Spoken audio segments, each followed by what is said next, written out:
Chapter 415. 3 months passed by in a flash. In order not to be detected, Chunxi plundered large amounts of heaven and earth spirit chi from hundreds of floating islands during this period of time. After all, he was a soul formation cultivator. Now that he was determined to cultivate in seclusion, how could outsiders easily detect him? The only thing that could attract the attention of Tiandu was probably the rate at which the spirit chi on these floating islands was dissipating. Chunxi's heart was always on the soul mirror, so when he was not cultivating, he could not help but take time out to walk around a few times. As a result, he gradually gained a basic understanding of the great world.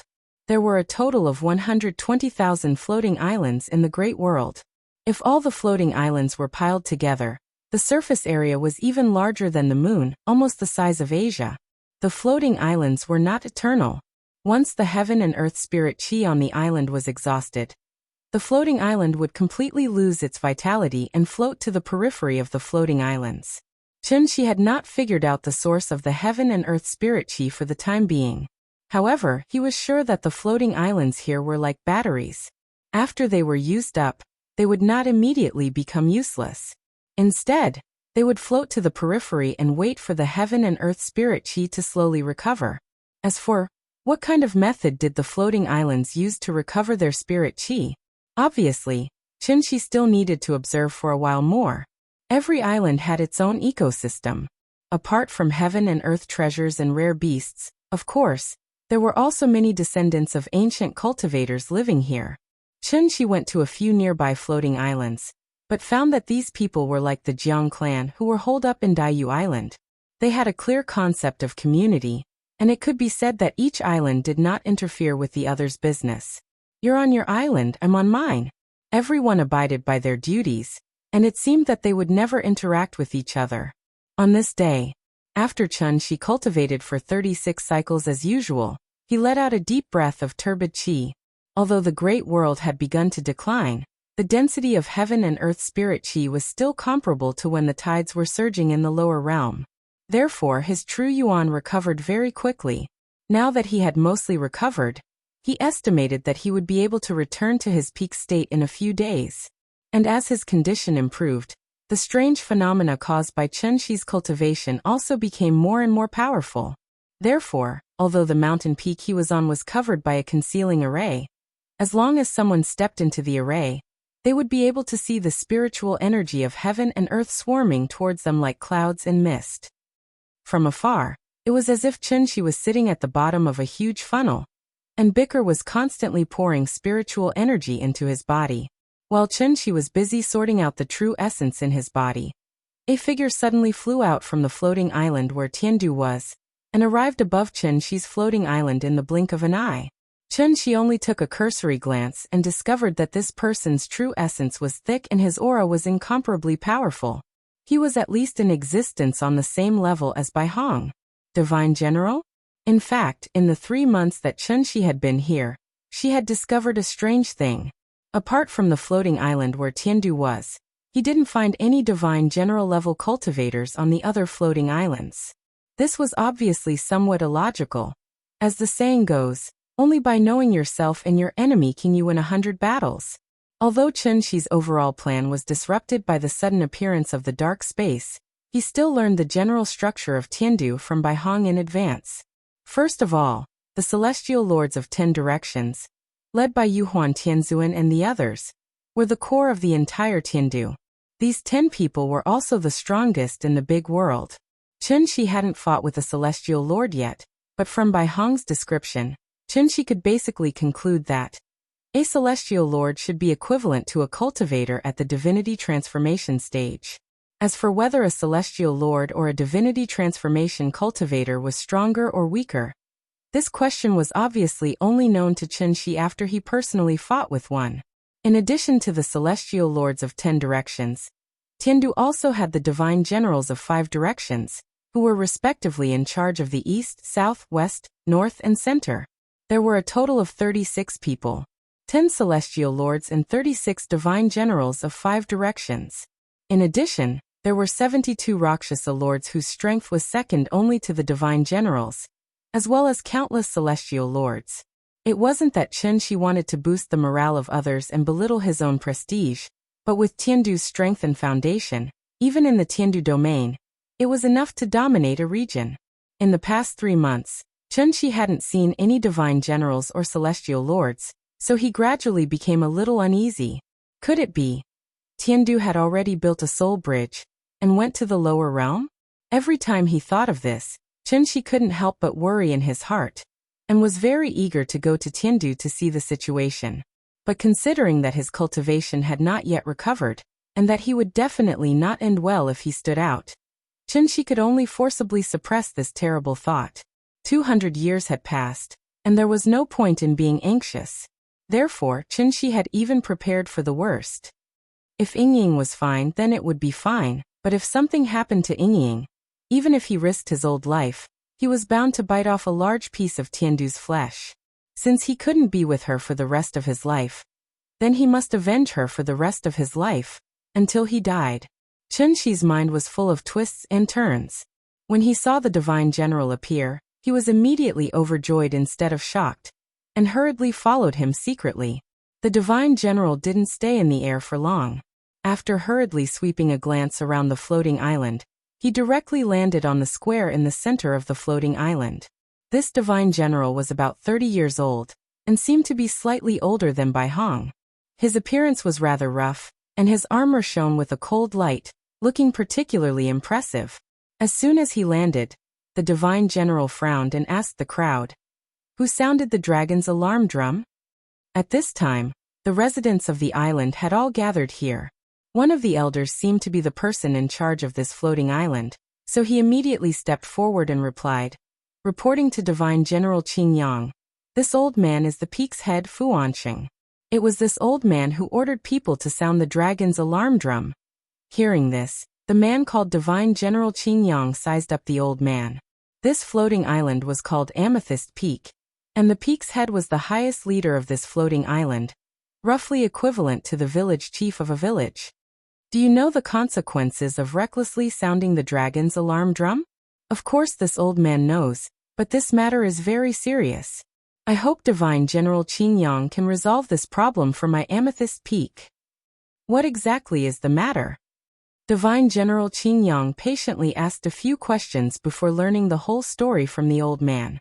It turned out that there was a problem with Amethyst Peak's dragon's vein. Each floating island only had one dragon's vein, and the dragon's vein was the lifeblood of the entire floating island, and at the same time, the source of the island's spirit qi. Under normal circumstances, Amethyst Peak's dragon's vein would dry up after at least 100 years. However, this dragon's vein had some kind of problem, and the spirit qi it produced every day was gradually decreasing. In the past few days, it was on the verge of death. At this rate, Amethyst Peak would probably be abandoned in a few months. Since the elder was a peak's head, how could he not panic? "Bring me to take a look." After a simple negotiation, the elder led Divine General Qin Yang to the dragon's vein to check it out. It was obvious that the drying up of Amethyst Peak's dragon's vein had something to do with Chen Shi. This floating island was the closest to Tiandu, and Chen Shi had spent the most time on this floating island, so he had cut off almost half of the spirit qi produced by the dragon's vein. Who would have thought that this would alarm Divine General Tiandu? Now that Chen Shi was done with his work, the dragon's vein naturally returned to normal. Divine General Qin Yang took a closer look, and after finding that the problem wasn't very big, he roared at the elder angrily. Yuhuan Tianzuan ordered the 5 divine generals to gather at the Imperial Extreme Palace, and you sounded the dragon's alarm drum for such a small matter? I think you're trying to hang yourself.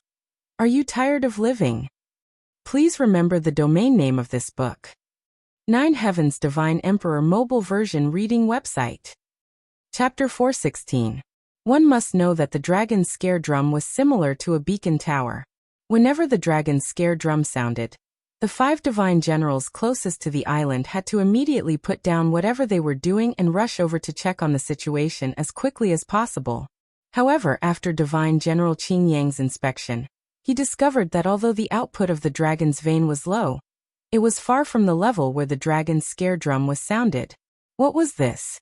In ancient times, there was King Yu of Zhou toying with the warlords with the beacon fire, And now there was Fu Wanqing toying with the Divine General with the dragon-scared Divine General?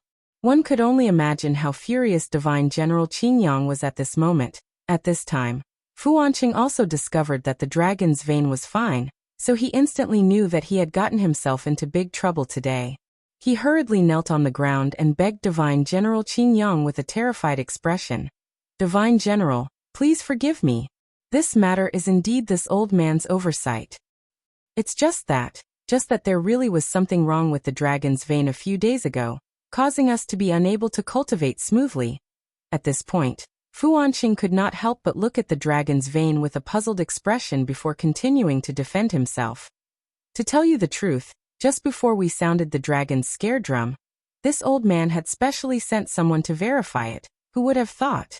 The dragon's scare drum had just sounded, and the dragon's vein returned to normal. Before he finished speaking, Fu Wanqing looked like he wanted to cry but had no tears. Even if he had 10 times the courage, he would not dare to casually make fun of the Divine General.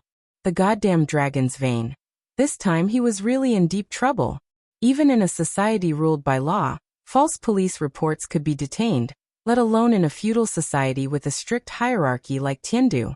Therefore, Fu Wanqing's defense did not have any effect. Divine General Qingyang could not be bothered to talk nonsense with him. With a wave of his hand, he ordered his men to send Fu Wanqing to the death row. This was a critical period, and everyone in Tiandu was extremely tense. Therefore, the matter of Fu Wanqing sounding the dragon's scare drum could only be investigated later.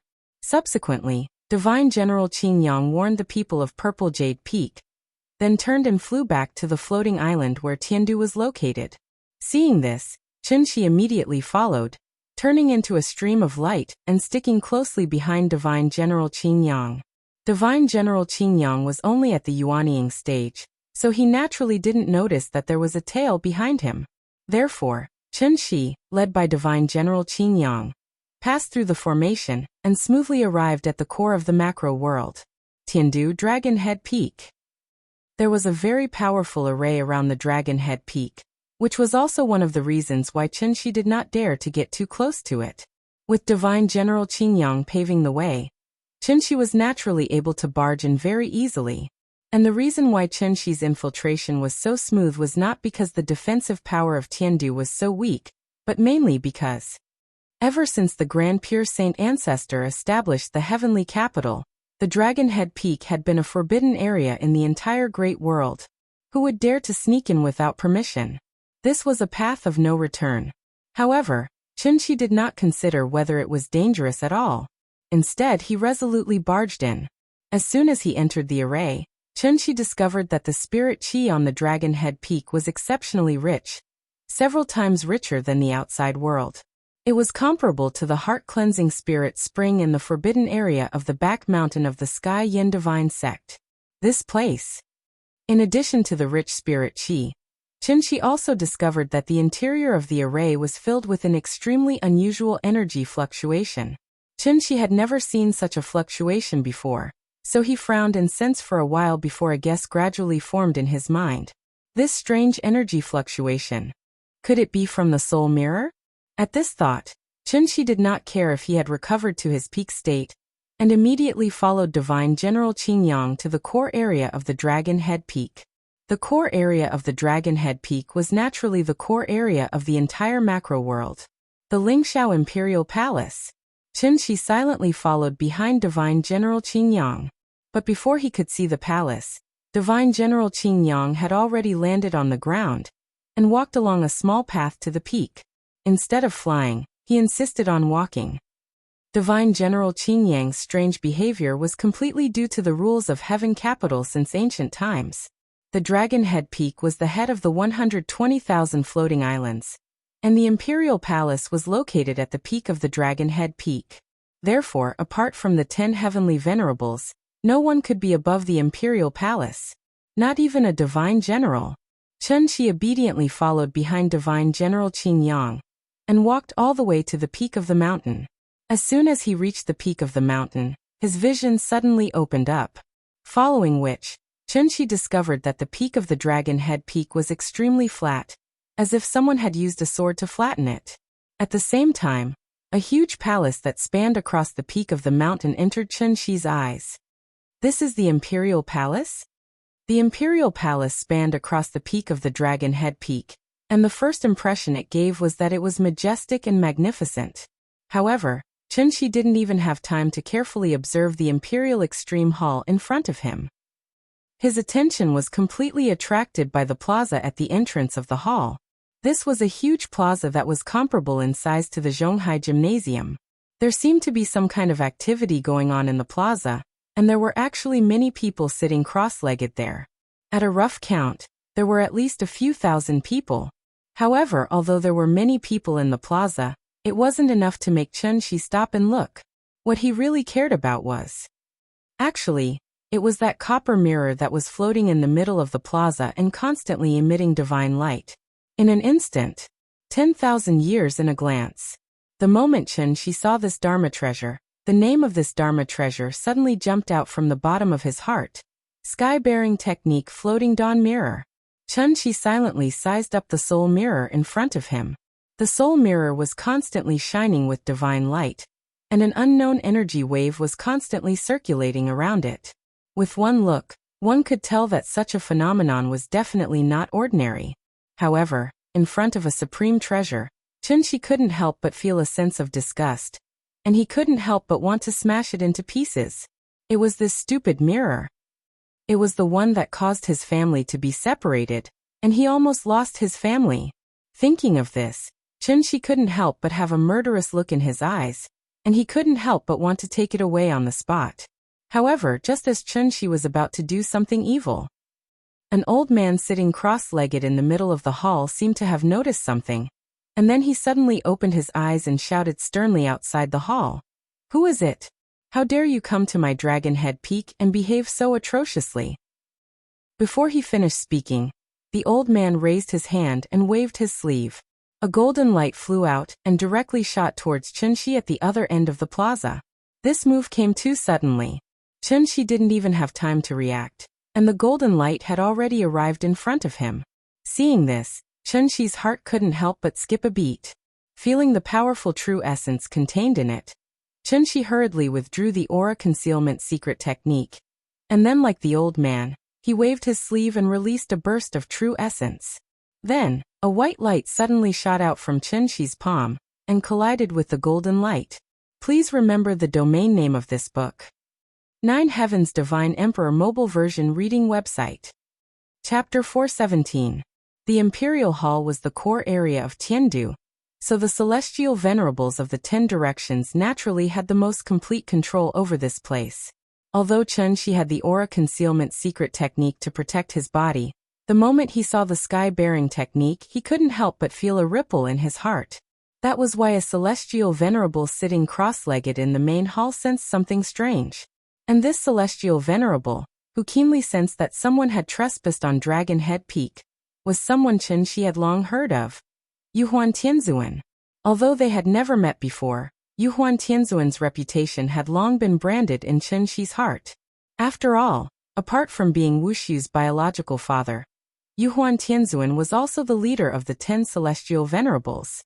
If Tiandu was compared to a large multinational company, then Yuhuan Tianzuan was obviously the executive chairman of the company. One could imagine how powerful he was. Therefore, when Yuhuan Tianzuan casually released a burst of true essence, everyone was alarmed. That golden light came too suddenly. After shooting out of the main hall, it was like a laser that pierced through the entire square. Seeing this, everyone couldn't help but look sideways. Just as everyone was feeling strange, a figure appeared out of thin air in front of the originally empty mountain gate.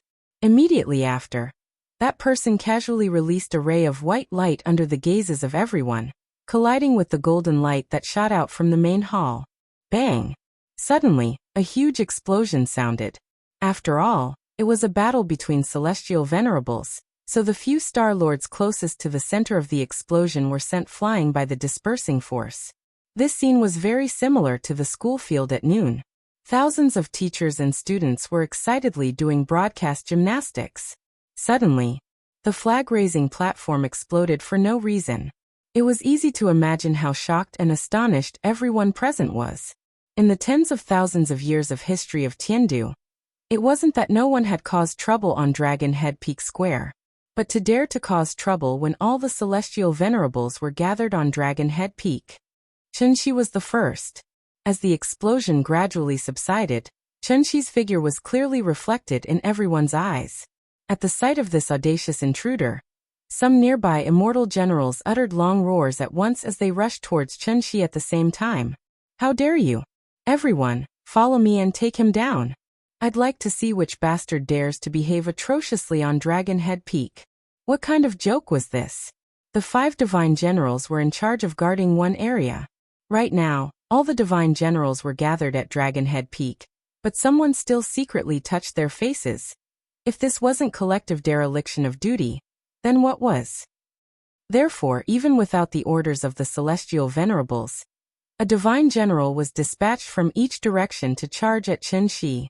Today, they had to take down this audacious intruder at the first possible moment and give the Empyreans an explanation. Everyone tacitly agreed that the intruder was doomed. But right at that moment, however, a shocking scene suddenly occurred. The 5 divine generals charged at the intruder from different directions at an extremely fast speed. However, the intruder didn't turn around and run away immediately. Instead, he frowned and clenched his right hand into a fist. Instantly, a long sword condensed from true essence appeared in his hand.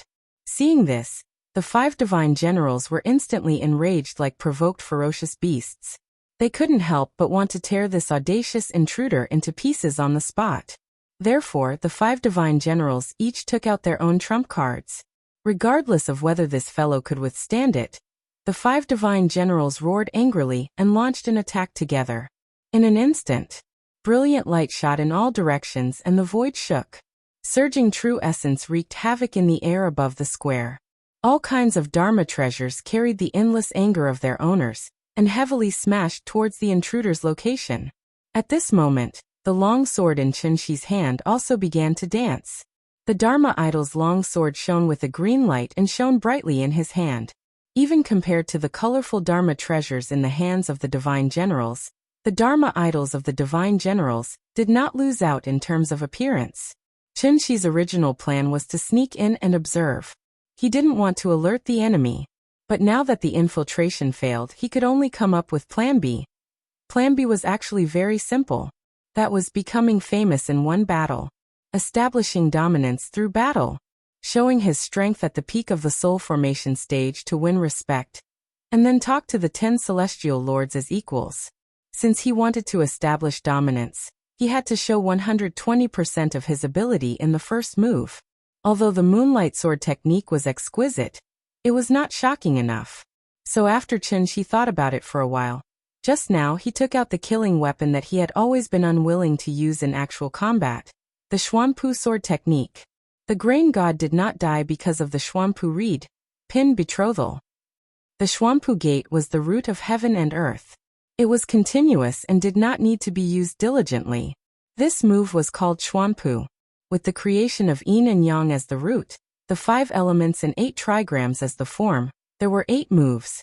Qianqian was as strong as the sky, and Dui said it was like rain. Li was as beautiful as the sun, and shook like thunder. Sun entered like the wind, and Qin sank like the water. Zhen stopped like the mountain, and Kuan was like the earth. The 8 moves swayed 64 times, and the combination changed. The exquisite parts were endless, and the intricate parts were intertwined. Chunxi was now using the first move, sword raising technique, sword raising 6 dragons to heaven, grand universe. This sword technique was also the most precious treasure of the heavenly evolution divine sect, but very few people used it. The reason was not that it was not good. Instead, it was because it was too good that very few people used it. After all, things like cultivation techniques, just like feelings, what was suitable for oneself was the best. The Xuanpu sword technique was not suitable for Chunxi. On one hand, it was because Chunxi's cultivation was not enough. On the other hand, it was because this sword technique was very large and required one to use all their strength. This also meant that the Xuanpu sword technique was not suitable for ordinary battles. It was only suitable for a desperate fight at the end of the road. Therefore, the moment Chunxi drew his sword, the entire sky seemed to darken. 6 golden sword lights surrounded Chen Shi. The sword hilts were below, and the sword tips were pointing to the sky. Like 6 hungry leeches, they crazily sucked out a huge amount of true yuan from Chen Shi's body, causing Chen Shi's aura to become much weaker in an instant. If it wasn't for the fact that he was forcing himself to look calm and composed, everyone present would have mistakenly thought that he was afraid. The 5 divine generals' Dharma treasures arrived with a loud bang. Chen Shi's sword lights also shot out in all directions. There were only 5 enemies, but there were 6 sword lights. Even if each person had 1 sword, there would still be 1 sword left. Therefore, Chen Shi shot the 6th sword at Yu Huan Tianzuan, who was sitting in the imperial hall. It was impolite to not return the favor. The moment the Xuanpu sword technique appeared, who could compete with it? The vast and continuous sword lights were as strong and hot as the sun. The moment the Dharma treasures of the 5 divine generals came into contact with the sword lights, they immediately trembled and let out a series of wung wung wung sorrowful cries. Then, under the shocked expressions of the 5 divine generals, the 5 sword lights showed an unstoppable force, and at the same time, sent the 5 grade 9 spiritual treasures flying. Then they continued to shoot towards their location. Chapter 418. Raising Sword Style. Sword raises 6 dragons to conquer the heavens, Great Qian Yuan. Since this place was called Dragon Head Peak, Chen Shi was going to trample the dragon head under his feet today. Sword Qi spread for 30,000 miles. Purple Qi and green robe flowing east. On Dragon Head Peak. Ultimate Emperor Palace. Everyone please follow me. Riding a horse with a sword, singing to the ends of the earth. After the sword radiance shot out, the 5 divine generals cried out in pain in unison. Then, the 5 of them flew back in the direction they came from at an even faster speed. In an instant, everyone was shocked. But what was even more surprising was that, just as the 5 divine generals were pushed back, a golden sword light brazenly pierced through the square and shot toward the imperial hall where the celestial venerables were with an earth-shattering momentum. At this moment, Yu Huan Tianzuan, who had been sitting cross-legged in the palace with his eyes closed, suddenly opened his eyes with a trace of surprise on his face. The sword radiance seemed to have split the void, so much so that when the sword approached the ultimate Emperor Palace, the bottom of the palace began to tremble slightly as if there was an earthquake. A battle between experts happened in the blink of an eye. Yu Huan Tianzuan frowned, and a trace of displeasure flashed across his face. He seemed to be blaming the 5 divine generals for their negligence, so when he saw that the sword radiance was about to shoot into the ultimate Emperor Palace, he immediately raised his hand and summoned the magic treasure that made him famous. The Jade World Glazed Cup. This lamp was in the shape of a tower, narrow at the top and wide at the bottom. There was an inextinguishable golden flame in it, known as the Myriad Spirits Ancient E. This magic treasure constantly revolved around Heavenly Venerate Yu Huan, so its name could be said to be known by everyone in the great world. However, although this magic treasure was famous, not many people had seen its true power. After all, Yu Huan Tianzuan was the leader of the celestial venerables of the 10 directions, so how could he casually fight with others? Therefore, when Heavenly Venerate Yu Huan took out the Jade World Glazed Cup, Heavenly Venerate Wondrous Spell, and Heavenly Venerate Xuanjin couldn't help but be surprised. When they looked at the sword light again, even their eyes couldn't help but change. In their perception, although this sword light was coming menacingly, the sword force was not released, so the 2 celestial venerables were unable to accurately judge its power. Then, under the gazes of the 3 celestial venerables, the Jade World Glazed Cup flew out of the Emperor Extreme Palace and collided with the sword beam. Bang! An invisible force swept across the square, and waves of air that were as sharp as steel blades spread out in all directions. The energy hit the restrictions of the Imperial Extreme Palace, and instantly shot out 10,000 rays of divine light. At that moment, the dragon head sang loudly and multicolored light filled the sky. The 5 divine generals retreated one after another. The Rakshasa Star Sovereign was at a loss. This scene was very much like a forest where gunshots rang out. Frightened birds fluttered about and flew away. The originally orderly square had become noisy because of this. It was as noisy as a market. How dare you? Yu Huan Tianzuan was furious. After a stern shout, He leaped out of the Imperial Extreme Palace. The berserk true essence that had been triggered by the exchange of blows between the two of them had also completely disappeared. It was as if nothing had happened. Everyone kept quiet out of fear and returned to their original positions, not daring to make any more noise. There is no such person as you in the world. Who exactly are you? Yuhuan Tianzuan hovered above the square, lowered his head and sized up Chun Shi before asking in a deep voice. Hearing this, the corners of Chun Shi's mouth curled up slightly. Then he mimicked Yuhuan Tianzuan and slowly flew up from the ground. Only when he was at the same height as Yuhuan Tianzuan did Chun Shi reply with a calm expression. This humble one is Chun Shi, from the lower realms. As soon as these words came out, everyone, including Yuhuan Tianzuan, was shocked. Tiandu was extremely particular about rules. As long as a celestial master was present, no one was allowed to make the slightest noise. It was precisely because of this that no matter how shocked the divine generals were, they were like wooden men standing in the square in a daze, silent and looking straight ahead. Lower realms? How is that possible? Yuhuan Tianzuan muttered to himself. Then he suddenly opened his right hand and called the Jade Huan glazed cup over again. In the probing exchange just now, Yuhuan Tianzuan was actually at a disadvantage. Of course, it could also be said that Yuhuan Tianzuan did not use his true strength, so Chun Shi was lucky enough to take advantage of it. But one had to know that this advantage was not something that anyone could take advantage of. So this stranger who claimed to be from the lower realms was actually at the celestial master level? How was that possible? The first thought that flashed through Yuhuan Tianzuan's mind was that it was impossible. But then, Yuhuan Tianzuan seemed to have suddenly thought of something, and his expression suddenly turned cold. He stared at Chun Shi and asked in a deep voice, "You're from the lower realms? Could it be? You're the one who destroyed the five-directional sacred palace?" After hearing this, Chun Shi's face suddenly stiffened, and he replied somewhat embarrassedly, "It's a misunderstanding. It's all a misunderstanding." At this time, Heavenly Venerable Wondrous Spell and Heavenly Venerable Xuanjin also flew out of the Imperial Extreme Palace.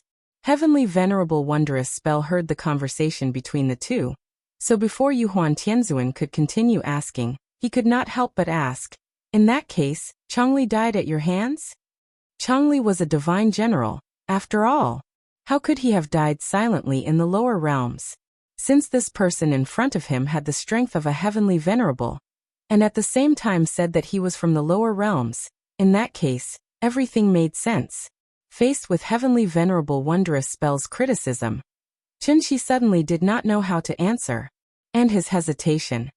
It also indirectly confirmed the guesses of the three Heavenly Venerables. Therefore, the scene that could barely be considered harmonious suddenly became like a gas station on fire. It exploded in an instant. Yuhuan Tianzuan's pupil shrank, and then he muttered in a very strange tone, "So it's you? Destroying the foundation of the divine ancestor, cutting off the path of my heavenly capital. Changli Qingwan Baihong Shuixiang. And my son Wuxiu." The moment he mentioned the two words Wuxiu, Yuhuan Tianzuan clearly paused for a moment. Then an uncontrollable anger flashed in his eyes. In a moment of agitation, Yuhuan Tianzuan no longer had the sage-like aura of the past. He was like an enraged lion. He bared his teeth, and his beard and hair stood on end. "You committed all kinds of monstrous crimes in the lower realms, and today you actually dare to come to my Dragon Head Peak to cause trouble? Do you really think that there's no one in my heavenly capital? Hateful. Hateful.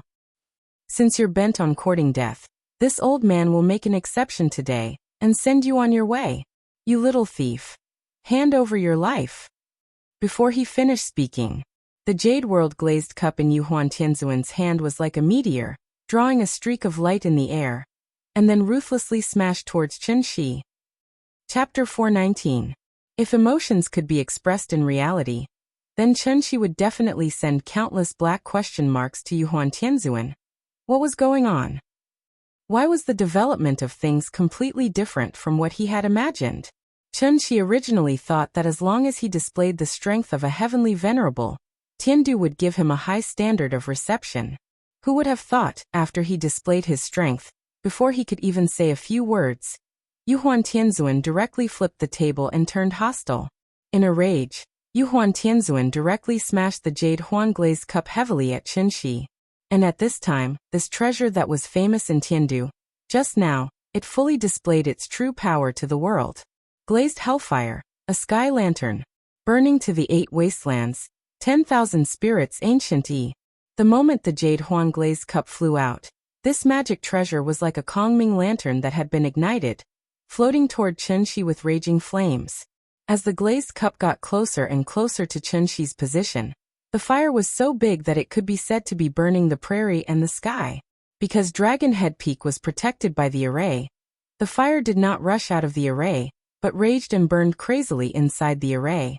As a result, many Star Lords with lower cultivation were scared out of their wits on the spot, and could only shrink in the corner of the square and tremble. But what made people feel strange was, the raging flames filled the sky and swept through the square at the same time. The raging flames attached to everyone, but they could not feel the slightest bit of heat from it, as if the monstrous flames were just an illusion. Seeing this, everyone immediately felt a lot more at ease, so they all turned to look at the unlucky intruder. Where did this guy come from? He could actually make Yuhuan Tianzuan disregard his status and angrily teach him a lesson. Unlike the previous probing exchange, Yuhuan Tianzuan attacked with all his strength this time. So the moment Qin Shi saw the glazed cup smashing toward him, his brows immediately furrowed tightly. To be honest, Qin Shi didn't expect Yuhuan Tianzuan to be so aggressive. Although he had indeed caused a lot of trouble for Heaven Capital when he was on Earth, it was all out of self-defense, so Qin Shi had always felt that, as long as he could have a good talk with Tiandu, there would still be room for mediation. However, Qin Shi's idea was good. However, the other party didn't listen to him, and came at him aggressively. They didn't even give him a chance to explain. What happened? You've become a victim? The life and death of the love of my life is uncertain. My beloved daughter is still young and has no one to rely on. I went through a lot of hardships to return to Earth, but I didn't expect that after a few days of happiness, I would end up being separated from my family. How could Qin Shi accept this? All of this was because of these damned ancient cultivators. Thinking of this, even though Qin Shi had experienced 200 years of mental toughening in the dark space, at this moment, a monstrous hatred rose in his heart.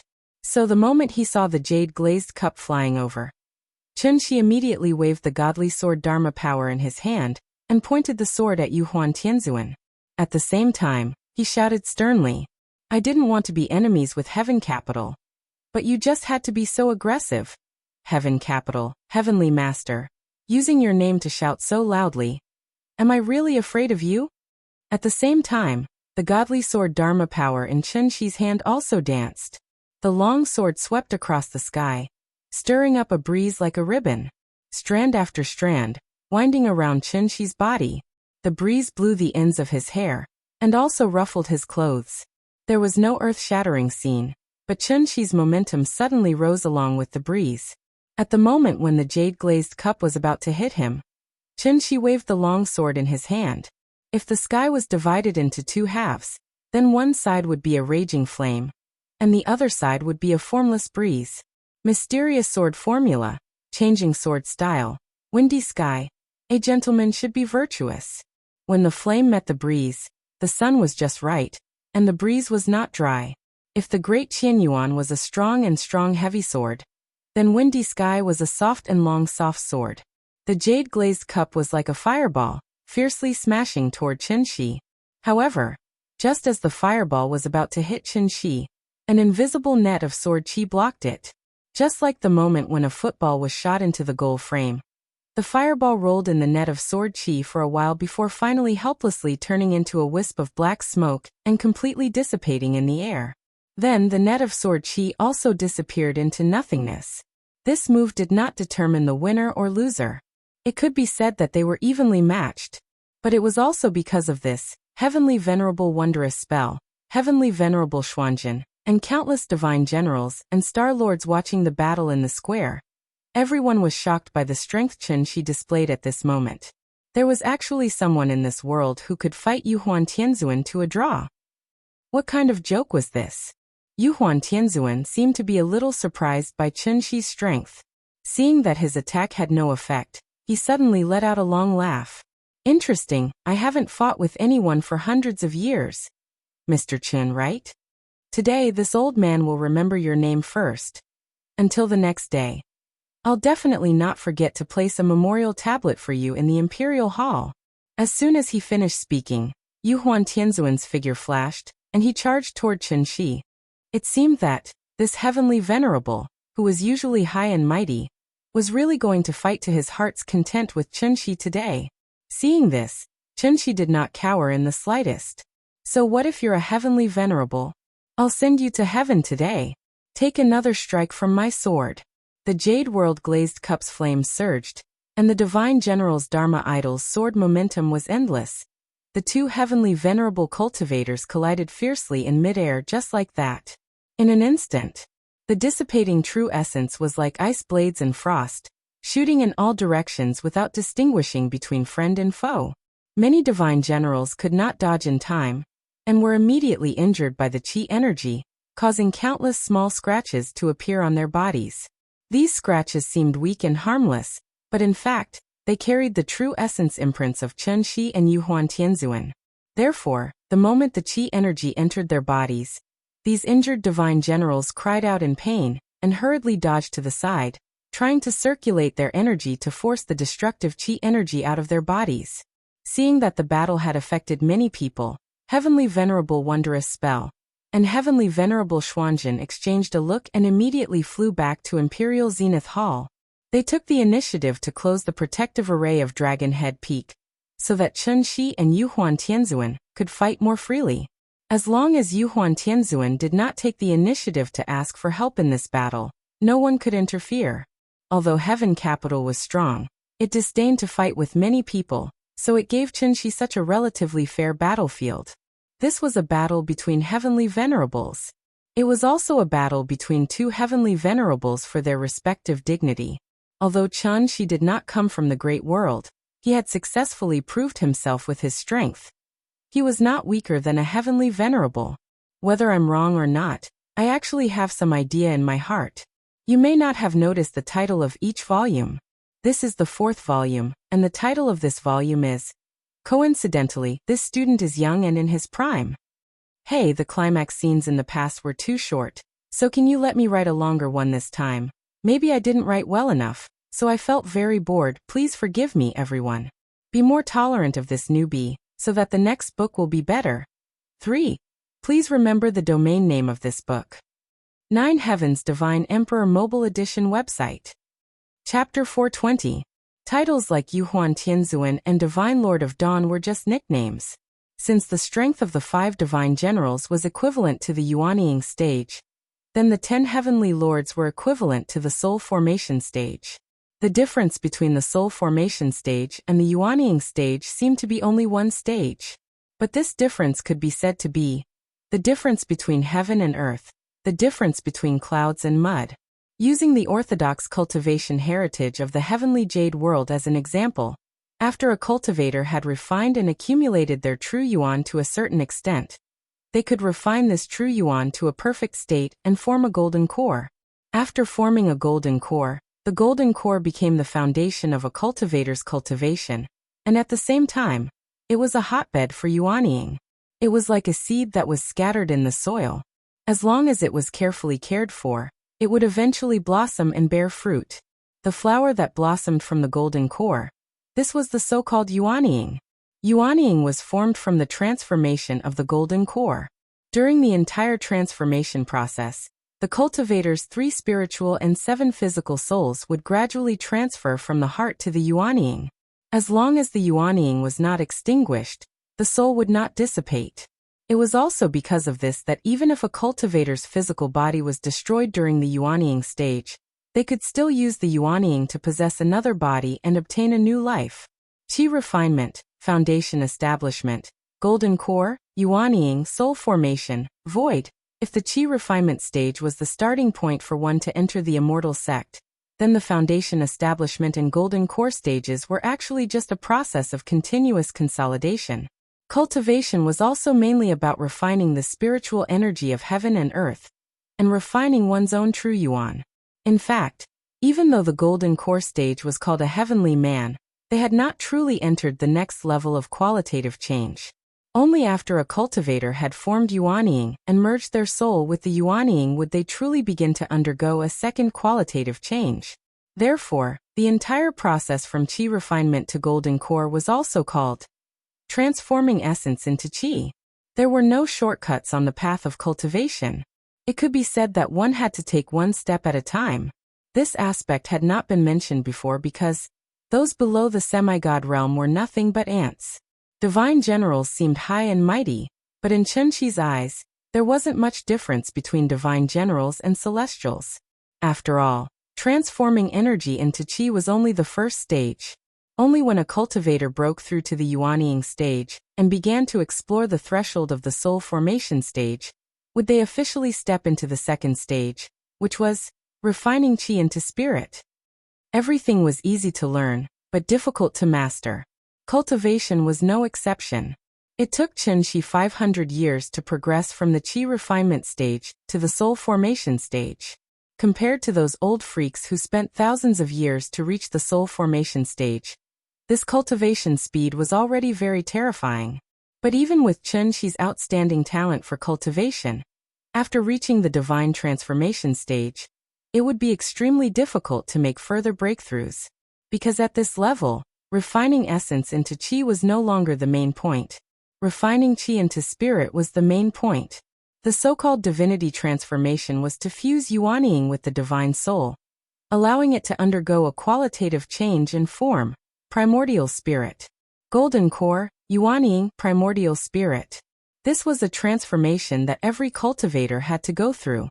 Chunxi's cultivation had already reached the peak of the soul formation stage, only one step away from the insightful emptiness stage.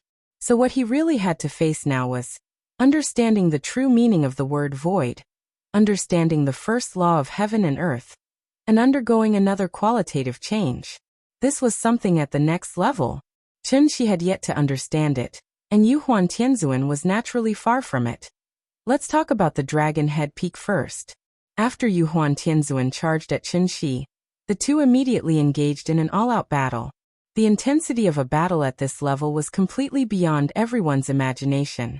There was no concept of planets in the great world. After leaving the floating island, there was only the endless void left. Therefore, after Heavenly Lord Wondrous spells closed the protective array, Yuhuan Tianzuan immediately lured Chunxi into the depths of the void to prevent the battle from reaching the Imperial Zenith Hall. Without the restriction of the venue, the battle instantly became more intense. Heavenly Lord Wondrous spells and Heavenly Lord Xuanjin led a group of divine generals and celestial lords to watch the battle from afar. This battle shocked the entire great world. Almost everyone was watching this battle between heavenly venerables. The glazed glass lamp was blazing with red flames, and the divine general's Dharma idol sword shadows were endless. Astral winds blew, and divine light fluttered. The void trembled, and everyone looked down. If the floating island's protective array formation had not been personally set up by the Grand Pure Divine Ancestor, it would have been destroyed by the shockwaves from their battle. And as Yuhuan Tianzuan gradually revealed his full strength, Chunxi also fell into a disadvantage. This was the first time Chunxi was so passive in a battle since returning to Earth. On one hand, it was because he had not recovered to his peak state. On the other hand, it was entirely because of the jade glazed glass lamp in Yuhuan Tianzuan's hand. In any case, Yuhuan Tianzuan was the leader of the 10 heavenly venerables. At the same time, he also had the help of a supreme treasure like the jade glazed glass lamp. Chunxi was alone, and did not even have a weapon to back him up. Thus, he did not dare to face him head-on. Thus, Chunxi could only retreat as he fought. He tried to find Yuhuan Tianzuan's weakness in the battle and defeat him in one fell swoop. After a fierce battle, Chunxi had a rough idea of Yuhuan Tianzuan's strength. Although this old man's cultivation was high, it was obvious that he was slightly inferior. He was about the mid-stage soul formation. It was unknown whether it was because the great world was too peaceful, but Yuhuan Tianzuan's combat experience was clearly inferior to Chunxi's because he had not experienced blood and fire. Thus, Chunxi decided to show weakness to his enemy and silently look for an opportunity. If he was strong, he would be strong. If he was tyrannical, he would be tyrannical. When Yuhuan Tianzuan saw that Chen Shi kept retreating, he mistakenly thought that Chen Shi was afraid of fighting. Thus, he did not think much and immediately stepped up his attack, trying to create pressure for Chen Shi. But what Yuhuan Tianzuan did not expect was, just as he threw out the glazed glass lamp again, Chen Shi's eyes suddenly lit up. Found it.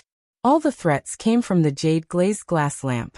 If Yuhuan Tianzuan had kept the glazed glass lamp by his side and personally went forward to fight with Chen Shi might have some scruples.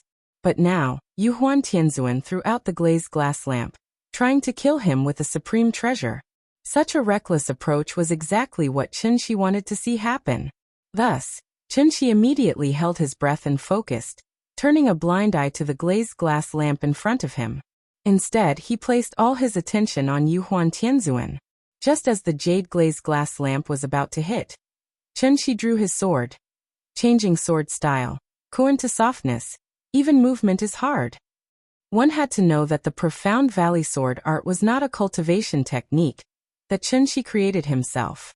It was the culmination of a senior expert's lifetime of hard work, and then through the continuous refinement of the sect masters of the Heavenly Evolution Divine Sect. It was a classic that had been handed down for generations. The profound valley sword art was exquisite beyond compare. The sword started from Taiji and divided into yin and yang. The 4 trigrams of yang were Qian Dui Li Zhen. The 4 trigrams of yin were Sen Kinzhen Kuan. The 3 trigrams of yang went against the sword, and the 3 trigrams of yin went with the sword. When released, it covered heaven and earth, and hid yin and yang unfathomable. The 6 trigrams of qi shook heaven and earth, and the 4 trigrams of qi went against the flow. The 4 trigrams of the sun and moon, and the stars changed when moved. Chen Shi had pretended to be weak in order to use this killer move. Thus, the moment he drew his sword, the surging true essence immediately affected the qi, and an intense killing intent instantly filled the endless void where the two of them were. Yuhuan Tianzuan sensed that something was wrong and hurriedly wanted to withdraw the glazed glass lamp. But at this moment, Chen Shi had already swung the sword in his hand. Please remember the domain name of this book, .com. Wonderful Book Mobile Version Website, .com. Chapter 421. Kuan was the softest, and when it moved, it was the strongest. The moment this sword was swung out, an aurora appeared in the sky of the great world for the first time. Looking at it from afar, it was so beautiful and dazzling, full of colors. Against the endless void, the sword shadows that filled the sky were like colorful ribbons. Ying gently floated toward Yuhuan Tianzuan along with the breeze. Then, the sword shadows collided with the burning jade world glazed cup. But what was surprising was that the sword shadows were like ripples of water. The moment they touched the jade world glazed cup, they immediately split and floated to the sides, as if they were actively making way for the cup. The jade world glazed cup smashed toward Chen Shi like a hot knife through butter. Meanwhile, the sword shadows circled around the lamp and gracefully drifted toward heavenly venerable Yuhuan. And this was the opportunity that Chen Shi had been waiting for a long time. At the cost of taking a hit from the glazed cup in exchange for a chance to hit Yuhuan Tianzuan with a sword. A sword for a cup. It seemed like there was no difference, but in fact Chen Shi had profited. As the saying went, those who were barefoot were not afraid of those who were wearing shoes. He was an old bachelor. If it was purely a competition of Dharma treasures, he would definitely be at a disadvantage. Therefore, the strategy of harming the enemy while harming himself was clearly the best strategy. Therefore, by the time Yuhuan Tianzuan realized something was wrong, it was already too late for him to take back the glazed cup. As a result, Yuhuan Tianzuan could only watch as the sword shadows, which were like huge waves on the sea, came crashing toward him. Boom. With a loud boom, a magnificent scene similar to that of a planet exploding appeared before everyone's eyes. Along with the blazing light produced by the explosion, billions of needle-like rays of light shot into everyone's eyes. These rays of light still contain the true essence of the two celestial venerables, so when they entered their eyes, it gave people a heart-wrenching pain. Among them, those with lower cultivation levels were pierced by the qi on the spot, causing blood to seep out of their eye sockets. Except for the two Empyreans, Miao Fa and Xianzhen, Almost everyone was affected by the aftermath of the battle. The surging true yuan wreaked havoc in the boundless void, causing the 120,000 floating islands to tremble. The heavens of the great world. It was going to collapse. Fortunately, every floating island had a protective formation left behind by the divine ancestor, so no matter how intense the battle was, it had very little effect on the residents of the islands. When the strong light began to weaken, everyone turned their heads, wanting to know the result of this battle as soon as possible. As everyone looked over, they could see that Heavenly Venerable Yu Huan was still facing off against the unknown invader in the distant void. It was as if nothing had happened. It was as if the victor had not been decided yet. Seeing this, everyone couldn't help but sigh. This was indeed a battle between heavenly venerables. From the looks of it, it would be impossible to determine the victor in a short period of time. However, just as everyone was looking forward to a more exciting battle scene, Yuhuan Tianzuan suddenly spat out a mouthful of blood essence. Then he pointed at Chenxi in horror and sighed. "Where did you come from? It's impossible for an expert like you to appear in the lower realm." Impossible. After this battle, Yuhuan Tianzuan finally saw Chenxi's true ability. If he didn't have a defensive magic treasure on him, this sword might have left a mark on his body. Even so, this sword still hurt Yuhuan Tianzuan, so much so that his breathing was obviously a little irregular, and the blood in his chest was constantly surging. "Can we sit down and talk now?" Chenxi didn't directly answer Yuhuan Tianzuan's question. After he withdrew the divine general celestial body in his hand, he made an inviting gesture to Yuhuan Tianzuan, giving Yuhuan Tianzuan enough face. After all, unless it was absolutely necessary, Chenxi really didn't want to use force to solve the problem. However, what Chenxi didn't expect was that, after hearing his words, Yuhuan Tianzuan's eyes suddenly flashed with a trace of ruthlessness. Then he suddenly sent a voice transmission to the two heavenly venerables, Miaofa and Xuanjin. "This thief is tricky. Please lend me a hand and take him down." Hearing this, heavenly venerables Miaofa and Xuanjin couldn't help but look at each other. They seemed to have some concerns in their hearts. It was not that they didn't want to help, but because of their status, they felt that it was a little difficult. After all, the three of them were the high and mighty heavenly venerables of the 10 directions. Now, they actually wanted to join forces to attack one person. What would the onlookers think? As heavenly venerables, did they have any shame? Seeing that the two of them were hesitating, Yuhuan Tianzuan immediately added, "This person's origin is unknown. You have seen the moves that he used just now. His cultivation method seems to be more exquisite than the great clear orthodoxy left behind by the divine ancestor. Therefore, I suspect that he didn't come from the lower realm at all, but from somewhere else. This person has a big secret on him. If he can fall into our hands, it will be a great thing. I ask the two of you to help me capture him. Don't let him escape." At this point, if heavenly venerables Miaofa and Xuanjin still didn't express their opinions, they wouldn't be giving Yuhuan Tianzuan any face. Moreover, after watching the battle just now, the two of them had developed a great interest in the Dark Valley sword technique that Chenxi used. Therefore, after looking at each other, they directly rushed toward Chenxi. Anyway, the 10 directions heavens had already lost all their face. What was the point of saying so much nonsense? As long as they captured this person, they could find a random reason to explain it to the onlookers. From the beginning to the end, Yuhuan Tianzuan didn't want to negotiate with Chenxi. On one hand, it was because of Wushu's death. On the other hand, it was completely because an ordinary man was innocent, but treasuring a jade ring was a crime. Chenxi contended empty-handed against Emperor Yuhuan, who wielded a supreme treasure. Even so, he still held the upper hand. Therefore, Yuhuan Tianzuan didn't need to think with his but to know. Chenxi's cultivation method was definitely stronger than the great clear orthodoxy. How could he not be tempted? Everyone wanted to improve, and Yuhuan Tianzuan was no exception. Therefore, a scene that made everyone's jaws drop happened. 3 heavenly venerables actually attacked that unknown intruder at the same time. Was this a group attack because they couldn't win in a one-on-one fight? Chenxi's condition wasn't very good to begin with. In the battle just now, although he was lucky enough to win against Yuhuan Tianzuan, he had also used up most of his energy. Now that he saw the three heavenly venerables charging at him at the same time, Chenxi's first thought was to run. However, as soon as this thought appeared, it was immediately thrown out of his mind. He couldn't run. Yingying was still waiting for him to save her. The soul mirror was in the square outside the Imperial Hall, so, even if he died today, he had to smash that broken mirror first. Alright, the updates were not good enough. Even breathing was wrong. Big bosses, I was wrong. You read a lot, so of course you know the traditional cultivation realms, but some readers don't know. As a salted fish, I really don't dare to promise how much I will update every day. I also don't want to lie to you and paint a big picture for you. In short, under the situation of maintaining daily updates, I'll update as much as I can. Look, I updated early today, so I can save 300 more words there at night. Chapter 422. Deep in the Void. The three heavenly lords no longer cared about their identities and attacked Chenxi with all their might. What was originally a one-on-one duel had now become a three-on-one brawl.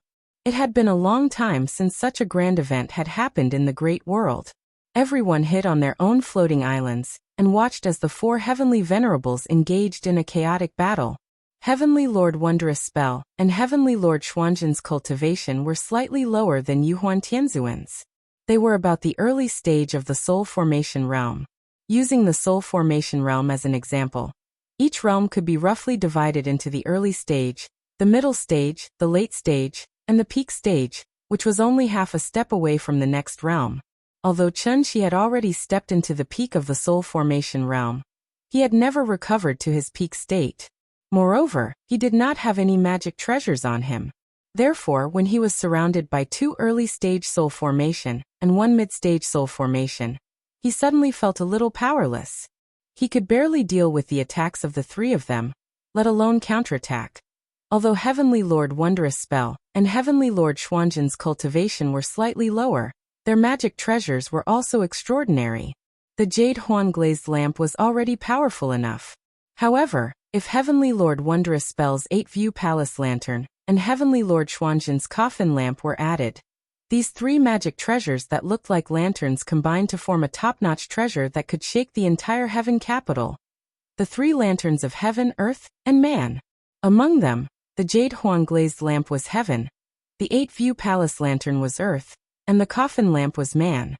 Similar to the Jade Huan glazed lamp, there was a flame in the 8-view palace lantern called the sky-burning purple flame. There was also a flame in the coffin lamp called the netherworld ghost flame. If the Jade Huan glazed lamp's myriad spirit ancient E was added, then the three most powerful flames in the world were all here. Chenxi did not recognize these three magic treasures, so naturally, he had never heard of the names of these three flames. However, his intuition told him that these three flames must not be touched. Once touched, the three flames would be like maggots in his bones. With his true essence as fuel, they would burn him to ashes. The three of them held the flames in their hands and pressed on. Chenxi defended himself with his sword and retreated as he fought. Every time the two sides clashed, it was like fireworks on New Year's Eve, constantly blooming colorful lights in the void. Every time they clashed, the energy waves produced by their true yuan would constantly crash into the defensive formation of the 120,000 floating islands. For a moment, divine light filled the sky, shaking the void. What a magnificent scene! However, it was also in this seemingly gorgeous scene that a murderous aura was lurking. The slightest bit of carelessness would cause Chenxi to meet a tragic end. Chenxi had no chance of winning. However, he did not run away. Instead, he used all of his strength to fight against the three celestial venerables at the same time. He didn't want to defeat the three of them. Instead, he wanted to use the floating dawn mirror. Since it was for Yingying, it was also for Niannian. Thus, without the three celestial venerables noticing, Chenxi gradually pulled the battlefield to the vicinity of Dragon Head Peak.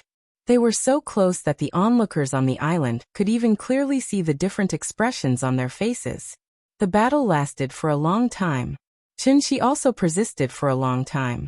When the three celestial venerables once again released the heaven, earth, and man lanterns at the same time, Chenxi's true essence was obviously insufficient. This caused his sword to be slower by a beat, allowing the three heaven, earth, and man lanterns to successfully reach him. In an instant, true essence surged, and flames burst forth.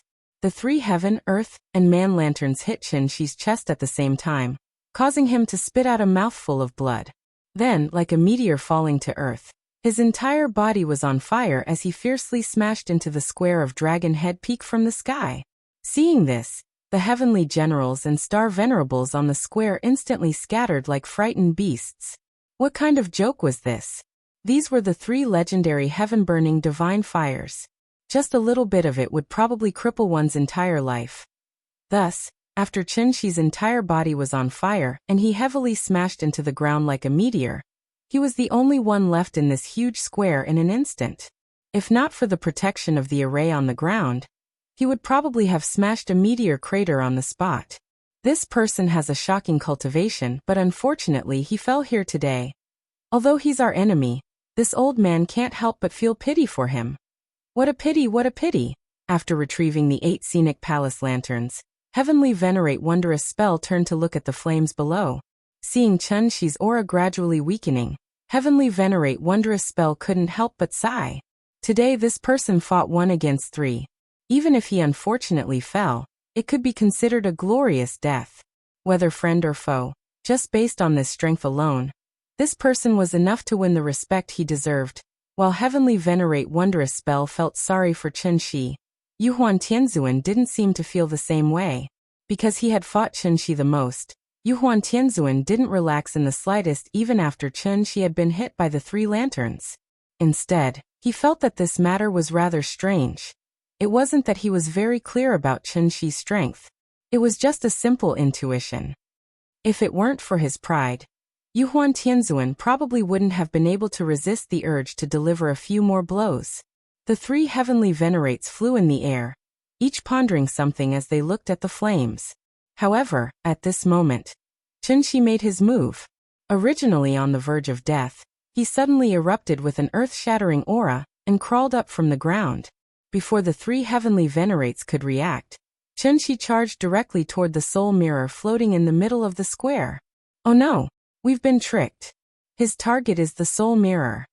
It was only now that Yuhuan Tianzuan truly understood Chen-Shi's objective, and he hurriedly hurled the jade-glazed cup in his hand. Yuhuan Tianzuan's reaction was quick enough.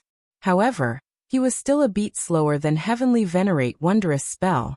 As soon as Chen-Shi stood up, Heavenly Venerate Wondrous Spell transmitted his voice to everyone in the square. Everyone, heed my command. Protect the soul mirror. Do not let this person near the soul mirror even if you have to perish. Many of the divine generals were already standing not far away from the soul mirror, so they immediately rushed toward it upon hearing Heavenly Venerate Wondrous Spell's command, and charged toward Chen-Shi with all their might. Everything happened in the blink of an eye. Chen-Shi ignored the raging flames on his body, and pounced toward the soul mirror. Dozens of divine generals tried to stop him, but Chen-Shi roared with bloodshot eyes like a crazed beast. Get out of my way! Before he could finish his sentence, the true origin energy that was filled with blood, and she was like a huge fan. In an instant, the tens of original infant stage cultivators were sent flying. Back then, Zhao Zilong had entered and exited Changben 7 times. Today, Chen-Shi was going to enter and exit Dragon Head Peak 7 times as well. This was the so-called, where the sword points, the heart points. The road ahead is perilous. Even if there are millions of enemies, I will still press on. Please remember the domain name of this book, .com. The mobile version of wondrousbook.com. Chapter 423. Chen-Shi had been secretly observing the situation for a long time. The heaven-bearing effect floating mirror had been suspended in the air above the plaza this entire time, and it was constantly spinning like a top while releasing some kind of unknown energy fluctuations into the outside world. From the looks of it, the soul mirror seemed to be in use right now. Chen-Shi had been imprisoned in the dark space for 200 years, so he had no idea how much time had passed in the outside world. However, seeing that the heavenly venerates and the 5 divine generals were still on Dragon Head Peak, Chen-Shi was extremely hopeful.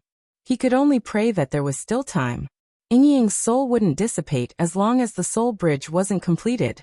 As such, he had to take the soul mirror. Even if he couldn't, he had to disrupt the ceremony today. From beginning to end, Chunxi's goal had always been resolute. In order to successfully approach the soul mirror, Chunxi had even used himself as bait to take on the three divine flames head-on. He then pretended to be defeated in order to make the three heavenly venerates let their guard down. After all, no one would have thought that everything he was doing was for the soul mirror. On Dragon Head Peak, Chunxi charged toward the soul mirror as quickly as he could in his entire life. The three heavenly venerates were flying in the sky, and even though they understood his intentions, it was already too late for them to stop him. The only ones who could stop Chunxi were the 5 divine generals who were closest to the soul mirror. The divine generals naturally had varying cultivation bases. Some were early Yuanying, while others were peak Yuanying. In short, none of them were weaker than Yuanying. However, when Chunxi was faced with these Yuanying, it was as if he had been injected with stimulants, and he instantly unleashed an astonishing aura that was far more powerful than before. Peak Soul Formation Stage.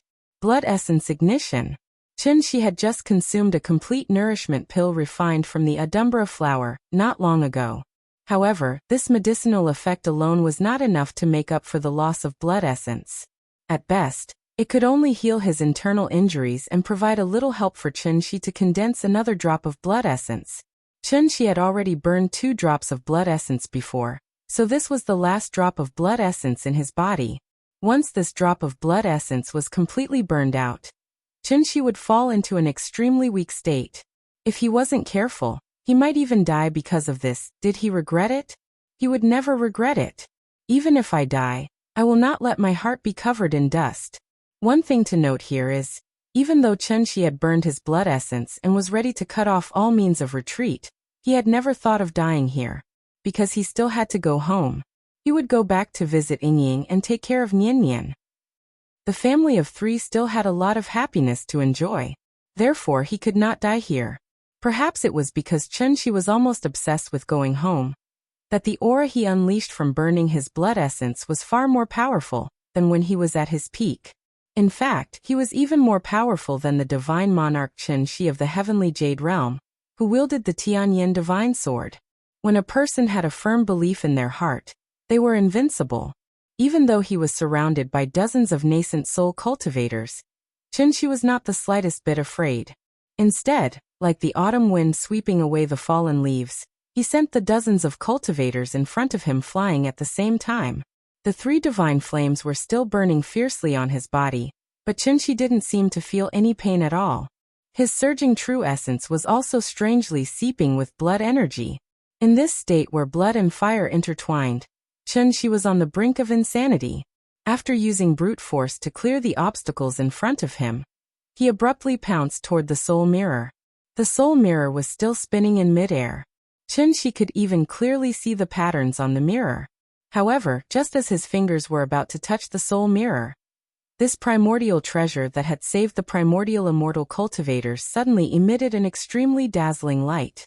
Chunxi didn't even have time to react before this ray of light was like a battering ram, violently sending him flying. Pfft!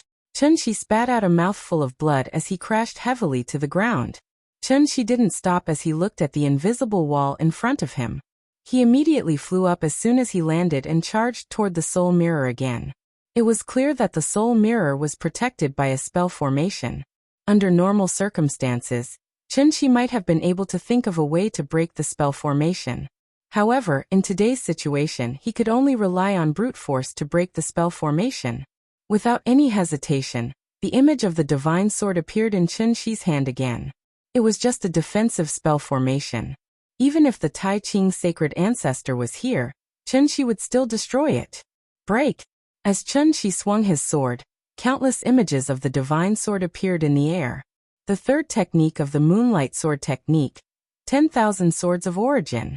An endless stream of sword shadows rose up like a long dragon, and crashed into the spell formation protecting the soul mirror. Each sword represented a single collision. When the first sword smashed into the array and shattered, the second sword followed closely behind. One sword after another, it was an endless stream of attacks.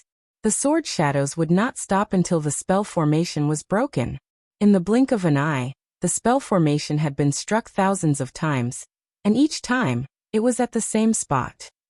Chen-Chi was trying to break the spell formation with a single point, even though the spell formation had been set up by the sacred ancestor many years ago. It was beginning to falter in the face of such violent attacks. How could the three heavenly venerables allow Chen-Chi to break the spell formation so easily? Thus, while Chen-Chi was busy hacking at the spell formation, the three lanterns of heaven, earth, and man crashed into Chen-Chi's back. Bam! With a loud bang, the power of the three lanterns crashed into Chen-Chi's body. This was the combined attack of three soul formation cultivators. However, Chen-Chi gritted his teeth and endured it. He was still in the same position as before. The moment the three lanterns hit him, Chen-Chi did not resist at all. Instead, he used his body as a medium to increase the power of the spell formation by 30%. Break! Ah! Chen-Chi roared angrily, and a crack appeared in the spell formation protecting the soul mirror. Seeing this, Chen-Chi couldn't help but smile. He didn't care how serious his injuries were. He swung the sword in his hand and viciously slashed at the damned mirror. The first technique of the Moonlight Sword technique, Hidden Void Sword. After exhausting all of his true essence to slash out this sword strike, Chen-Chi's heart that had been tightly wounded finally relaxed. At this moment, he was very calm and relaxed, because he really did his best. Chen-Chi didn't look at the soul mirror again. Instead, he turned around and looked behind him.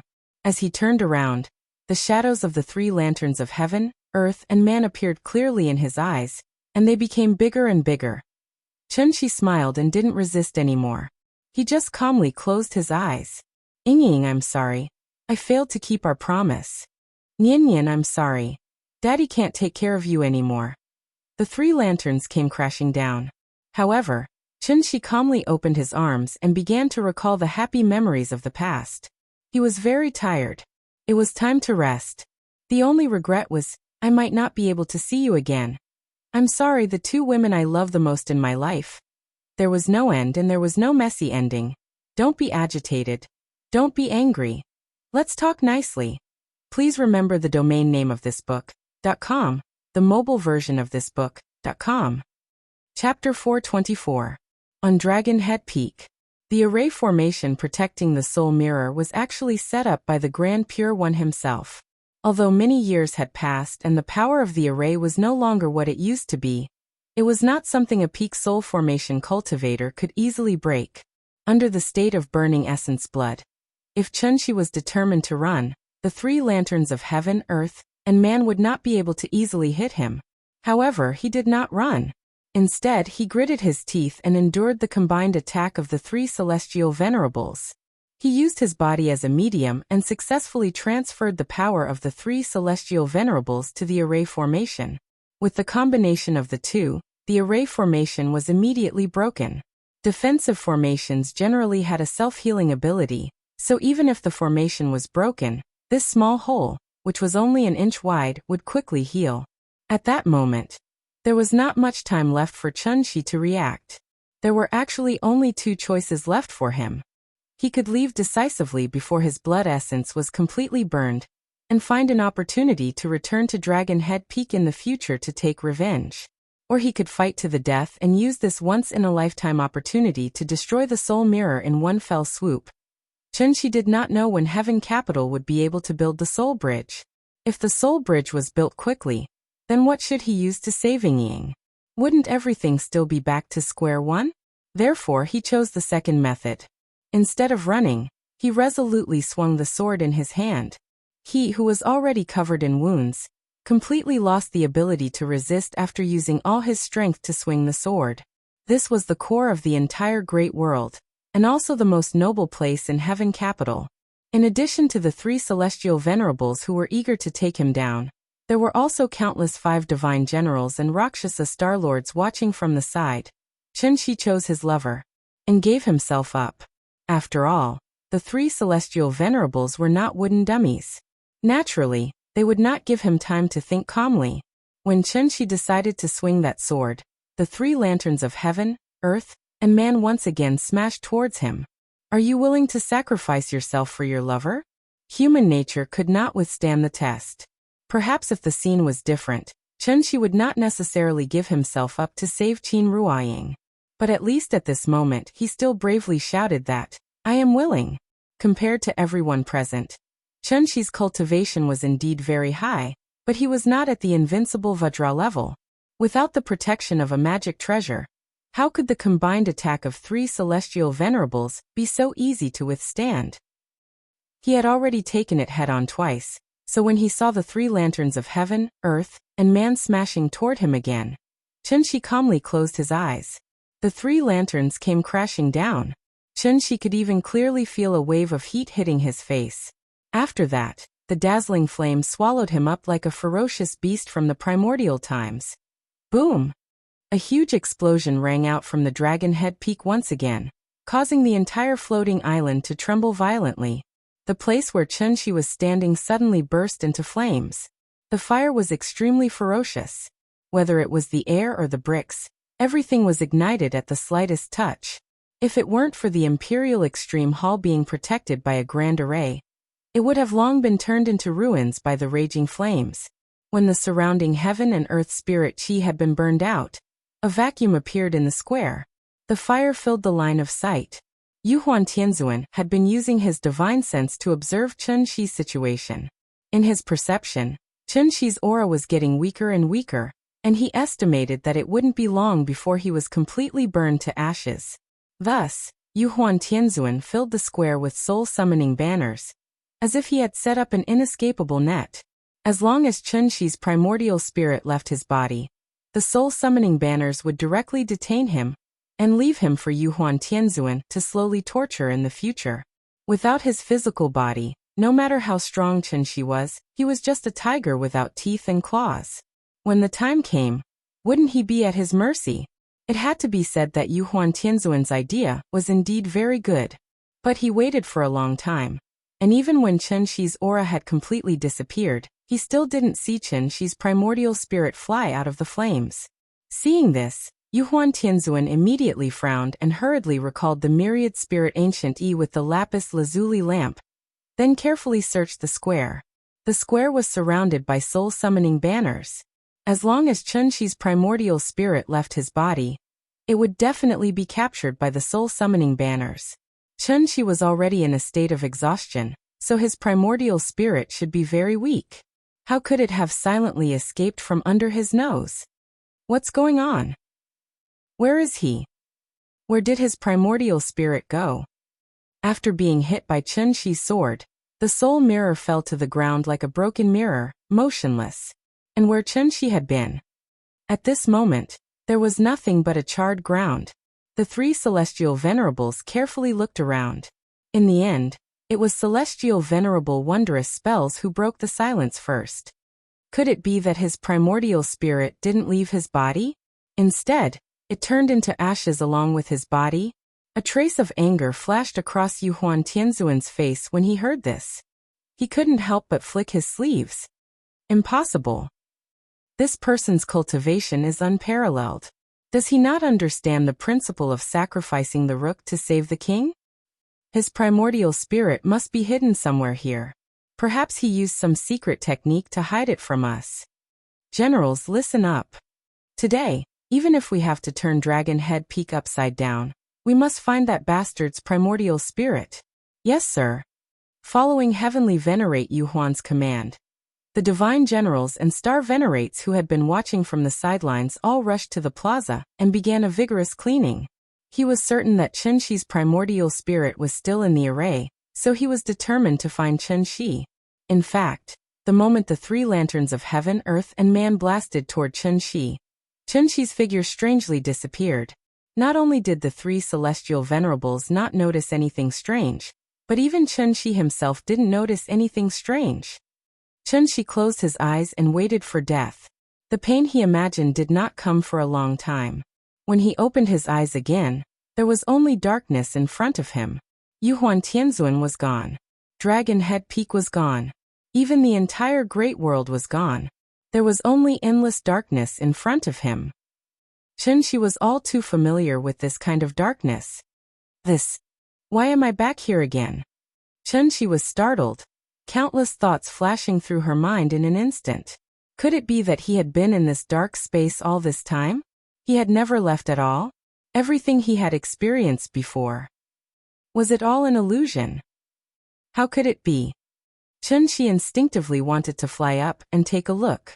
At this moment, he suddenly felt a heart-wrenching pain from his body, along with a familiar burning sensation. Thus, Chun-Shi immediately checked his condition and confirmed that these injuries were caused by the three lanterns of heaven, earth, and man. In other words, everything he had experienced before was not an illusion.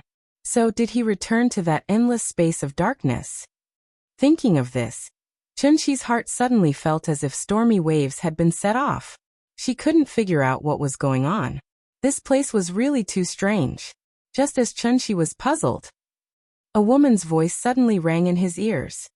Do you regret it? Please remember the domain name of this book. 9 Heavens Divine Emperor Mobile Version Website. Chapter 425. Do you regret it? In the endless darkness, a woman's voice suddenly rang softly in Chun-Shi's ears. The woman's voice was gentle and soft, and there seemed to be some sadness and sorrow lingering in it. And it was such a seemingly simple question. In Chun-Shi's ears, it was no less than thunder in the sky. Who's talking?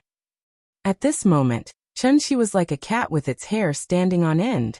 His body shook violently, and a ring-shaped true origin light pillar suddenly flew out of his body. The light pillar dispelled the darkness, and also calmed Chun-Shi down a little. Then he focused and held his breath, and began to look around vigilantly. Chun-Shi was very familiar with this mysterious dark space that had imprisoned him for 200 years. Just like the last time he was here, there was nothing in this place. There was no light, no air, no radiation, no magnetic field. There was no spiritual energy of heaven and earth. But the woman's voice just now was so real, as if she was leaning against his ear and whispering softly. For safety reasons, Chun-Shi immediately released his divine sense, and with himself as the center, he carefully explored the darkness. But in this endless darkness, there was not even a speck of dust, let alone a person who could speak? Could it be that I'm hallucinating? Chun-Shi was somewhat uncertain. After all, he had experienced too many strange things, and his brain could no longer react. But just as he was feeling puzzled, the woman's voice rang again. Do you regret it? This time, Chun-Shi finally heard it clearly. He was not hallucinating, and there was really someone leaning against his ear and whispering softly. After confirming that he did not hear wrongly, Chun-Shi's heart suddenly trembled violently, because he had no idea where the voice came from. It felt as if a female ghost was leaning on his back, asking him if he had eaten dinner today, and he turned around to look for her, but he could not see the female ghost. How could Chun-Shi not be surprised? There was actually someone in this world who could approach him silently, and he could not sense the other party's presence at all? How was that possible? After all, no matter how severe his injuries were, he was still at the peak of the divine transformation stage. However, he was unable to detect this woman's aura at all. He couldn't even pinpoint the direction of her voice. Who is it? Are you talking to me? Can you show yourself? Chun-Shi asked her question towards the void. The woman did not answer him. After a while, the woman's voice sounded again. Do you regret it? It was still the same problem. This made Chun-Shi suddenly realize the woman's tone was exactly the same as the previous 2 times. He felt that she was like a recorder that could only repeat the same sentence over and over again. Regret what? Do you regret it? I don't understand what you mean. Can you be more specific? Do you regret it? F***CK. Do you regret it? Do you regret it? No matter what Chun-Shi said, women would always say the same thing. Therefore, Chun-Shi thought about it seriously. He was a coding farmer, so he was naturally very familiar with mechanical commands. Therefore, Chun-Shi was very suspicious that this woman should be a reflection left behind by a senior expert. She did not have the ability to think, and could only follow the program settings mechanically. If the woman's question was the username, then Chun-Shi's answer was obviously the password. Only by providing the correct password could he successfully log into the account and proceed with the next step. Therefore, when the woman asked again, Chun-Shi answered decisively, I don't regret it.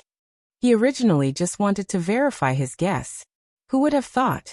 The moment the words I don't regret it blurted out, a bolt of lightning suddenly struck down from the endless dark space. The lightning came extremely quickly. Before Chen-Shi could even react, the lightning had already struck not far in front of him. In front of him was an empty dark void. However, after the lightning struck, it seemed to have struck something and instantly exploded into a large ball of purple flames. The scene in front of him was simply too strange. Chen-Shi subconsciously wanted to turn around and leave, only to find that he could not move his body. At this moment, the ball of purple flames floating in the void slowly drifted toward him. Chen-Shi watched as the flames gradually approached him. He tried his best to break free, but his body seemed to have been separated from his soul, and did not listen to his commands at all. One had to know that he was at the peak of the soul formation stage.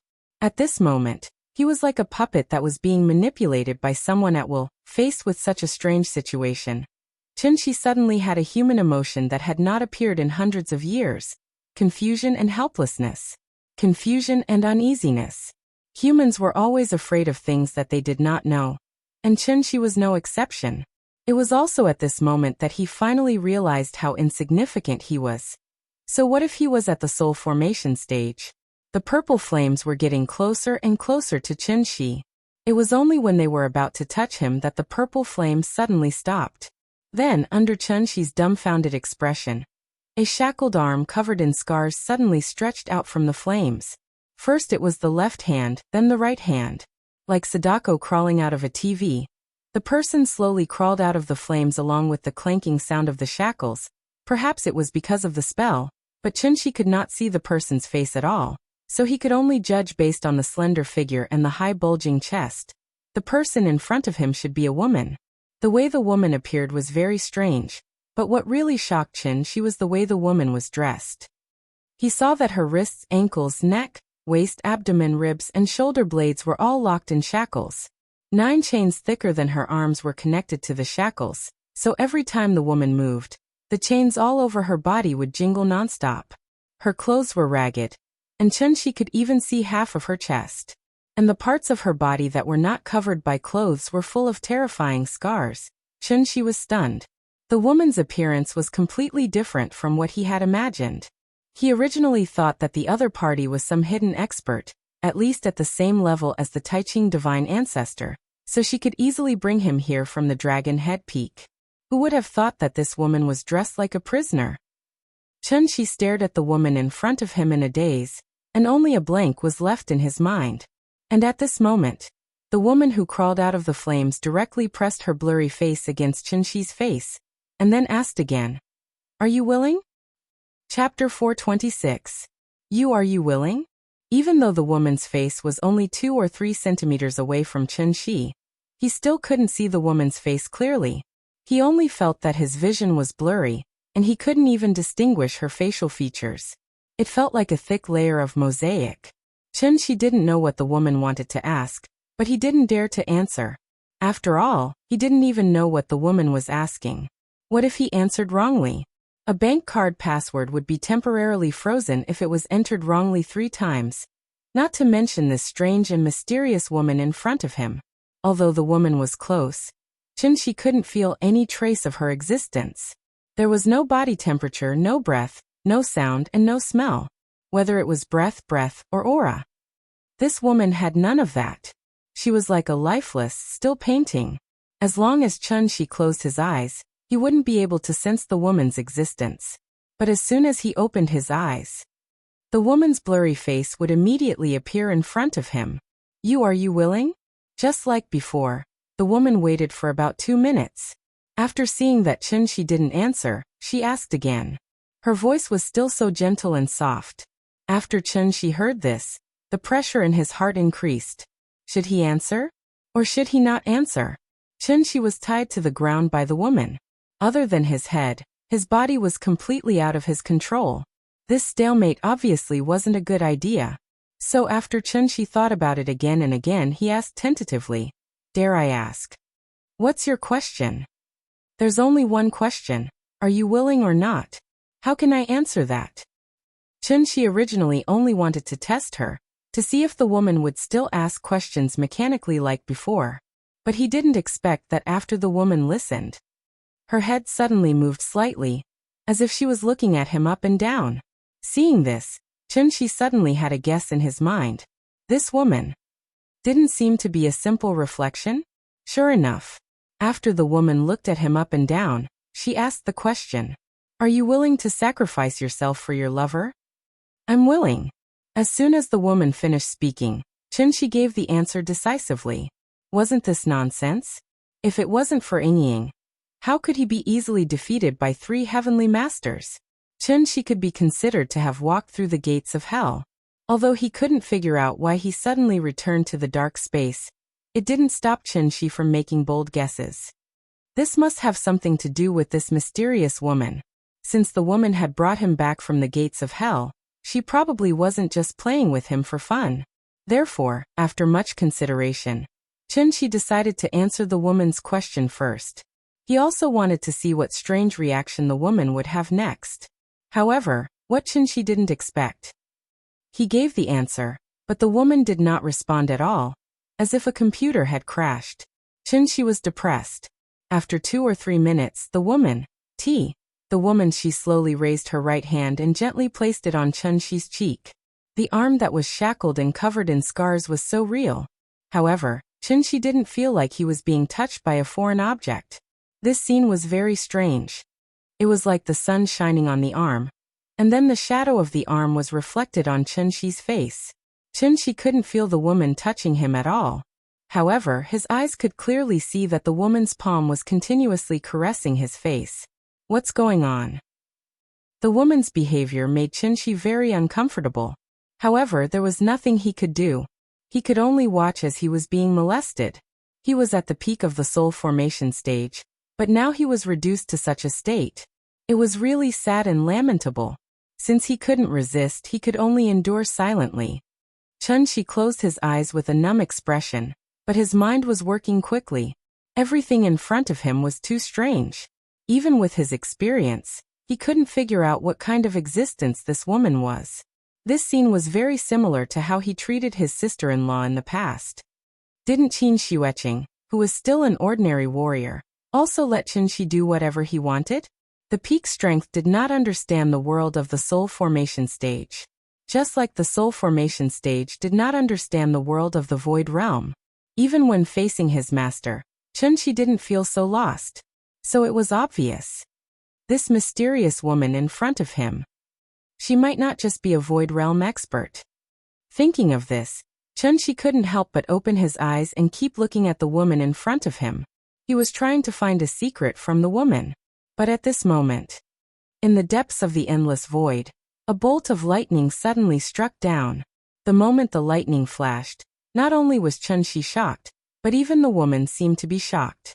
The woman hurriedly turned her head to look, and the chains on her body suddenly made a ding-ding-dang-dang sound. Then, Chunshi's divine sense seemed to have been electrified, and he finally detected a trace of vital essence fluctuation in the depths of the void. This fluctuation was extremely violent, and it could be said to be, the sky fell and the earth cracked. It was earth-shattering. The first bolt of lightning had just disappeared, and it was followed by another bolt of lightning. One bolt after another, and it didn't stop at all. In just a few breaths, there were hundreds and thousands of bolts of lightning striking the depths of the void.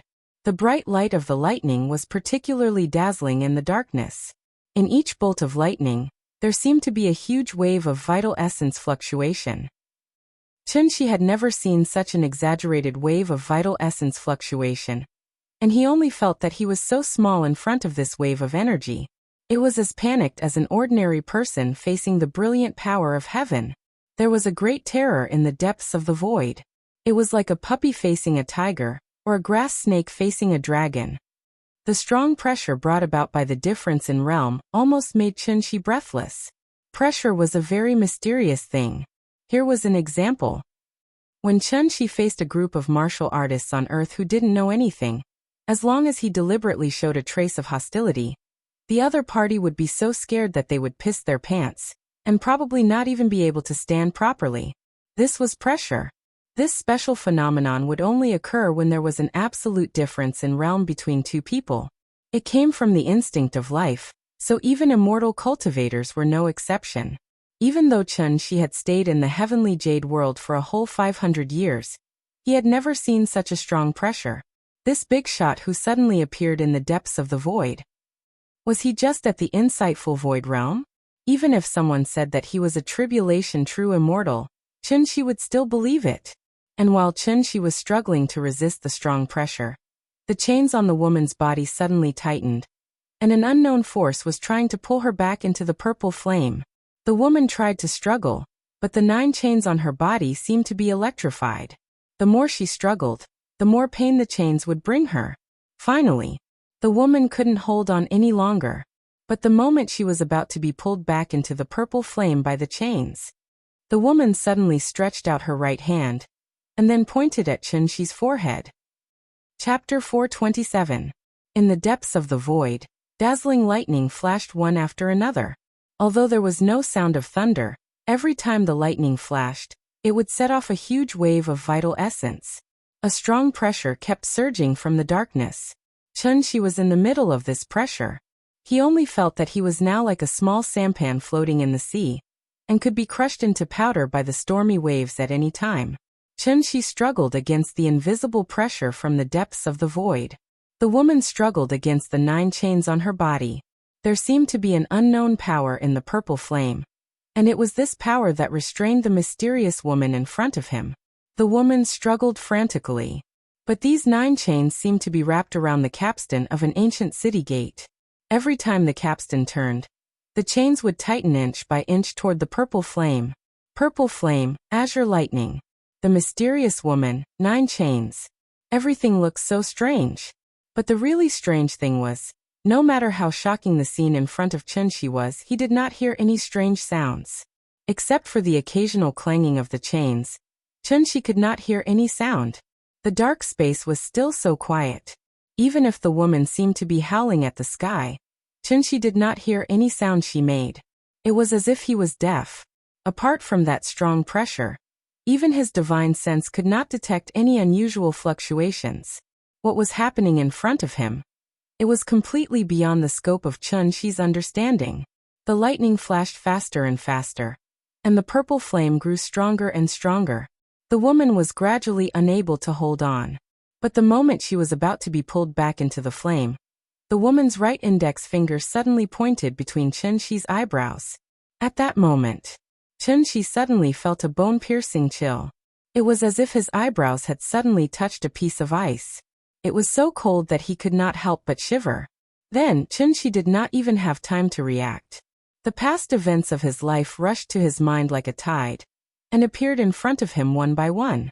It was like a movie that started rewinding at 32 times the speed of the movie, when the ending was clearly shown. From Longsho Peak to Dayu Island, from Shangjing to Zhonghai, from Tianxian to Earth, Chun-Shi also reverted from Soul Formation to Yuanying, then to Golden Core and Foundation Establishment, and finally back to being an ordinary person. The timeline was reversed, and the past was still vivid in his mind. Chun-Shi was like a spectator sitting in front of the TV, watching his life in a daze. Soon, the movie returned to the beginning. It was the scene when he worked overtime until late at night and couldn't get a taxi, so he could only run home in the rain. A bolt of lightning struck down. The image stopped abruptly. "It's you." He turned around and looked at her with a gentle gaze. However, in the blink of an eye, his thoughts had already turned 1,000 times. Chun-Shi gaped at the mysterious woman in front of him. He had thousands of questions in his heart, but before he could ask, the woman was dragged back into the flames by the chains. And the moment the woman entered the flames, she seemed to have heard Chun-Shi's voice, so a faint smile appeared on her originally pained face. Although Chun-Shi couldn't see the woman's face, he could clearly feel that the woman seemed to be smiling at him. Finally, the woman's figure was swallowed by the purple flames. The lightning in the distance disappeared in a flash. After the purple flames fluttered for a moment, they instantly disappeared like fireworks. And as the flames went out, the pressure that came from the depths of the void also slowly faded. Chun-Shi was like a spectator, staring blankly as the darkness enveloped him again. Everything returned to silence. He could finally move again. Huff, huff, huff. As soon as he was free, Chun-Shi couldn't help but start to pant heavily. Although the strong pressure had disappeared, he still hadn't recovered from the fear. Chunshi forced himself to calm down a little, then sat cross-legged in the void. And at this moment, Chunshi suddenly realized that his injuries had healed, and the true origin in his body was abundant, almost at the peak. What was going on? Could it be that the woman cured him before she left? Thinking of this, Chunshi couldn't help but be shocked, and he suddenly had an illusion that he was trapped in a deadly illusion. Illusion attacks the heart, and attacking the heart was the most important thing. There was nothing in the dark space, so naturally there was no reference. After Chun-Shi's strength recovered, everything seemed to return to the moment when he opened the gate of heaven with his sword and fell into the dark space. So he couldn't help but wonder if he had fallen into some kind of illusion again. Everything that he had experienced before. Was it all just an illusion?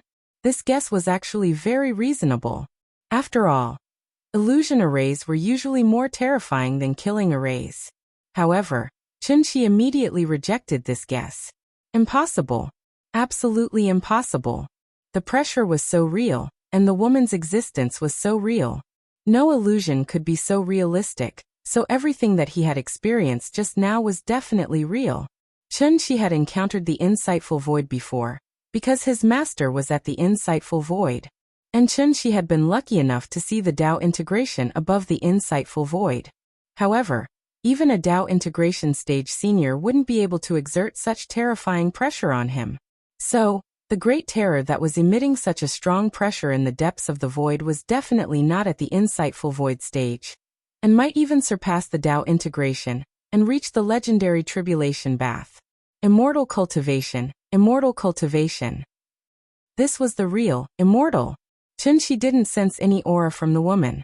But just based on the 9 chains on her body and the move she showed before she left, Chun-Shi had reason to believe that this woman should be at the same level as that great terror. Moreover, this mysterious woman seemed to have an inexplicable kindness toward him. Coupled with her last finger, Chun-Shi instantly had a guess in his heart. Could it be the reason why he went to the heavenly jade world for no reason? Everything was because of this mysterious woman just now. Chun-Shi's heart was filled with questions. But no matter how hard he racked his brains, he still couldn't figure out the reason. There were still too few clues. One had to know that this was an important figure that only existed in myths and legends, and he was lucky enough to come into close contact with her today. Although he only said a few words, he resisted a strong pressure. But for Chun-Shi, who was already at the soul formation stage, this kind of experience was very rare. So he immediately sat cross-legged in the void, and began to carefully recall the entire process of the woman's appearance. He tried to gain some experience from it, but he didn't expect that when he sat down for a whole 300 years. Please remember the domain name of this book. 9 Heavens Divine Emperor Mobile Version Reading Website. Chapter 428. In the dark space, Chun-Shi used a strand of true essence to create a very crude timer, and then he completely went into seclusion. After his previous experience, he didn't dare to waste his true essence at all. Instead, he entered the state of tortoise rest from the beginning, and kept thinking about everything he just saw in his mind. The reason why the woman didn't have any aura on her was that she had an inexplicable kindness toward Chun-Shi from the beginning, so she deliberately restrained her aura. If the woman was a prisoner, then the great terror that appeared later was obviously the prison guard guarding the prisoner. These were 2 great figures who had the ability to reach the heavens and penetrate the earth. Chun-Shi couldn't figure it out, so he focused all his energy on himself. And what he just experienced also made Chun-Shi realize for the first time that soul formation was too weak. So weak that even if he came to Heaven Capital, he couldn't get the soul mirror and save Ying. He was so weak that he could only tremble and be at a loss under the terrifying pressure of others. Chun-Shi really didn't like this feeling. So he wanted to use this opportunity to get close to the 2 great figures to break through to the insightful emptiness realm in one go. Strength was always relative. In the heavenly jade world, he was the Dawn Divine Lord who oversaw a region. On earth he was a god, who was above ordinary people. But in Heaven Capital, he found that he couldn't deal with the siege of the 10 celestial venerables and 5 divine generals by himself. As for the great terror of the mysterious woman, She was a terrifying existence that Chunshi didn't even dare to think about before. The comfortable life made Chunshi gradually forget the first rule, which was natural selection, survival of the fittest. Chunshi had a monthly salary of more than 10,000, and his life in a small county was too comfortable. But for big cities like Shangjing and Zhonghai, what was more than 10,000 a month? To put it bluntly, in fact, he had lowered his own level, which was why he was able to live a carefree life. You have your pursuits, and I have my choices. So Chunshi's previous idea wasn't wrong. His mistake was, the development and progress of society would not stop because of a single person. Following the birth of a child, the price of housing skyrocketed. Even if they were hiding in a small county town with a monthly income of more than 10,000, they began to struggle to make ends meet. When Chunshi could no longer protect his family with his current strength, that would be when he made a grave mistake. Chunshi realized his mistake, which was why he was so eager to break through to the insightful emptiness realm. It was the same as when he was eager to break through to the divine transformation realm and step on the path home. Fortunately, as long as a man was willing to work hard, it was never too late. Ren Zhengfei founded Huawei at the age of 43. Zhong Qingho founded Waha at the age of 44. Then there was Colonel Sanders of the United States, who didn't even start KFC until he was 66. I was once dressed in fine clothes and riding a horse, young and frivolous. Now he's working diligently, and a great talent is a late success. While Chunshi was trying his best to comprehend the true meaning of the word void in the dark space, the little fellow was also gradually adapting to her new life, without the company of her parents.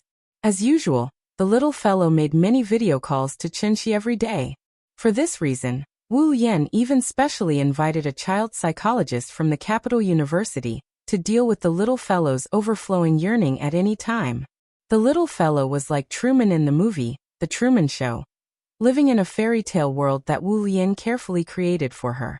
She gradually got used to video calls with her father, and also gradually got used to her mother's deep sleep. But unfortunately, communication through video calls couldn't compare to the company of real people after all. When the child no longer cried and insisted that her father come home, it meant that her heart had begun to close up. As soon as the video call ended, the smile on the little fellow's face would visibly diminish. She no longer liked new toys, and she no longer clamored to play in the ice rink. If the two brothers didn't come to the courtyard to play with her every day, rain or shine, her entire childhood would probably be much dimmer. Toys, cartoons, Big Cat, and the two brothers had already formed the entire content of the little fellow's life. Grandpa was very good to her. Although Grandpa was often in a daze alone and accidentally neglected her existence, the little fellow could still feel Grandpa's deep care for her in her heart. But this care, it was more like the feeling that Aunt Zhang once gave her, rather than the feeling that her parents once gave her. Only when one once had something would one know what it meant to lose it. She began to like holding her phone in a daze in the room alone. Because she grew up, she naturally began to have troubles. Time flew by. It was a new year. Aunt Zhang was very puzzled as to why Chunshi didn't call her this year. So as soon as the spring festival was over, the old lady took the initiative to call Chunshi. Unexpectedly, the old lady was fooled by Wang Chuanju, saying that Chunshi and his family were traveling abroad and wouldn't be back for a long time.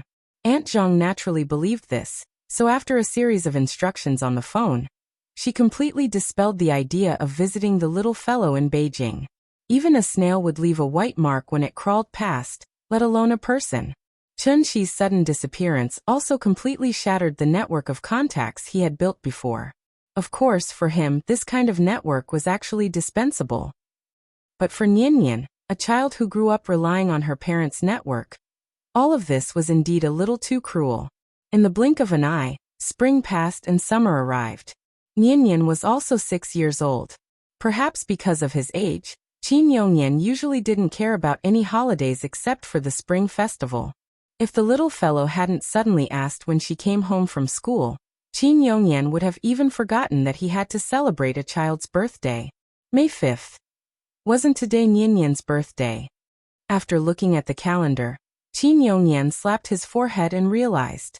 After comforting the little fellow for a while, he hurriedly rushed out to buy her a cake. To be honest, Although Qin Yongyan had a scholarly, easygoing, and otherworldly temperament, he was actually a straight man of steel. A straight man. Usually he only knew how to practice martial arts. But now, he suddenly wanted him to make the child happy. Wasn't this making things difficult for him? If the little girl in the cake shop didn't kindly remind him, Qin Yongyan wouldn't even know to prepare 6 candles for Nianyan. Fortunately, Nianyan's temperament had changed. If it was when Chunshi was still alive, this little thing would immediately cry out of grievance. Nianyan didn't cry. After seeing her grandfather lighting the candles in a hurry, she followed what her mother taught her before, closed her eyes and seriously made a wish. Her wish was very simple.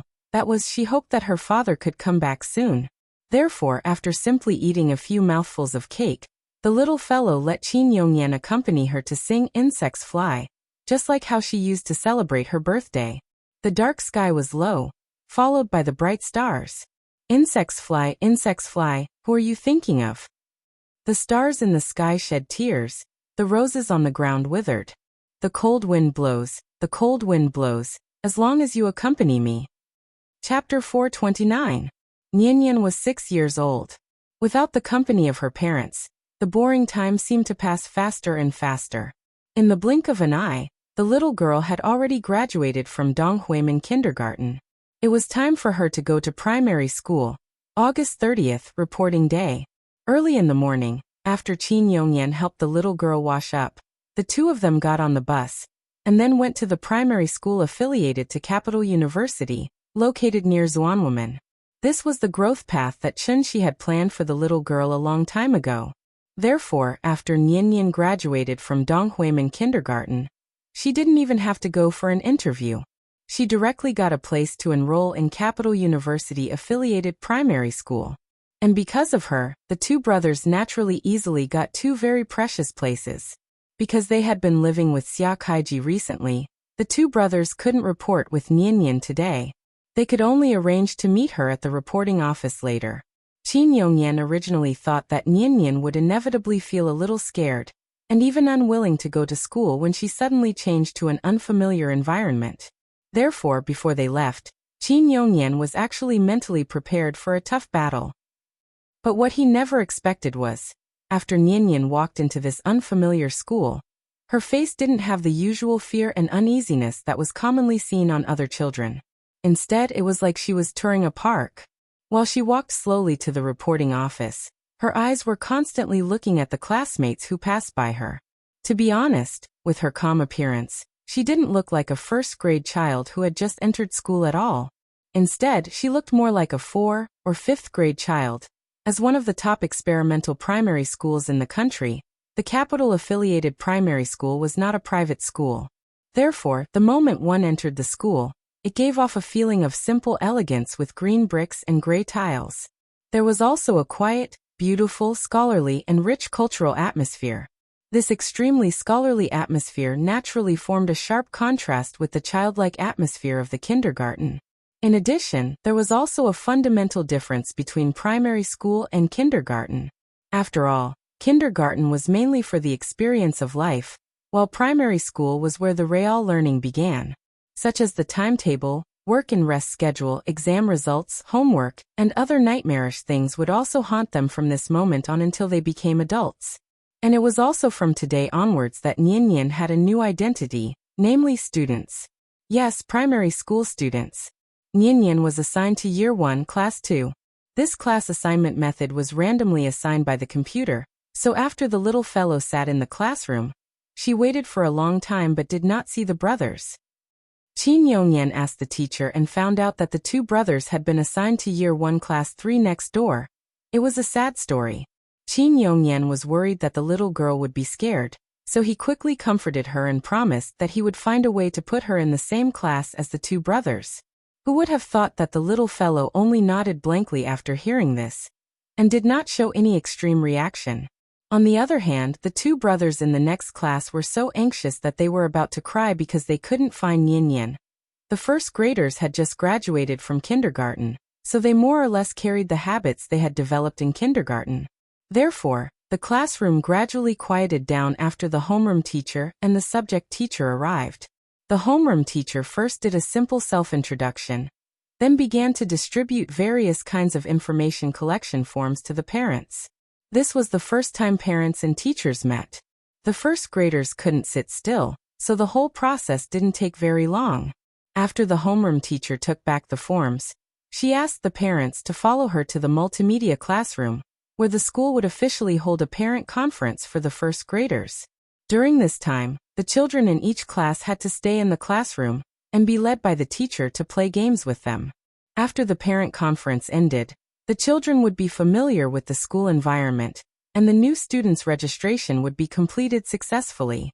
They only had to wait for school to officially start the day after tomorrow. There were no problems with the school's arrangements. However, after Qin Yongyan followed the homeroom teacher to the multimedia classroom, there was a small commotion in Year 1 Class 2. As for the reason for the commotion, it was completely because of an unlucky brat. After the parents followed the homeroom teacher to the multimedia classroom, the children were guided by the teacher to play with plasticine. Nianyan was wearing a white dress today. Qin Ruoying personally picked it for her.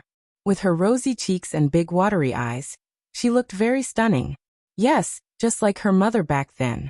With such an outstanding appearance and a faint fragrance on her body, the boys in the class would peek at her from time to time from the moment she walked into the classroom. Children at this age still had a vague understanding of gender, and it was more out of curiosity. Beauty was innate, because it was determined by genes. Most children would enter the aesthetic sensitivity stage when they were 3 years old. They would even choose colors that they liked, such as red, blue, etc. Therefore, don't think that children couldn't distinguish between beauty and ugliness. Not only did adults like beautiful women, but children also liked beautiful women. Nianyan was clearly a living beauty. Most children were very obedient, but there were always a few exceptions, which was commonly known as brats. Unfortunately, there was a brat sitting diagonally behind Nianyan. Although this brat was only 6 years old this year, he was very mischievous. He was not afraid of parents or teachers at all. It seemed that when he was in kindergarten, he was the tyrant of the class. Nianyan was so cute, so the brat naturally had his eyes on her from the beginning. Of course, this brat's heart was not as dirty and dark as the adults. He just instinctively wanted to get close to Nianyan. However, the way he approached others was completely unacceptable to ordinary people. This brat took advantage of the time when the teacher was teaching the other children to play with plasticine to climb to the ground and quietly crawl behind Nianyan. He wanted to lift Nianyan's skirt, just like he used to lift other people's skirts. However, just as he held the little girl's skirt tightly with a smirk on his face, the little girl who was seriously playing with the plasticine seemed to have been prepared. She suddenly stood up from her seat and slapped him directly in the face. Slap. Nianyan did not use much strength, but the crisp sound of the slap alarmed the entire classroom. The brat was stunned. He was stunned for a long time. When he saw the teacher rush over, the brat's grievance seemed to have found an outlet. He couldn't help but burst into tears. Chen Yan, what are you doing? Chapter 430. Chen Yan. Compared to the recently popular names like Zishuan, Sini, Sahan, and Kursin, the little girl's name seemed particularly ordinary. But because of her outstanding appearance, the teacher remembered this child who was as cute as a porcelain doll at a glance. She didn't know if it was a psychological effect, but most people would discover a strange phenomenon during their school days, and that was, a good-looking girl would usually be the class monitor of the class. Of course, the prerequisite was that the girl had self-respect and self-respect. Perhaps it was because their beautiful appearance gave them more attention, but at the same time, it also gave them more pressure. In addition, girls matured early, so these girls were usually more mature and sensible than ordinary children. Nianyan's appearance was already very outstanding, and in addition, she was influenced by rich spirit energy all year round. So even if she didn't cultivate, she had a temperament that was far superior to other children her age. Therefore, the moment the teacher saw her, she had already listed the little girl as a candidate for class monitor. If her performance in the future was good and her results could keep up with the rest of the team, this position would obviously be decided internally. But no one would have thought. That the little girl who easily gained the approval of all the teachers would beat another child to tears on the first day of school? The naughty child sat on the ground and cried loudly, while Nian stood there and looked at him coldly. Seeing this, the teacher couldn't help but be angry, so she couldn't help but scold her. However, Nian didn't defend herself. Instead, she pursed her lips and looked indifferent. School bullying was a situation that occurred in every school, and even every class. As one of the top teachers in the country, the teachers of the capital-affiliated primary school naturally did a lot of research in this area. The naughty child deliberately cried loudly, hoping that the teacher would be biased towards him. Fortunately, the teacher wasn't a fool, so before confirming the truth, she didn't dare to make a conclusion. Seeing that Nian didn't continue to beat him, the teacher came between the two children and patiently asked the reason.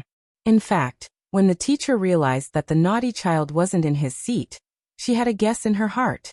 So, she immediately relaxed her expression and tried to communicate with the little girl.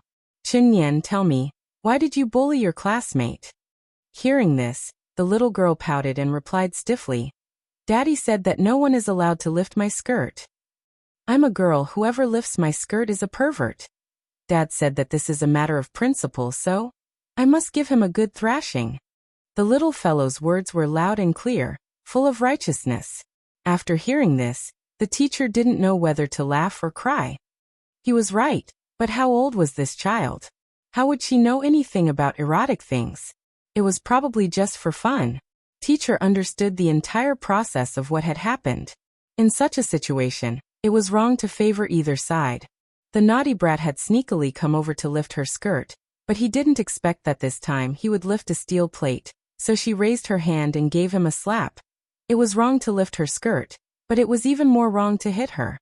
Therefore, after the teacher pointed out the two children's mistakes, she asked them to apologize to each other. "Chunyan, if you encounter such a situation in the future, you can tell teacher directly. Teacher will definitely criticize him severely.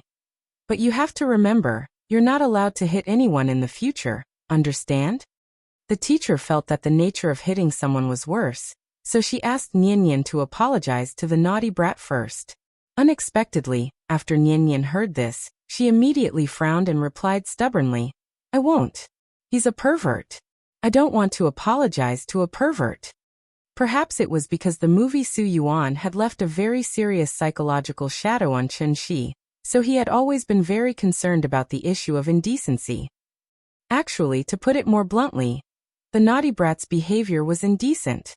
Age wasn't a reason to make a mistake, nor was it an excuse to avoid making a mistake. Scourges were cultivated slowly. If a mistake was made and a random excuse was found to cover it up, there would obviously be more girls who would be unlucky in the future. "Why did you not teach your child well? But my child was the one who was hurt." This was a matter of principle. Therefore, Chen Shi's attitude had always been absolutely unforgivable, absolutely unforgiving. Nian had obviously inherited Chen Shi's teachings. Therefore, when she heard that the teacher actually asked her to apologize to the naughty brat, Nian suddenly became confused. Pervert. Shameless. I'm not going to apologize to a pervert. Bah. The little girl's reaction was somewhat out of the teacher's expectations. She called him a pervert here and there, and the last bah deeply hurt the naughty brat who was lying on the ground pretending to be innocent. This was great. Seeing that the whole class was watching the show, the naughty brat who had to bear the name of pervert suddenly felt a little embarrassed. After all, he was still a child. The teacher was busy correcting Nian's mistake, so she didn't notice the naughty brat's thoughts. When the naughty brat saw that everyone seemed to be laughing at him, his mentality instantly exploded. After a loud cry, he ran out of the classroom while crying. Well, this time he was really crying. Seeing this, the teacher quickly chased after him.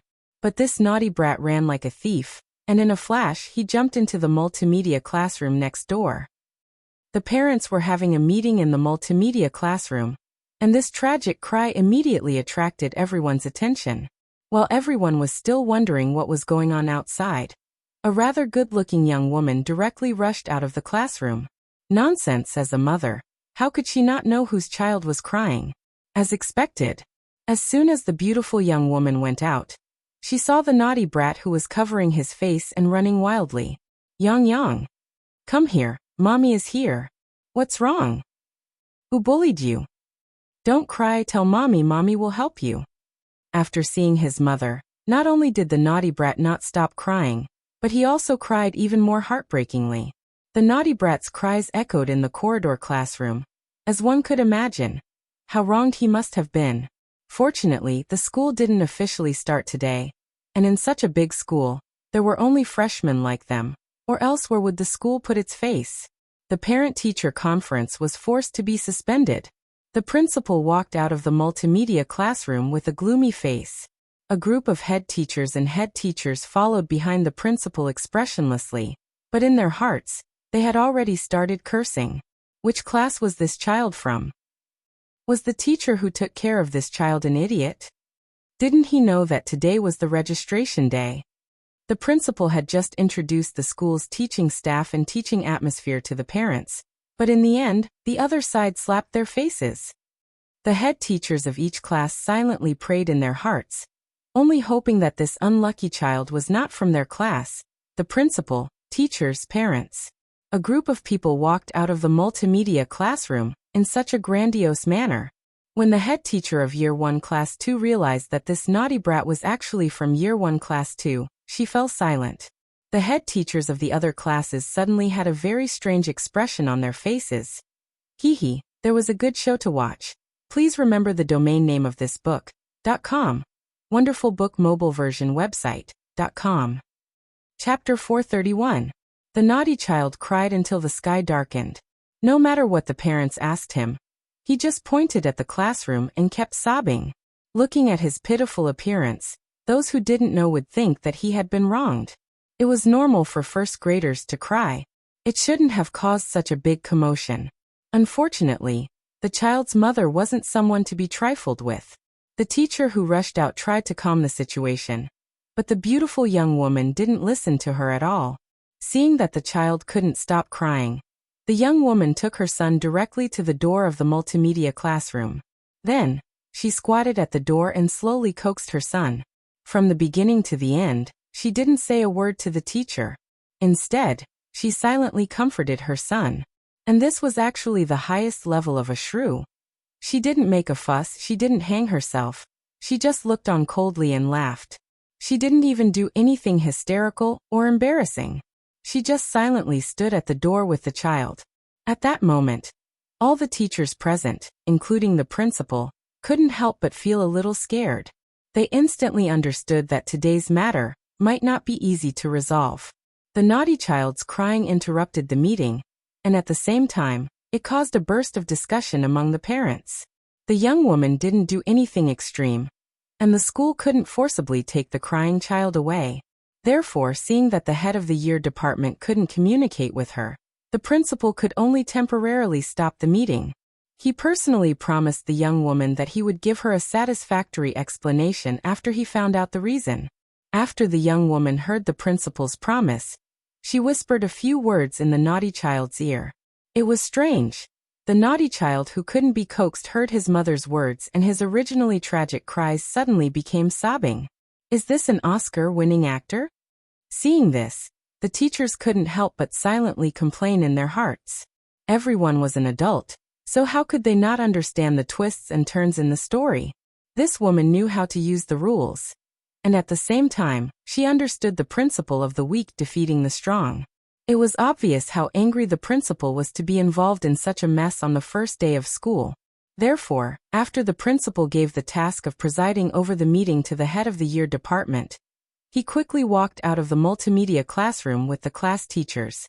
When the parents saw this, they ignored the age director's advice and hurriedly followed the principal out of the multimedia classroom. After confirming that the troublemaker wasn't their child, the parents returned to their seats and discussed the aftermath of the incident. It's so hard to get a place in the capital-affiliated primary school. Looks like there aren't any left. I wonder whose unlucky child this is. Won't father and mother be angered to death this time? After all, today was not even the first day of school. It was just a reporting day, but it turned out to be such a big deal. If nothing unexpected happened, This child who hit someone would probably be treated as an example and expelled directly by the school. Of course, according to the rules of the 9-year compulsory education, schools could not directly expel or dissuade students. But the school could give the students holidays. Other than making things difficult for them, the school had many other ways to make students transfer schools voluntarily.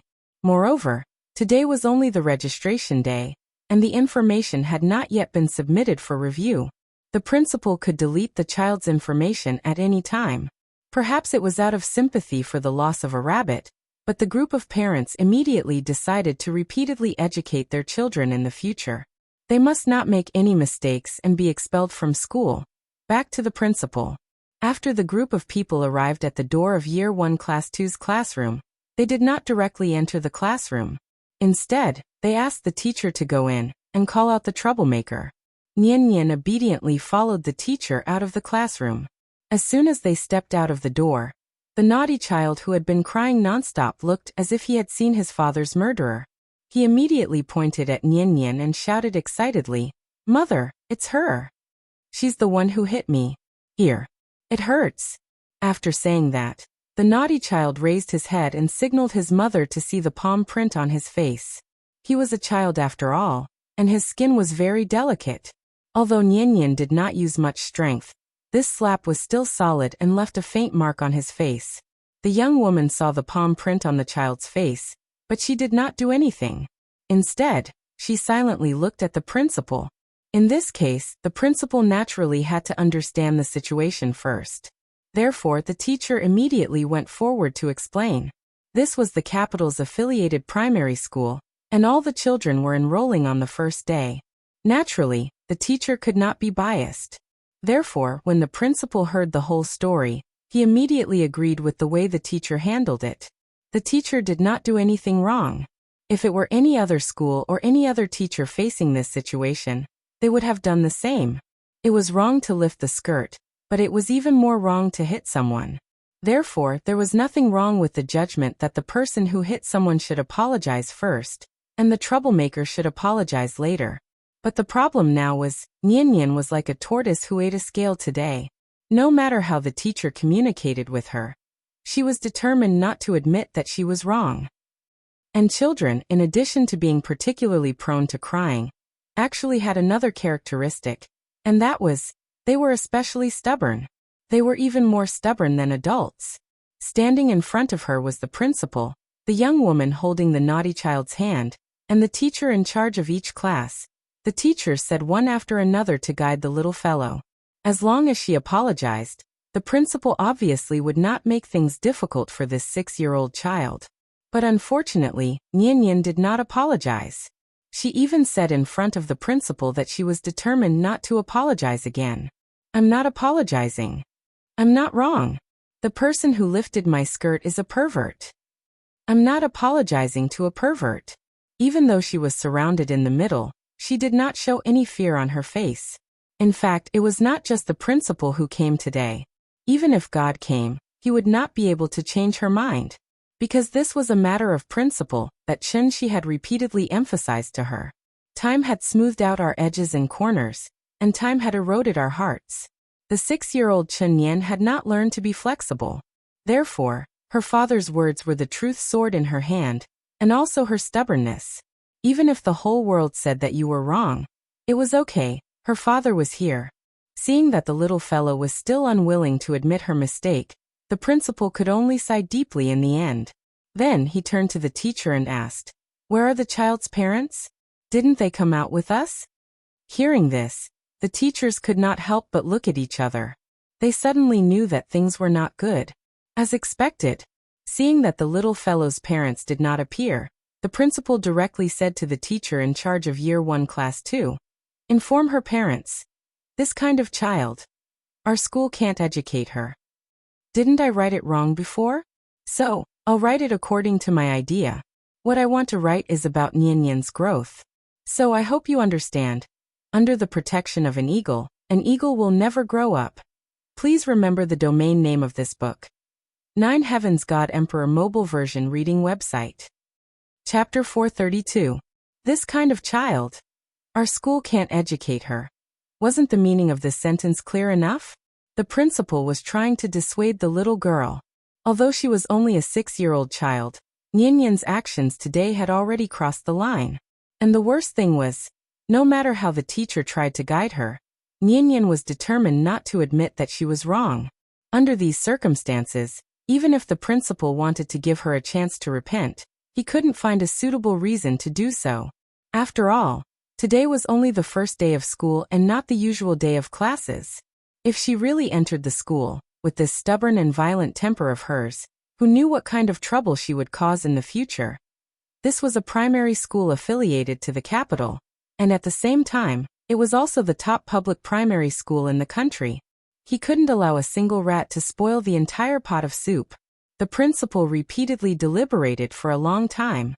In the end, he made this seemingly unreasonable decision. Of course, the principal was actually very clear in his heart. For a 6-year-old child, her worldview had yet to be stabilized. So the child's every action was actually carried out according to the daily teachings of the parents. Rather than saying that it was the child's fault, it was more accurate to say that it was the parents' fault. But in the end, the child was the one to take the blame. Nianyan happened to bump into the muzzle of the gun. And because of this, she became the target of the principal's punishment. At this moment, no teacher spoke up to plead for her, and even the homeroom teacher of Year 1 Class 2 was silent. Seeing this, the young woman couldn't help but reveal a trace of satisfaction on her face. She gently touched the naughty child's face, as if hinting to her son, "Look, mother is standing up for you." Seeing that the principal had spoken, the homeroom teacher could only sigh deeply, then turned around and walked to the multimedia classroom, preparing to inform Chen Yan's parents to take the child away. But just as she was about to turn around, Qin Yongyan, who hadn't shown his face all this time, suddenly appeared behind her. Qin Yongyan had already stepped into the diviner realm. Although this level of cultivation couldn't achieve eternal youth, they could still maintain their appearance for decades. In order to not appear too different, Qin Yongyan deliberately made himself look a lot older, thus giving the impression that he was about 40 or 50 years old. With his cultivation level, he naturally knew what was going on outside. Therefore, as soon as he appeared, Qin Yongyan directly walked past the head teacher and came to the little girl.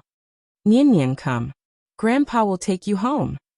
He gently held the little fellow in his arms, and with a little force, the little fellow was lifted up by him. At this moment, the right or wrong of this matter was no longer important. Qin Yongyan respected Chen Shi's teaching methods, so as long as Nianyan believed that she was not wrong, then she really was not wrong. The one who was wrong was the brat and that beautiful woman. At the same time, it was also the school's education method. Isn't it just a small school affiliated to the capital? What's the big deal?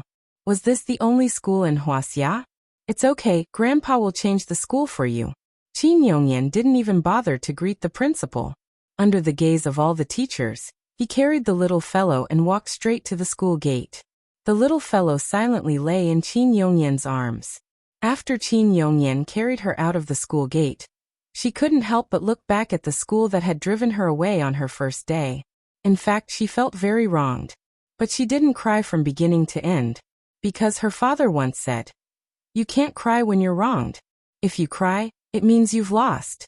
There's a group of people waiting to see you make a fool of yourself, especially those who have wronged you. The more wronged and sad you are, the happier and more complacent they will be. Qin Yongyan wasn't Chen Shi, so he didn't want to lower himself to the level of these ordinary people. The only solution he could think of was to change the school and environment for Nianyan. Therefore, after walking out of the school gate, Qin Yongyan took out his phone and called Wang Chuanju. Wang Chuanju was presiding over a department meeting, so she wouldn't have answered the phone. But she remembered that Qin Yongyan was an antique who didn't even use a cell phone. Something important must have happened if he suddenly called. Therefore, Wang Chuanju immediately stopped the meeting and walked out of the conference room with her phone. "Ah, what? Transfer Nianyan." The capital-affiliated primary school is close to home, and the quality of education is good. Why would she want to transfer schools? Wang Chuanju felt that Qin Yongyan's request was very strange, so she repeatedly asked over the phone. Qin Yongyan didn't want to say at first, but he couldn't stand her bombardment of questions, so he had to roughly explain the situation. But unexpectedly, after hearing the story, Wang Chuanju exploded on the spot. Even though they were separated by a door, her roar could be heard clearly in the conference room. What? Nian was expelled. Who did it? Don't go, I'll be right there. What do you mean I don't care? My granddaughter was bullied, and you want me to do nothing? Brother, I don't want to criticize you, but you really need to change your good temper. It's a good thing that Chunxi isn't at home now. Otherwise, with his daughter's temper, wouldn't he tear down the school today? Okay, don't say any more, I'll be right there. It had to be said that Wang Chuanju was really efficient. In the time it took Qin Yongyan and the little girl to wait for the bus, she had already rushed over with a group of people. As soon as they got off the bus, Wang Chuanju directly squatted in front of the little girl, then gently hugged her into her arms and patiently asked, Nian, tell Grandma, what's going on today? Perhaps it was because Wang Chuanju was a woman. When the little girl saw her, she immediately pouted and said coquettishly, Dad said that I'll hit whoever lifts my skirt. But the teacher said that I did something wrong and wanted me to apologize to him. Speaking of this, the little girl suddenly paused, and for the first time, an expression of grievance and sadness appeared on her face. In fact, when everyone said that she was wrong, how could she not have doubted her own actions? After all, she was not some stubborn brat. Although Grandpa said that she did nothing wrong, the little girl still seemed to have some self-doubt, so she could not help but ask doubtfully, Grandma, was I really wrong? The so-called right and wrong itself was a subjective meaning.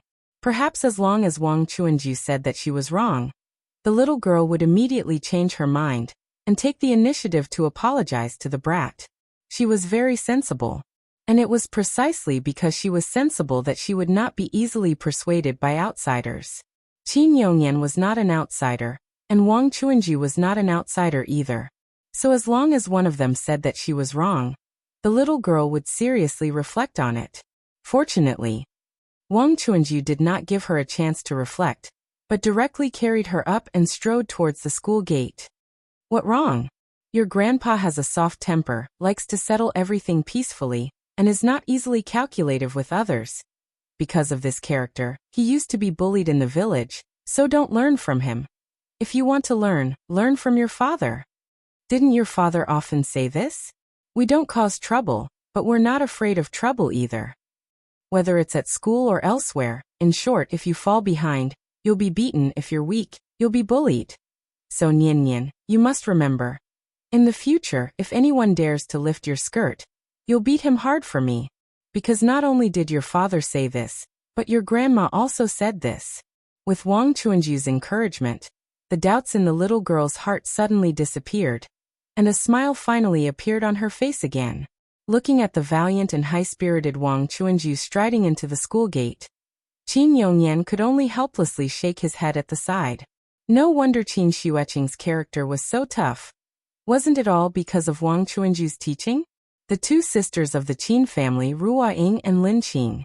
One was gentle like water. One was as strong as fire. Who knew? Who would Nian look more like when she grew up? Please remember the domain name of the book. 9 Heavens God Emperor Mobile Version Reading Website. Chapter 433. With Wang Chuanju's strong appearance, there was a shocking turn of events. When the principal saw her take out a black ID, he immediately squeezed out a sincere smile on his face. It couldn't be helped. This was the world of adults. Their edges and corners had been smoothed out by time, and the corners of their mouths were raised into sophisticated smiles. Wang Chuanju was really too strong. No one knew what she said to the principal, but in a short while, Nian was led back to the classroom by the class teacher with a smile. Children didn't hold grudges, but when the naughty child saw Nian return to her seat as if nothing had happened, he couldn't help but have a flash of fear on his face. It was obvious that the naughty child was really afraid of this new classmate who beat him up at the slightest disagreement. Nian was still young, so she didn't understand what Wang Chuanju's appearance meant. But the beautiful young woman was very clear that she might have kicked an iron plate today. So when she came out of the principal's office, she hurriedly left the school with the naughty child, as if she didn't want to stay here any longer. As Nian returned to her seat, this farce also came to an end. Other than the naughty child being taken away by his mother, it was as if nothing had happened. And Nian, the freshman who dared to beat someone on the first day of registration, became famous because of this battle. Now, not only did the teachers in the school know that her background wasn't ordinary, even the students looked at her differently when they looked at her. After all, in a class, there were also class bullies other than top students. Fame was earned through fighting. The teachers didn't talk about what happened today, and the children were afraid that they would be the next to be beaten.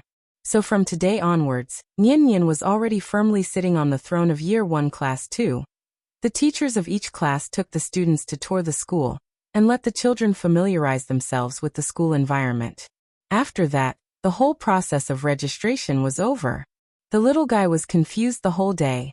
After dinner, when she made a video call to Chunxi, she told her father about it. She didn't expect that after Chunxi heard about it, he repeatedly told her not to hit anyone in the future. As the saying goes, no one knows a son better than his father. Who doesn't know a father better than a son? Children were the closest people to their parents. How could they not be aware of the changes in their parents? Chunxi's previous education had long been deeply ingrained in Nian's mind. So when he suddenly proposed a completely different education concept at this moment, the little fellow immediately felt a little strange. Because these words were obviously in conflict with what Chunxi had said before, and it was also completely different from what Grandma had said. Looking at the lifelike Chunxi in the video, the little girl was at a loss. It was as if an error had occurred when a computer was running. The little guy's brain shut down. The child psychologist did not know the real Chunxi, so he could only guide the little guy in the correct way. But no matter how perfect the imitation was, a fake would always be a fake. Therefore, this seemingly small oversight planted a seed of doubt in the little fellow's heart. Perhaps she wouldn't be able to detect any abnormalities in the short term. But if time passed, by the time the little fellow turned into a little girl, this clumsy lie would probably burst like a bubble. Fortunately, the little fellow was still young. Even if she felt a little strange, she didn't directly question it over the phone. As usual, Chunxi comforted the little fellow, told her a few stories, and coaxed her to sleep. The little fellow nodded. But after hanging up the phone, she didn't seem to be sleepy at all. She turned over and directly leaned against Qin Ruoying. She still felt a little confused, so she leaned her head on her mother's shoulder and told her what she saw and heard today. Unfortunately, her mother was still sleeping quietly. The little fellow blinked and suddenly felt a little cold, so she softly called in the dark, "Big cat." Meow. After hearing her call, the big cat immediately jumped down from the beam and directly got into the little fellow's bed with a few leaps. Feeling the warmth from the big cat, the little guy blinked his eyes and turned to look at the window at the side. Tonight, the moonlight was like water. The moonlight shone through the window on the bedside. The little fellow hugged the big cat tightly and clung to Qin Ruoying. She couldn't help but murmur, "Big cat, where do you think Dad is going?" Meow. "When will he come back?" Meow. "I miss him so much." Perhaps he felt the strong longing in his daughter's heart. Chunxi suddenly woke up from his meditation. Perhaps because he had been meditating for too long this time. The moment he woke up, Chunxi even had the illusion that he was in a courtyard.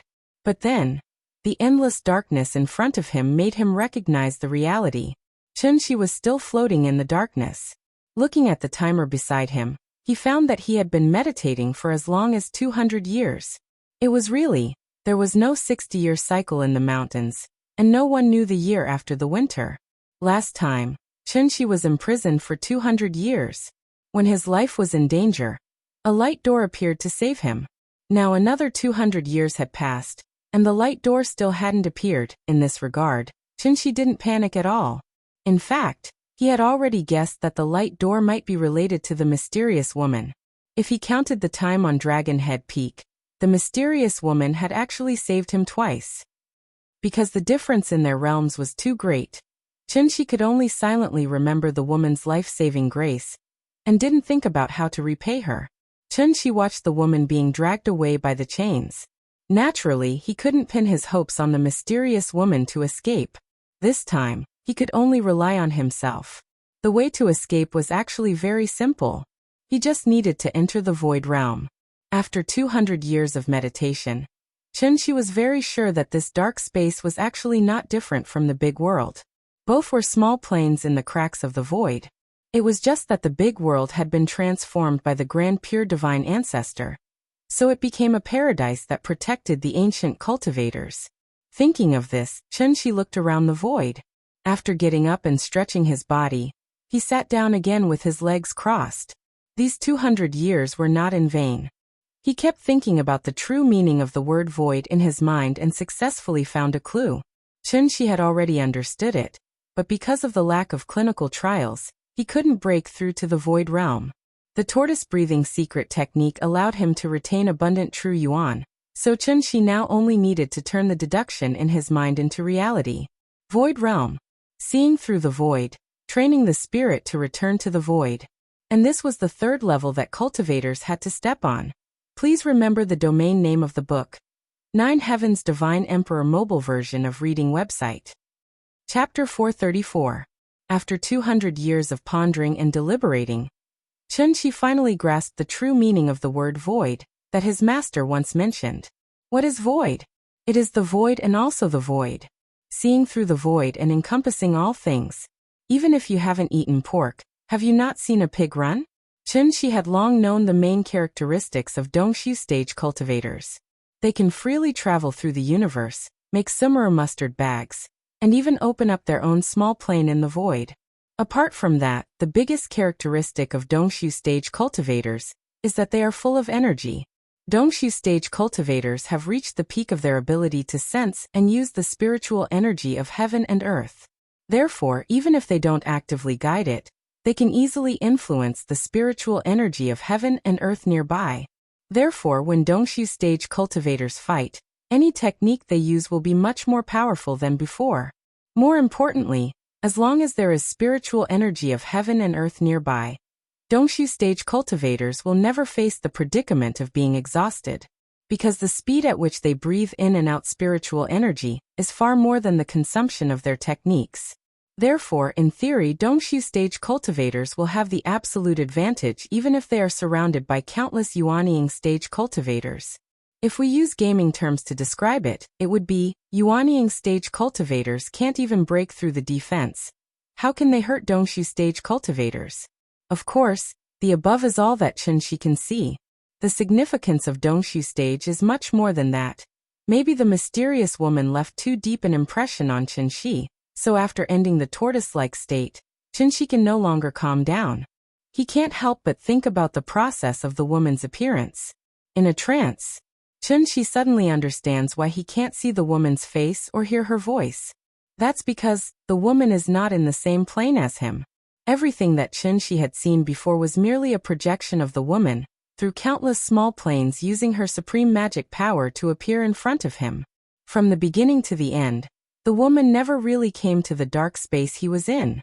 As for the terrifying aura that came after, Chen-Shi has reason to suspect the Great Terror was actually trying to find out the true reason why the woman projected herself into this world.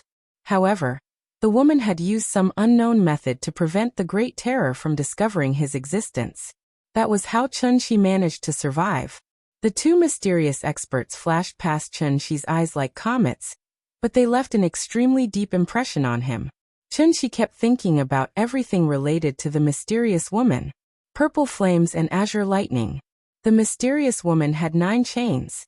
The Great Terror in the depths of the void, as well as his 200 years of contemplation and contemplation. All sorts of seemingly unrelated events converged together. Suddenly, Chen-Shi understood. It was like playing the ice bucket challenge in the middle of winter. When a basin of ice water was poured over his head, he suddenly felt enlightened. The word void was too mysterious.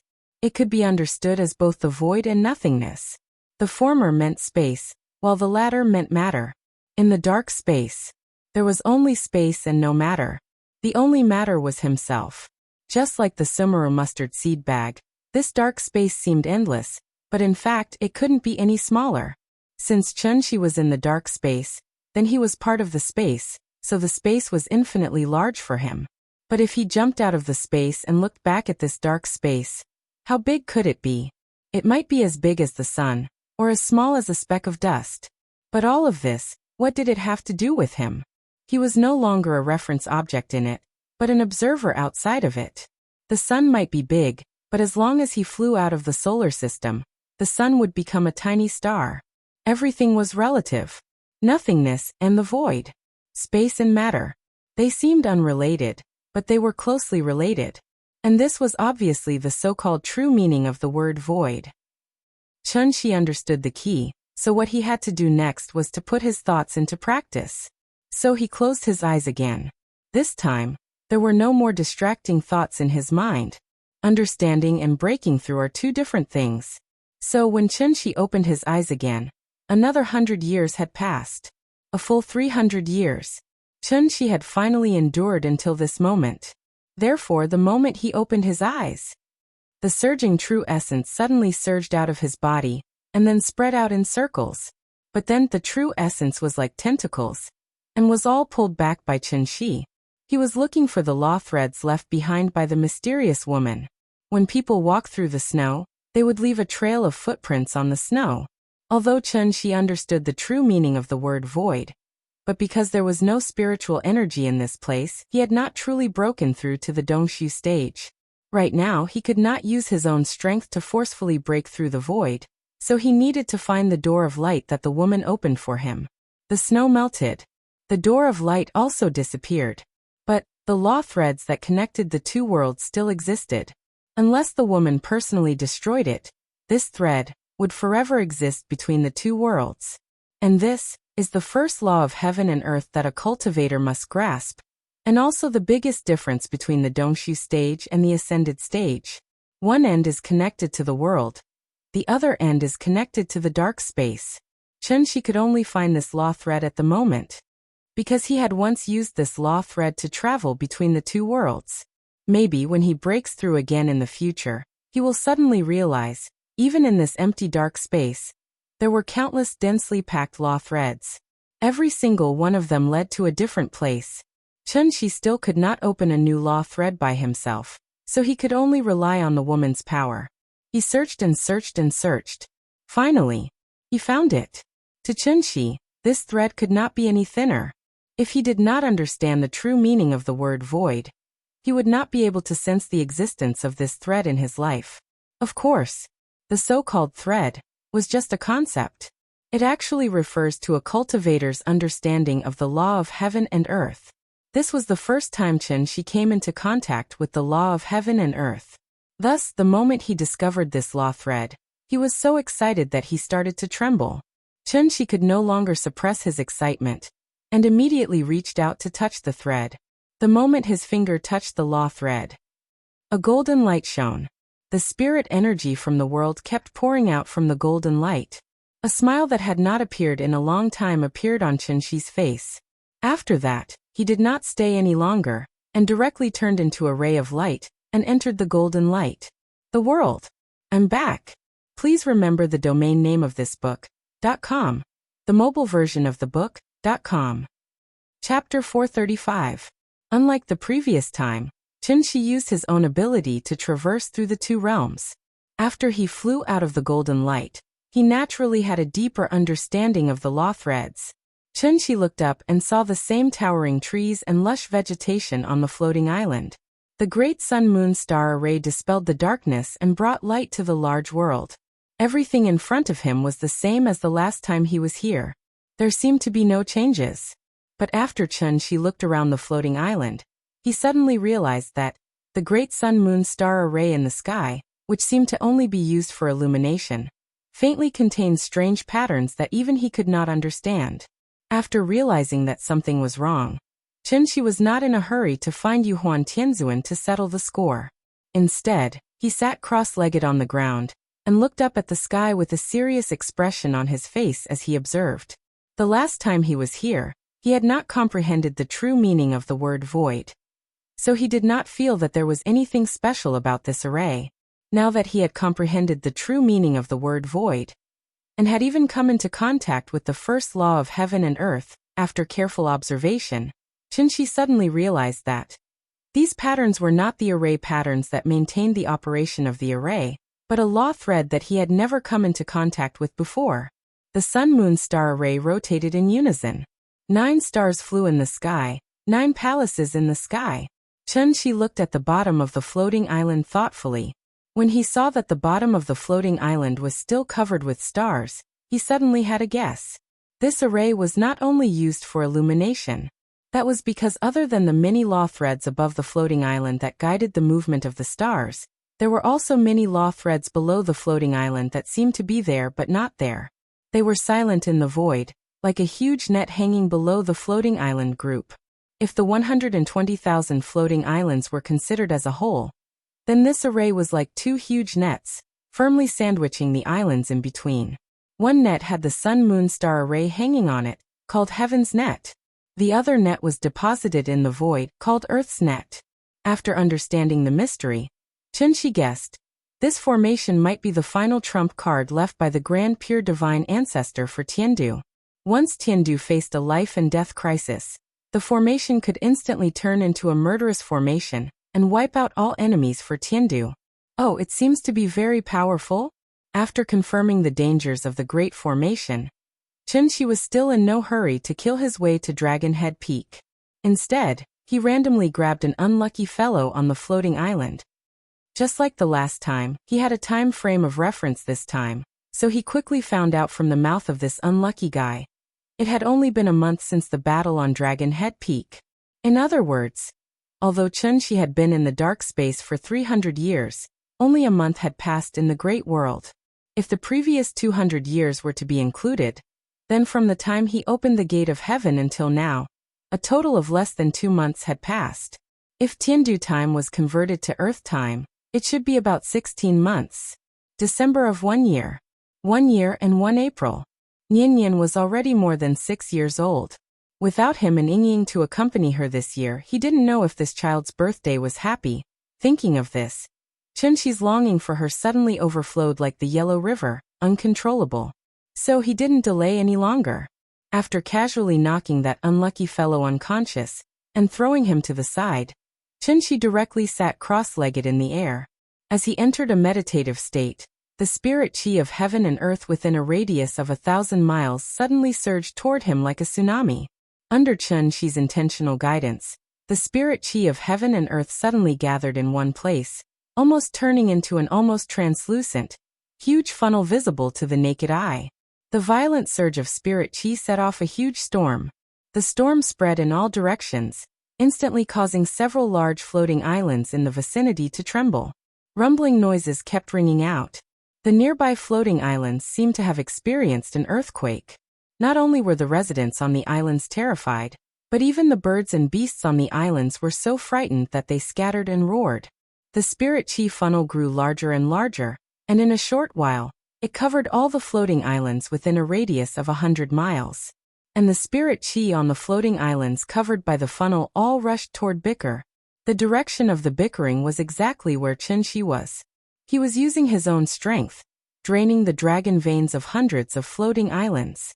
When the spirit chi of heaven and earth entered the body, there should be a refining process. However, Chun-Shi was like a large factory at this moment. As long as the spirit chi entered his body, after a few assembly lines of processing, it would completely become a part of his body. The spirit chi surged faster and faster, and the accumulation of vital essence also increased. Chun-Shi didn't hide his aura at all, so his aura was rising at a speed visible to the naked eye. The early stage of the soul formation realm, the middle stage, the late stage, and then the peak stage. Under such crazy pressure, in just a few breaths' time, the accumulation of vital essence in Chun-Shi's body had already reached the peak. And as the funnel continued to expand, Chun-Shi's aura also became stronger and stronger. In the face of such a powerful aura, the residents on the nearest islands couldn't even stand steadily. At this moment, he didn't hide the killing intent in his heart. This killing intent seemed to have substance, and in the end, it turned into an invisible long sword. It soared into the sky and cut through the clouds. The sword pointed to the Dragon Head Peak. Bang, bang, bang. Hundreds of dragon drums sounded at the same time, and the dense drum sounds poured down like a rainstorm. At that moment, even the god generals on duty on the various islands were stunned. But then, they were like cats whose tails had been stepped on. and they couldn't help but let out a long cry. Enemy attack! Enemy attack! Enemy attack! In an instant, everyone was in a panic, and the sky shook.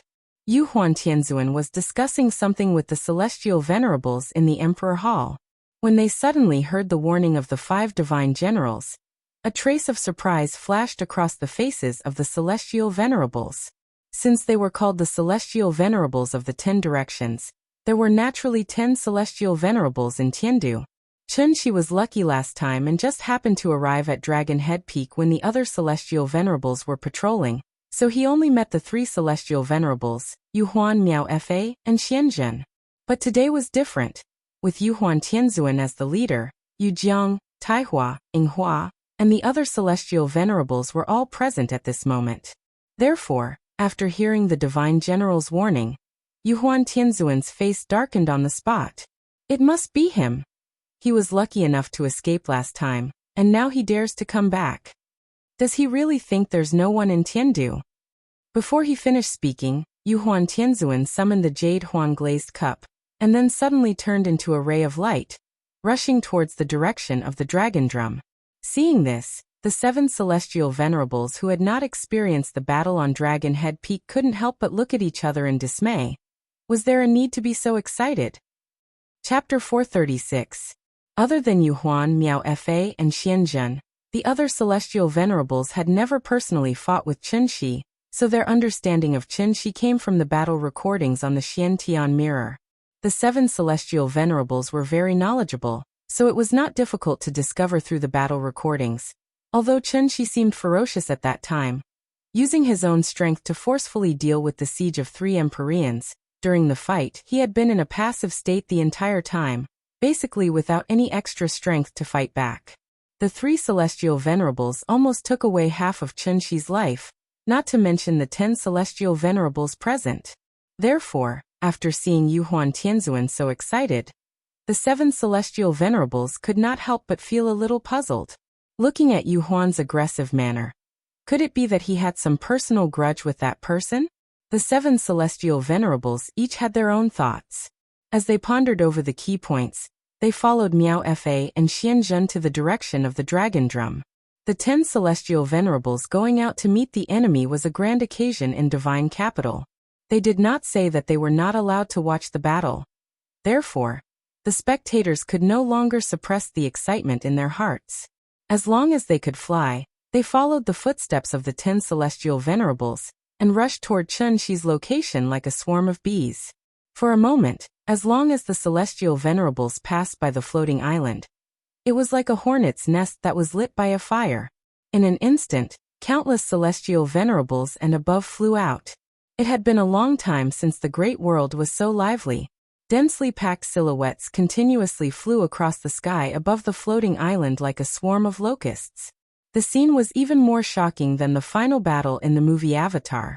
It had to be said that this troublemaker not only had a high cultivation, but also had courage that far surpassed ordinary people. As the saying goes, where there is life, there is hope.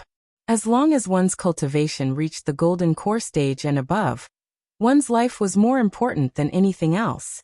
The cultivation of immortal cultivators was not easy to come by, so how could they so easily give it up for nothing? What was the difference between Chunxi's current actions and courting death? In order to fight back, he sacrificed his life for nothing. How unwise was such an action? Many people could not help but feel sorry for Chunxi from the bottom of their hearts. However, even more people were filled with excitement, hoping to witness the fall of a heavenly venerate with their own eyes. With Yu Huan Tianzuan in the lead, the immortal cultivators of the great world quickly arrived at the periphery of the floating islands. The funnel that looked like a canopy of clouds had now turned into a gigantic cloud vortex, enveloping almost all of the floating islands within 1,000 miles. As the heaven and earth spirit chi continuously flowed into the center of the funnel, the floating island enveloped by the funnel gradually lost its vitality. At this very moment, the cloud vortex above the floating islands was like a ferocious beast from ancient times. Apart from sucking dry all the dragon veins on the floating islands, it also cast a huge psychological shadow on the islanders. This mysterious man who dared to make an enemy of Tiandu had yet to show himself. But the invisible pressure coming from his body weighed down on everyone's hearts like a huge rock. A sense of despair gradually spread through the crowd. It was only after Yuhuan Tianzuan's roar that this huge rock finally fell. Arrogant thief. There's a path to heaven, but you don't want to take it. There's no door to hell, but you insist on coming. Generals of Tiandu, listen to my order. Follow me and set up the soul-capturing formation. This time, we must not let him escape. Yuhuan Tianzuan took the lead and led the 5 divine generals into the cloud vortex like a sharp arrow. His appearance was like a ray of light in the darkness, instantly clearing away the haze in everyone's hearts. The islanders raised their heads to look, and they could not help but reveal an excited expression as if they had just escaped death. In the end, Yuhuan Tianzuan was their spiritual leader. Unlike last time, Yuhuan Tianzuan did not care about his face this time and forced himself to fight Chen Shi one-on-one. Instead, he assumed a group fighting stance. However, when he rushed into the clouds, he suddenly realized that Chen Shi's aura seemed to be much stronger than last time.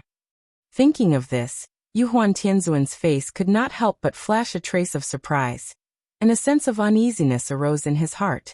However, when Miaofa and Xianzhen arrived, this feeling of uneasiness was thrown out of his mind in the blink of an eye. He was just a defeated opponent. Could it be that he could pierce through the sky today? For safety reasons, Yuhuan Tianzuan did not recklessly rush in alone. He was afraid of falling into Chen Shi's ambush, so he immediately said to Miaofa and Xianzhen, "This person's behavior today is really strange. I'm afraid it's a trap. The 2 of you, follow me to find out what's going on." Hearing this, Miaofa and Xianzhen immediately nodded, then summoned their magic weapons and rushed into the depths of the clouds with Yuhuan Tianzuan side by side. At the same time, Chen Shi, who was in the center of the vortex, slowly opened his eyes. As soon as he opened his eyes, the vortex formed by the spiritual energy above him began to rotate rapidly, and then poured down on him at a speed visible to the naked eye. There was no grand and unique scene of a breakthrough.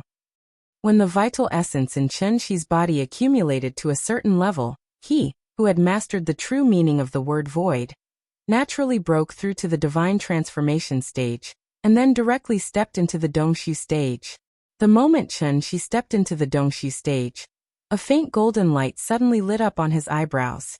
From afar, it was a bit like when Erlang Shen opened his heavenly eye in the TV series. Then this golden light gradually converged between Chen Shi's eyebrows, and then completely disappeared. This was the first law of heaven and earth that he had mastered, also known as the divine mark. Once the divine mark appeared, the Dongshu stage would appear. Chen Shi deliberately restrained his aura, so Yuhuan Tianzuan did not notice anything strange. When enemies meet, naturally, their eyes would be exceptionally red. Even though they were still far away, the 2 sides did not even say a word. As the saying goes, my brother Long is ruthless and doesn't talk much. The moment he saw Chen Shi, Yuhuan Tianzuan viciously threw the jade-glazed cup in his hand at him. It was still the 3 lanterns of heaven, earth, and man. Seeing this, Chen Shi did not even condense the divine sword Dharma power. He directly formed a sword with his fingers, and then slashed at the 3 lanterns. It was still the first move of the moonlight sword technique. But after this sword slash, it instantly sucked away the little remaining spiritual chi in the surroundings, causing a strange vacuum to appear where the sword slash passed. This was the difference between the divine transformation stage and the Dongshu stage. If the divine transformation stage was compared to nitroglycerin, then the Dongshu stage was obviously nuclear fusion. There was a fundamental difference between the 2. Therefore, the moment Chen Shi's sword slash hit the 3 lanterns of heaven, earth, and man, an explosion that was beyond everyone's imagination occurred. With a loud boom, the 3 lanterns were sent flying back. The 3 heavenly lords who were closely related to the 3 lanterns seemed to have been severely injured, and a strange flush appeared on their faces. Please remember the domain name of this book, 9 Heavens Divine Emperor mobile version website. Chapter 437. Above the Floating Islands. The huge cloud vortex obscured everyone's vision. They did not dare to approach the vortex, so they quietly floated around it. Looking up, the densely packed figures were like a swarm of locusts, almost covering half the sky. Just like the audience in the Colosseum in Rome, These descendants of ancient cultivators did not dare to make any noise, but there was still an inexplicable fanaticism in their eyes. Everyone wanted to witness the fall of a heavenly venerable with their own eyes. But no one expected that in addition to witnessing the fall of a heavenly venerable, they would also be fortunate enough to witness the birth of an ancient legend. With the arrival of the three heavenly venerables, Yuhuan, Miaofa, and Xianzhen, a gap was torn in the cloud vortex that covered the sky. The three heavenly venerables were like three sharp arrows with tricolored divine flames on them, as they shot straight at the enemy in the depths of the vortex. For a moment, the golden myriad spirit ancient the purple sky incinerating purple flame, and the grayish-green netherworld ghost flame all bloomed with their own unique brilliance. The three flames intertwined and rose, burning fiercely, almost instantly burning away a large portion of the cloud vortex. At the same time, it also cleared the vision of the spectators. And it was precisely because of this clear vision that everyone witnessed what happened next with their own eyes. After the green sword light and the tricolored divine flame collided in the air, it was like a sharp sword piercing through a glass window. It strangely felt like a mirror shattering in the void. Boom. Following a huge explosion, a formless shockwave spread out. Wherever the shockwave went, spiritual energy surged and wreaked havoc. The spectators closer to the center of the battlefield felt as if their chests had been hit by a battering ram. They were actually sent flying by this invisible force just like that. All of you back off. Back off at least 5 kilometers. Divine generals of 5 directions, listen up. No one is allowed to come near this place. Fortunately, there were not only 3 heavenly venerables present today. The 7 heavenly venerables, including Yujiang, Taihua, and Yinghua, who had arrived later, saw the intensity of the battle and simultaneously pulled up a protective barrier around the periphery, saving many people in time. Although it was only the first move, the intensity of this battle was far greater than the battle on Dragon Head Peak. Feeling the powerful true essence fluctuations, the 7 celestial venerables' faces suddenly flashed with a trace of surprise. It was no wonder that Yu Huan would put on such a solemn expression. If it was a one-on-one battle, it was likely that none of the 10 Empyreans present were his match. In a battle between experts, one move was enough to determine the truth. The 7 celestial venerables merely watched the battle from afar, and did not personally step forward to fight with Chen Shi, so their feelings were naturally not as vivid as those of the 3 celestial venerables present. Chen Shi's seemingly casual slash. Other than forcing the heaven, earth, and man lanterns to retreat, he had also directly injured the 3 celestial venerables who were related to the lives of the 3 lanterns. How could Yuhuan Tianzuan not be shocked? It wasn't like he hadn't fought with Chen Shi before. When he fought Chen Shi, who was at the peak of the soul formation stage, he didn't have the upper hand, but it wasn't as if he had no chance of winning. But now, Chen Shi was fighting against 3 celestial venerables alone, but he could still easily injure them. How was this possible? At this moment, not only was Yuhuan Tianzuan shocked, but even the 2 celestial venerables, Miao Fa and Xianzhen, were filled with shock and uncertainty. The 3 of them hesitated, and the scene temporarily returned to its original calm. Seeing this, Chen Shi wasn't in a hurry. Instead, he slowly flew up until he was at the same height as the 3 celestial venerables. Only then did he speak loudly to everyone present. This humble one is Chen Shi. I've already met all of you before, so I don't think I need to introduce myself too much, right? Actually, I've always wanted to sit down and talk with all of you, but you didn't even give me a chance to speak. I originally had no intention of making an enemy out of Tiandu. I just wanted to borrow the sky-bearing impersonation technique and use the floating dawn mirror. If all of you are reasonable, you should understand that you shouldn't make an enemy out of me for no reason. At this point, Chen Shi suddenly paused. Then he looked at Yuhuan Tianzuan and said calmly, "Also, I want to clarify that I didn't kill Wuxiu." After hearing this, a trace of doubt flashed across Yuhuan Tianzuan's face. He frowned and seemed to want to say something, but then he heard Chen Shi continue. "So what I want to say now is, if all of you are willing to talk, then I can give all of you another chance. Let's turn weapons of war into gifts of jade and silk, so as to avoid increasing the sin of killing. If not, everyone, please don't blame my sword for being merciless." Although Chen Shi wasn't an unforgiving evil person, He wasn't a good person with a gentle temperament either. If the mysterious woman hadn't saved him, he would have died with hatred in his heart. Therefore, although his words seemed reasonable, in reality, he didn't leave any face for the 10 celestial venerables. This was deliberately embarrassing for Tiandu.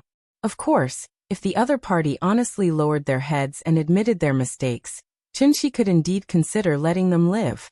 But, with the lofty status of the 10 celestial venerables, how could they easily lower their heads to others?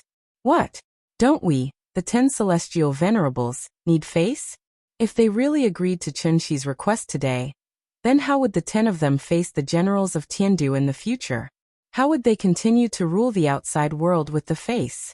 From the beginning, Qinshi had already calculated the thoughts of the 10 celestial venerables.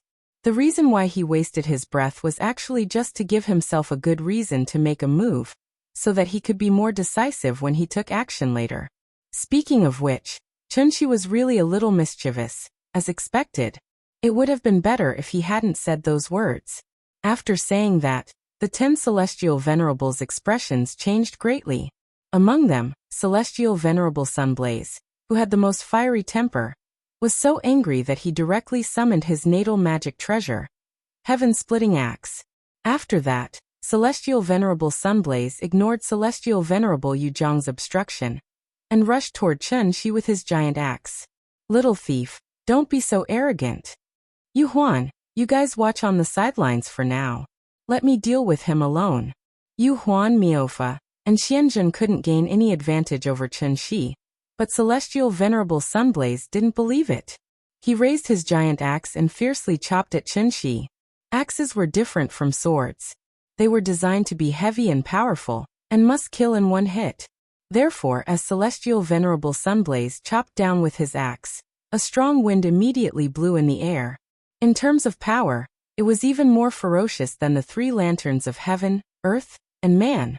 This kind of fighting style that only focused on killing and disregarded defense was actually very rare among immortal cultivators. Celestial Venerable Sunblaze relied on the indomitable fierceness in his bones to fight for the position of Celestial Venerable. Therefore, even if his cultivation wasn't at the top of the 10 Celestial Venerables, not many people dared to casually fight with him. He was a living brute. But today this brute met an opponent who was even more reckless than him. Come on! Seeing that the giant axe was about to arrive, Qinshi's face suddenly flashed with a trace of excitement. He made a grabbing motion with his left hand, and a saber-like materialization weapon condensed in his hand. Then, Qinshi held the saber in his hand and directly faced the giant axe. Using strength to overcome strength. Using force to meet force. He wanted to take this opportunity to gauge the absolute power that he now possessed. Chapter 438. Just as Celestial Master Blazing Sun was wielding his heaven-splitting axe, and using all his strength to execute the 36 moves of the Heavenly Dipper Axe technique, Qinshi's mood could be accurately described with one idiom. And that was, elation at the sight of a prey. Different cultivation methods would naturally lead to different combat habits for immortal cultivators. Based on Qinshi's previous combat style, when faced with such a ferocious cultivation technique, Qinshi would definitely not meet it head-on. Instead, he would constantly twist and turn and restrain his opponent until he found a flaw in his opponent's aura. Only then would he decisively strike with his sword, hoping to achieve the desired result in one strike. The axe technique was ferocious, while the sword technique was nimble. Each of the 18 types of martial arts had their own unique characteristics. It was not easy to judge which one was better, and which one was worse. It was also because of the characteristics of the axe technique that Celestial Master Blazing Sun's move was not necessarily exquisite. However, it was definitely incomparably violent. Even if Yu Huan and the others joined forces, they did not dare to meet it head-on. Of course, just because Yu Huan and the others did not dare to meet it head-on did not mean that Qinshi did not dare to meet it head-on.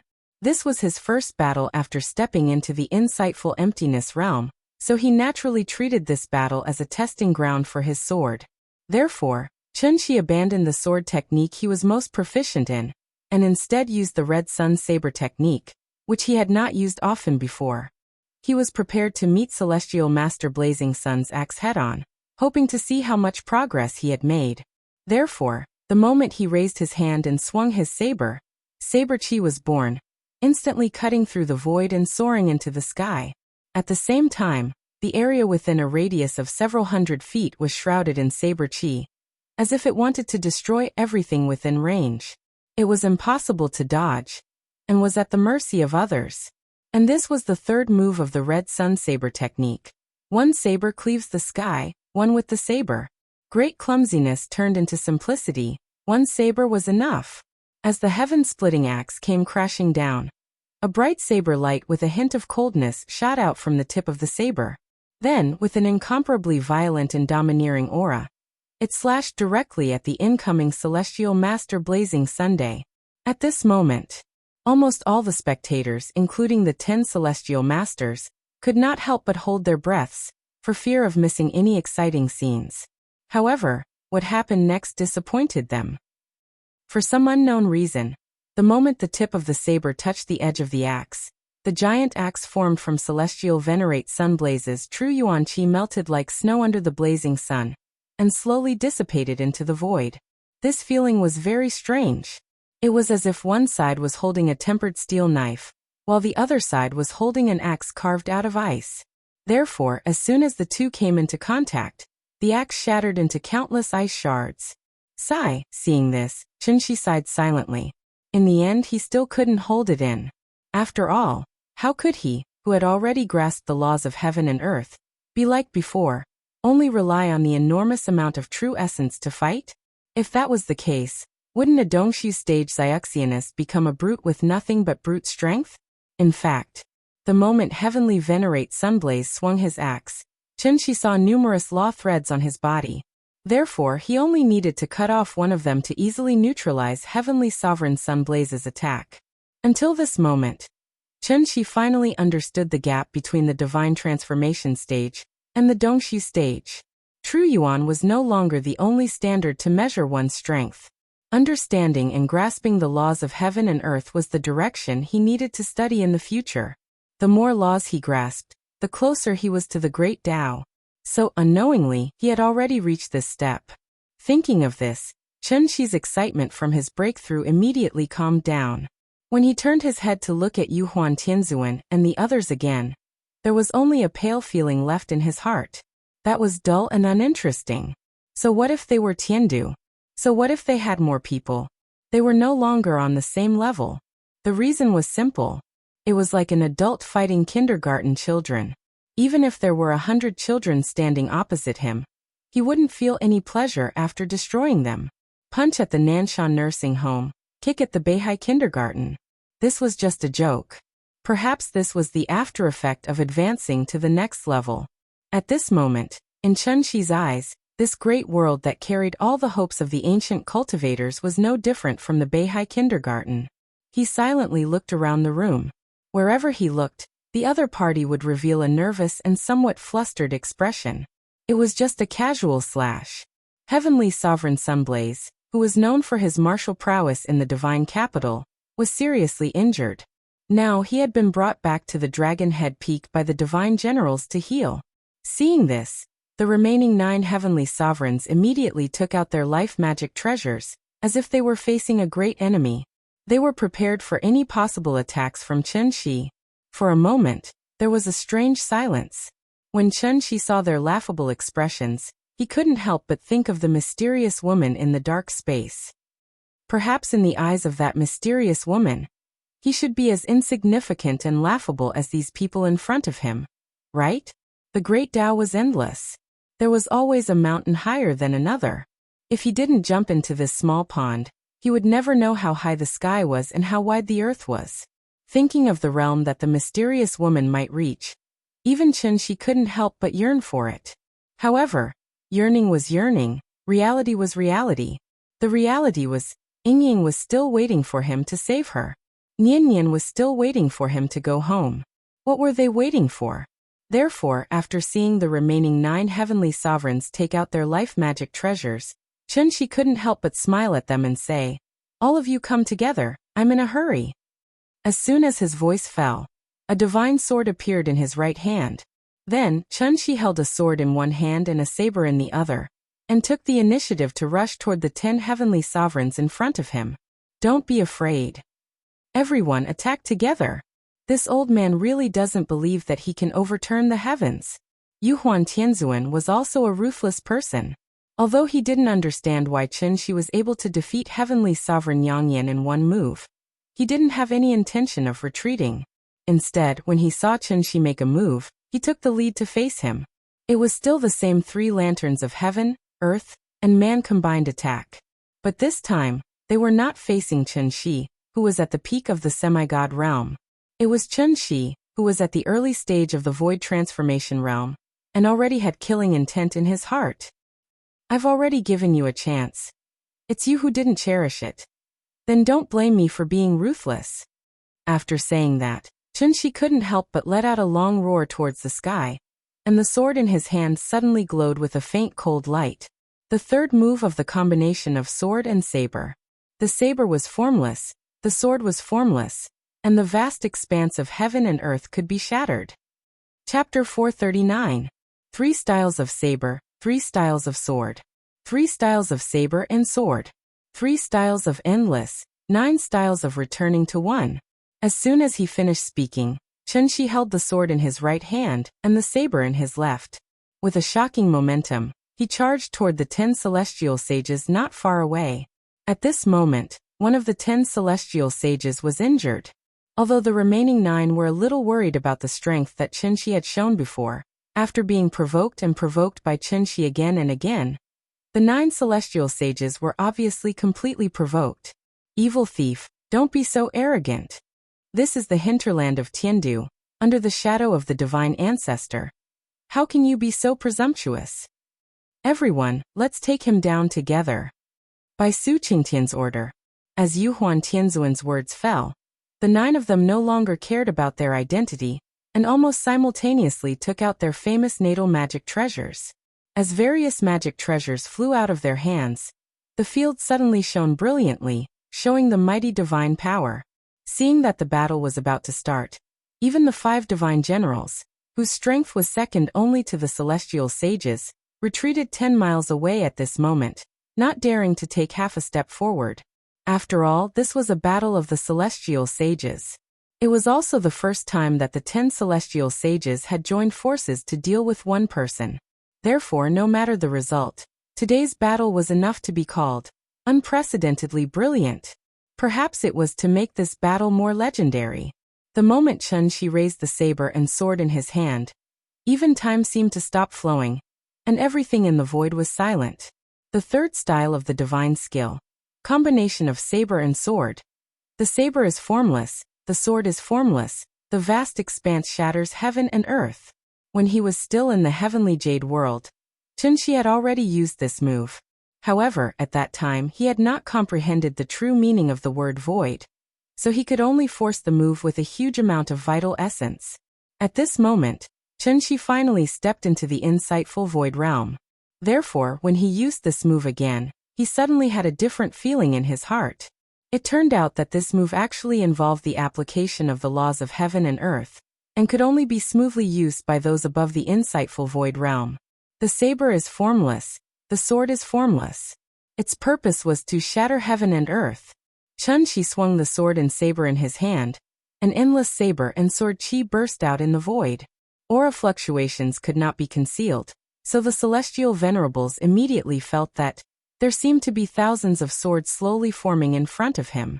However, when they focused their gazes, they did not find anything strange. That was because this move had chi but was formless. It was exactly the same as that sentence. The blade was formless, and the sword was formless. The chi of the saber and sword, which contained the essence of the word void, was like a huge net in the void, suddenly covering the 9 celestial venerables. The 9 celestial venerables did not notice anything strange.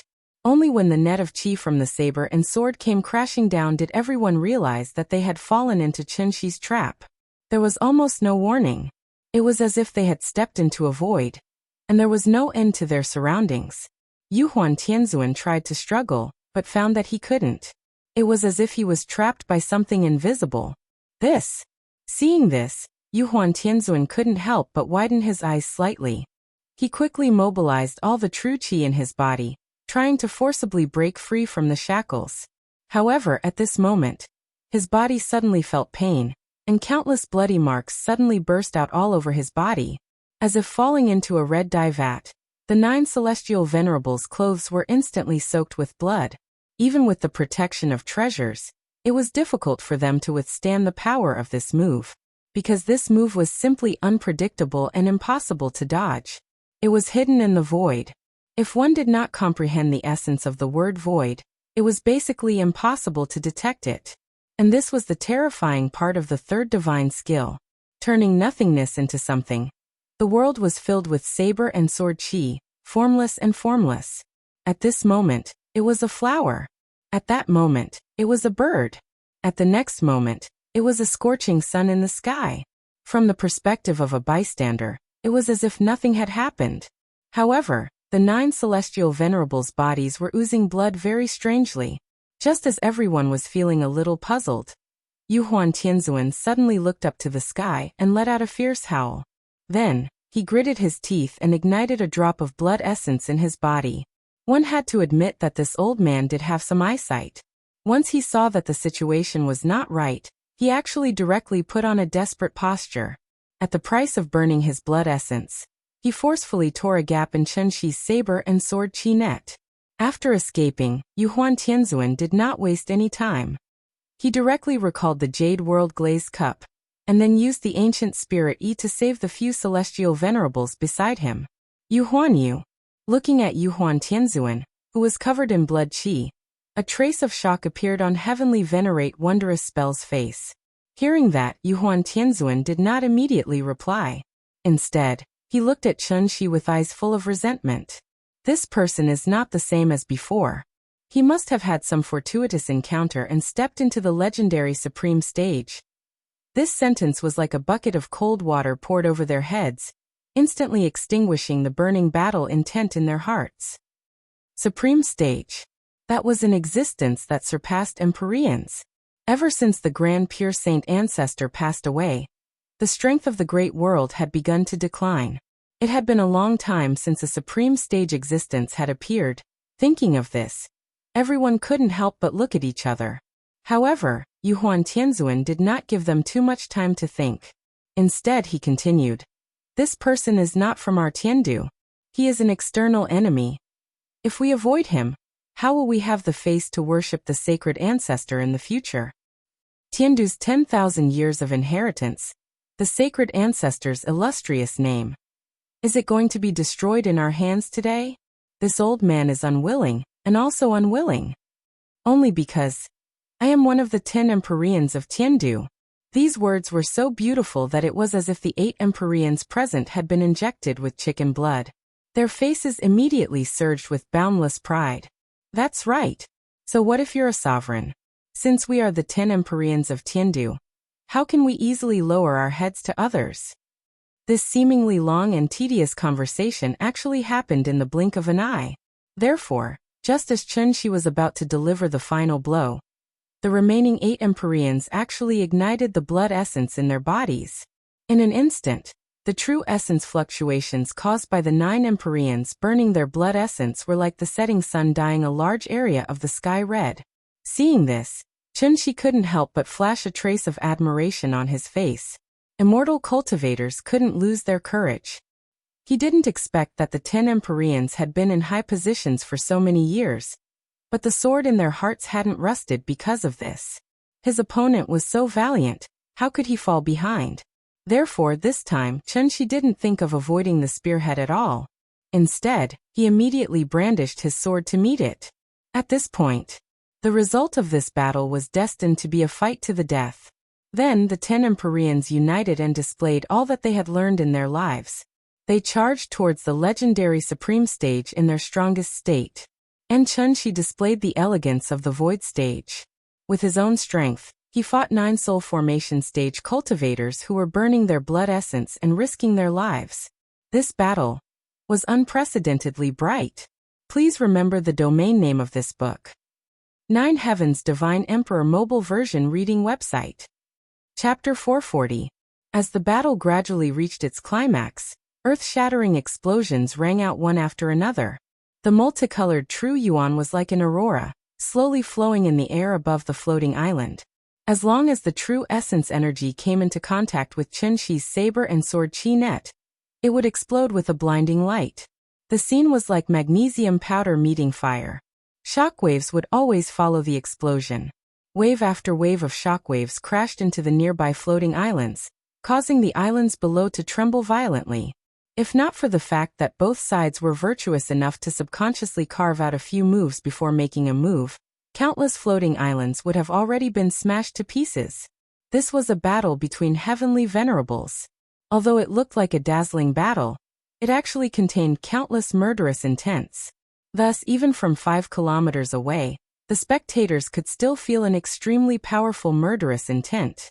No one dared to take a step forward. As long as they came into contact with the saber and sword chi net or the rainbow divine light, they would definitely be shredded into pieces. Almost everyone's hearts tightened, including the 10 heavenly venerables. Because there was a time limit to burning blood essence. Not only did Chen-Shi know this, but even the 9 heavenly venerables knew this very well. Time was of the essence, so the 9 of them wanted to use all their strength to defeat Chen-Shi in one fell swoop before the blood essence was completely burned. But how could Chen-Shi let them do as they wished so easily? Perhaps it was because Heavenly Venerable Sunblaze was absent, but the 10 Directions Immortal Extermination formation that the 9 Heavenly Venerables had set up was clearly lacking in maturity. After grasping the true meaning of the word void, Chen-Shi could always immediately discover the flaws in the 9 Heavenly Venerables' joint attacks, even if he didn't deliberately pay attention to them. Thus, the 9 Heavenly Venerables' joint attacks were always easily resolved by Chen-Shi. The 9 of them working together still couldn't hurt Chen-Shi. Once the blood essence was completely burned, what would they use to deal with him? At this thought, Yuhuan Tianzuan immediately became impatient. Even the frequency of his attacks became more and more hurried. However, being impatient wouldn't help at all. Instead, it would only expose his shortcomings even more quickly. After the two sides had exchanged more than 1,000 moves, Chen-Shi deliberately revealed a flaw and pretended to be pinned down by Empyrean Yu Jiang. At the same time, he deliberately exposed his back to Empyrean Yu Huan. Seeing this, Yuhuan Tianzuan fell for it. The old man felt that the opportunity was not to be missed, so he directly broke out of the formation and viciously smashed the glass cup at Chen-Shi's back. As the Jade Universe glazed cup flew out of his hand, the 10 Directions Immortal Slaying formation, which had been greatly weakened due to Celestial Venerable Sunblaze's absence, immediately fell apart. At this time, Chen-Shi seemed to have expected this. He suddenly forced Wondrous Spell Heavenly Lord back with a slash of his saber. Then, he decisively pulled back his sword, allowing the sword that had been accumulating power for a long time to point directly at Yuhuan Tianzuan. Yuhuan Tianzuan only saw a cold light flash before his eyes. He didn't even have time to defend himself before the sword pierced through his protective aura and through his body, drawing a long line of blood in the air. Pooh! After suffering such a heavy blow, Yuhuan Tianzuan lost his ability to fight on the spot and instantly fell from the sky. If Heavenly Lord Yinghua hadn't reacted quickly and caught him in time, Yuhuan Tianzuan would have fallen directly into the endless void below. The formation has been broken. We are in danger. Everyone, quickly retreat to the Imperial Hall and regroup. We will wait for an opportunity. Go quickly. I will stop him. Heavenly Lord Wondrous Spell was indeed somewhat courageous.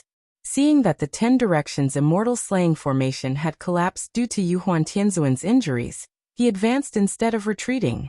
He held the 8 Views Palace Lantern and brazenly faced Chen-Shi. However, Heavenly Lord Wondrous Spell, who was only at the early stage of soul formation, couldn't block Chen-Shi, who was at the early stage of void transformation, even if he burned his blood essence.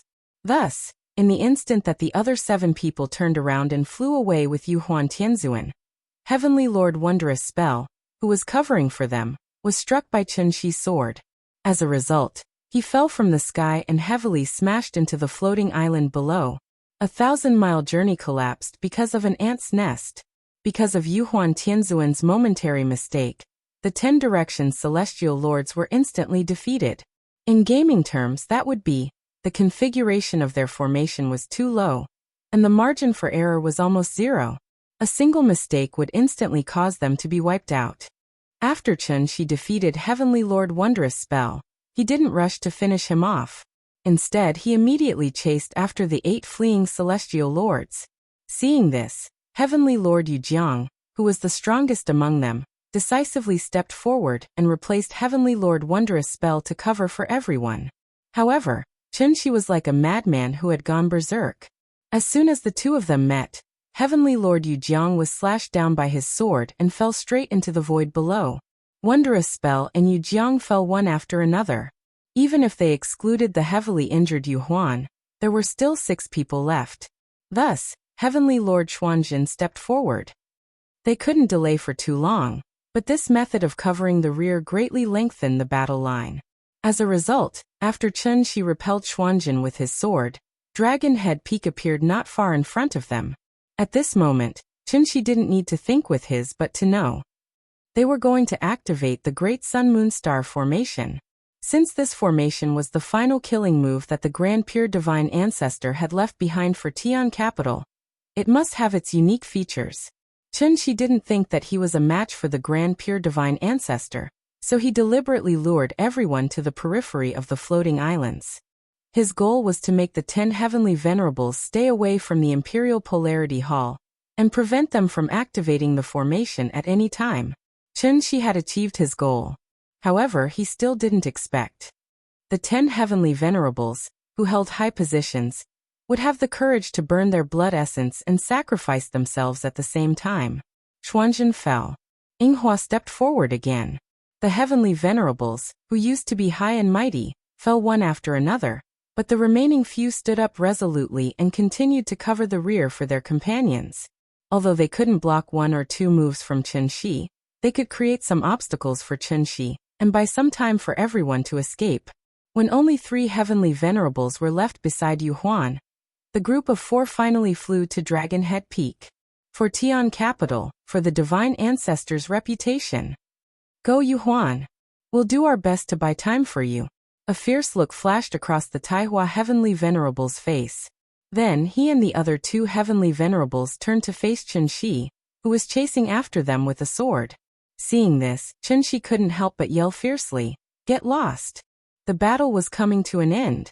As long as the 3 people in front of him were defeated, Tian Capital would have no chance of counterattacking.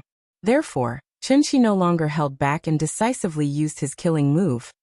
The saber was formless, the sword was formless, and the vast expanse could shatter the universe.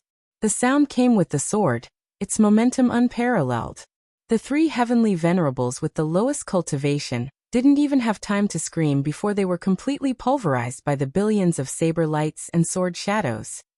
However, it was also because they risked their lives to stop Yu Huan Tianzuan successfully flew to the front of the Imperial Polarity Hall. As soon as he landed, Yu Huan Tianzuan suddenly let out a long howl and slammed his palm into the center of the square.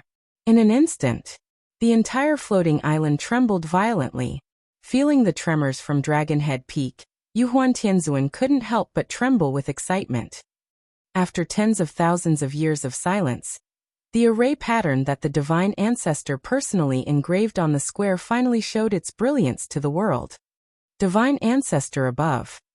The Emperor's majestic North Tower, the Divine Ancestor's vast kindness shakes the southern sky. Fortunately, we did not disappoint you. Chapter 441. I wish everyone a happy new year. I'm sure you'll be rich this year. It's New Year's Day, so all my relatives and friends will come over to play. I'm busy cooking at home, so I really can't write. I hope everyone can bear with me in the new year. I'll remember to update it. I'll update it at night and in the morning. I'm so moral. Happy New Year. Returning from cultivation to become a stay-at-home dad. Please wait a moment. After the content is updated, please refresh the page to get the latest update. Chapter 442. As Yu Huan Tianzuan slammed his palm down, the formation runes engraved on the plaza began to glow. Just as Chun-Shi had expected, this formation was indeed the final killing move left behind by the Pure Sky Saint Ancestor for Tiandu. Ever since the Pure Sky Saint Ancestor led the ancient cultivators to build Tiandu, This formation had been engraved on Dragon Head Peak. But what was strange was that the ancient books left behind by the pure sky saint ancestor did not record any description of this formation, so no one knew what this formation was used for. Perhaps it was an illusion formation. Perhaps it was a killing formation. In short, it should not be activated unless it was absolutely necessary. Speaking of which, it was important to mention something important. It was not that Chunshi did not want to stop the formation from activating, but that he could not stop it at all. Unless he could kill the 10 celestial venerables in one move, the 10 celestial venerables would activate the formation at the most dangerous moment. This was a paradox in itself. After all, the formation carried Tiandu's last hope, and was also the foundation of Tiandu's standing in the great world. Just like playing cards, when Yuhuan Tianzuan lost everything, he would naturally place his hopes on this trump card. And now it was time to reveal this trump card. It had to be said that this trump card was indeed somewhat extraordinary. As the formation runes on the plaza appeared one after another, the great sun-moon star formation above the floating islands suddenly dimmed a lot, and the entire great world fell into darkness. Seeing this, Chunshi could not help but be on guard and carefully analyze the changes in order to find the location of the formation's life gate as soon as possible. Whether it was an illusion formation or a killing formation, there would usually be 2 life and death gates when setting it up. On one hand, it was to prevent the formation from covering their allies, and on the other hand, it was convenient for the person setting up the formation to enter and exit the formation. But what made Chunshi feel a little strange was, the formation in front of him did not seem to have 2 life and death gates. As soon as the formation was activated, one after another, flickering lines of law slowly appeared in the void. Even if Yuhuan Tianzuan had not grasped the true meaning of the word void, he could still see these lines of law with his naked eye. Of course, in Yuhuan Tianzuan's eyes, these lines of law were just waves of vital essence. The lines of law crisscrossed in the void. From afar, it looked like a large net covering the entire great world. Then, these lines of law tightened, and the 120,000 floating islands became fish and shrimps in the net. At the same time, the soul mirror stored in the Imperial Hall suddenly released a dazzling golden light, and flew to the center of the plaza with a whoosh. The formation runes in the center was a circular shape, with a circular hole in the middle. After the soul mirror flew, it directly landed on the circular hole. Heavenly Venerable Yu Huan stared blankly at everything before him. Although the formation to Tianzuan, was it to the sky, to it to was. However, just as he was absent-minded, the soul mirror actually automatically combined with the formation patterns. Immediately after, an extremely intense true essence fluctuation erupted, and actually blasted Heavenly Venerable Yu Huan flying far away all of a sudden. Something unexpected happened. The great world. The 120,000 floating islands began to shake violently under the influence of an unknown force.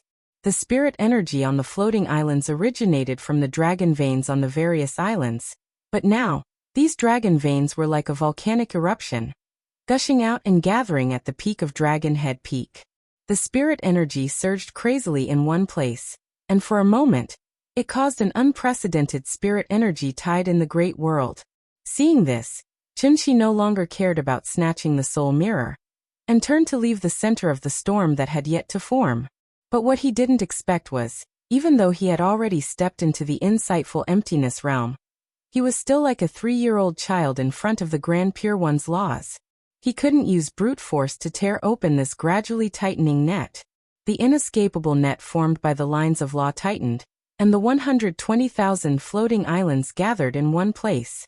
The floating islands in the center were still fine, as there was still some space between them, so no collisions occurred. But the floating islands at the edge were in trouble. Many of the floating islands were pushed by the net, and they collided with the nearest floating islands. The scene was so tragic that it was like a serial car accident on the highway. In an instant, mountains collapsed, the earth cracked and rocks flew. The residents on the islands were howling in grief.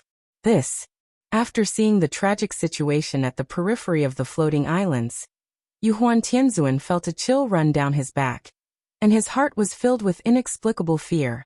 He would never have thought.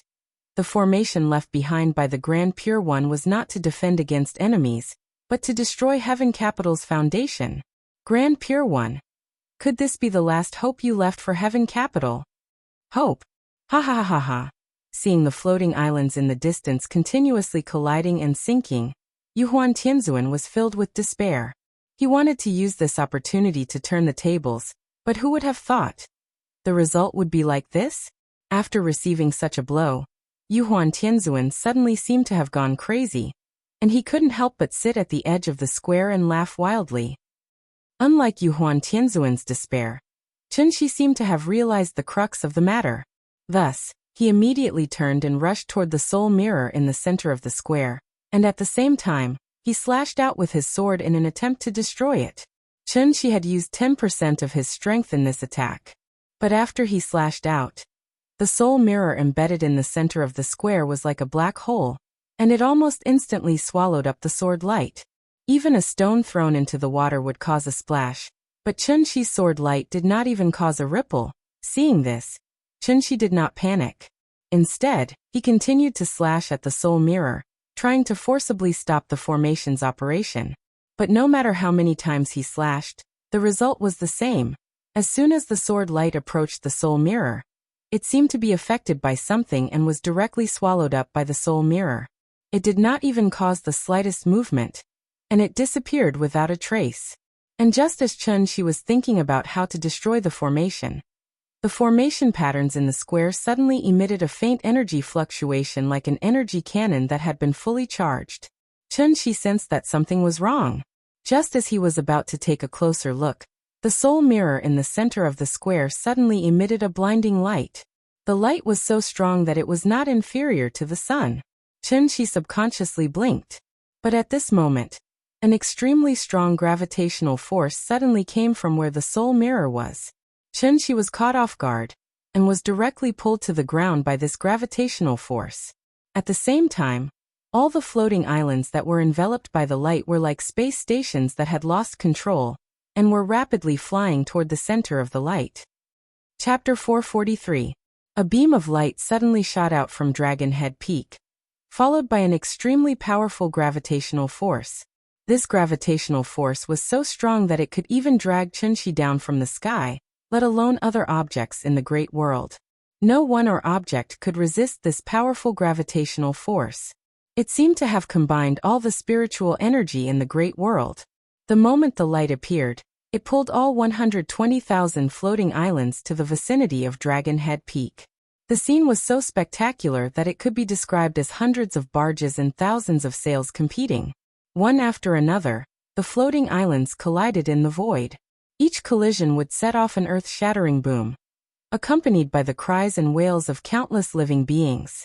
Many of the weaker cultivators were turned into dust on the spot in the collision. Even those with higher cultivation, such as the 5 divine generals, could not escape the pull of the strong light even though they could successfully avoid the collision of the peaks. This scene was very similar to a flush toilet. One only needed to gently press the switch, and all the filth and turbidity in the world would rush into the sewer along with the rapid flow of water. Yuhuan Tianzuan, who was closest to the strong light, was the first to disappear. He did not even have the time to scream before he was sucked away by the strong light in the blink of an eye.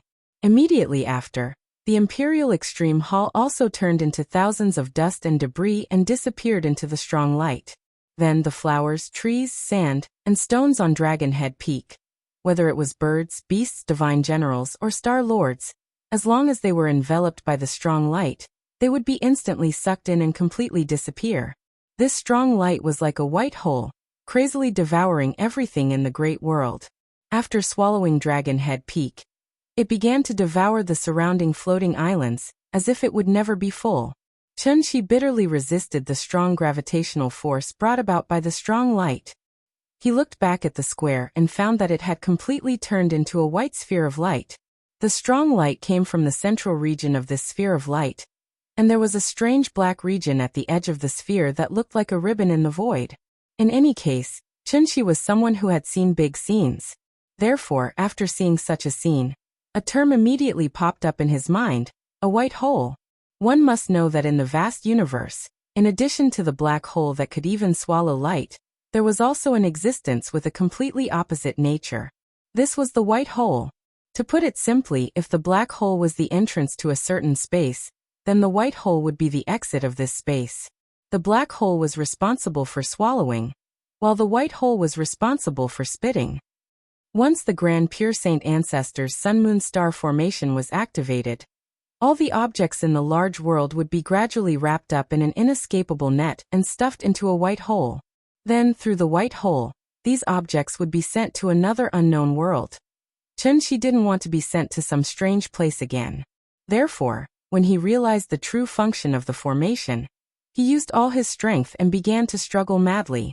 In any case, he was at the Dongshu stage. Thus, his efforts played a certain role in the end. As a result, he was able to successfully go against the current and arrive at the border of the heavenly network. The heavenly network was formed by the threads of law. Chen-Shi tried to touch it, but realized that these laws weren't something he could control at his current stage. Therefore, he immediately took out the sword in his hand and tried to tear this large net apart with brute force. However, no matter how hard he tried, the large net didn't budge. And as the inescapable net tightened, by the time most of the 120,000 floating islands had been swallowed up, Chen-Shi was like a fish in a net. She could only watch in despair as she was continuously dragged towards the white hole by the large net. F***ck. After some time, when Chen-Shi regained consciousness, he realized that he was in an unfamiliar vacuum environment. This vacuum environment was different from the dark space Chen-Shi had been in before. There were radiation, magnetic fields, rays, and various dust impurities that Chen-Shi was familiar with here. He calmed himself down and looked up.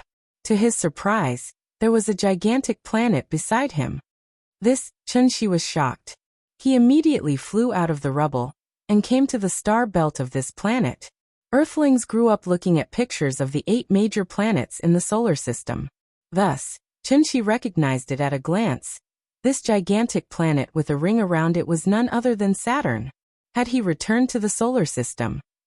Thinking of this, Chen-Shi was suddenly excited.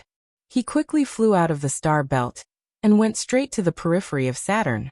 A bright red star entered Chen-Shi's eyes, the sun. It really was the sun.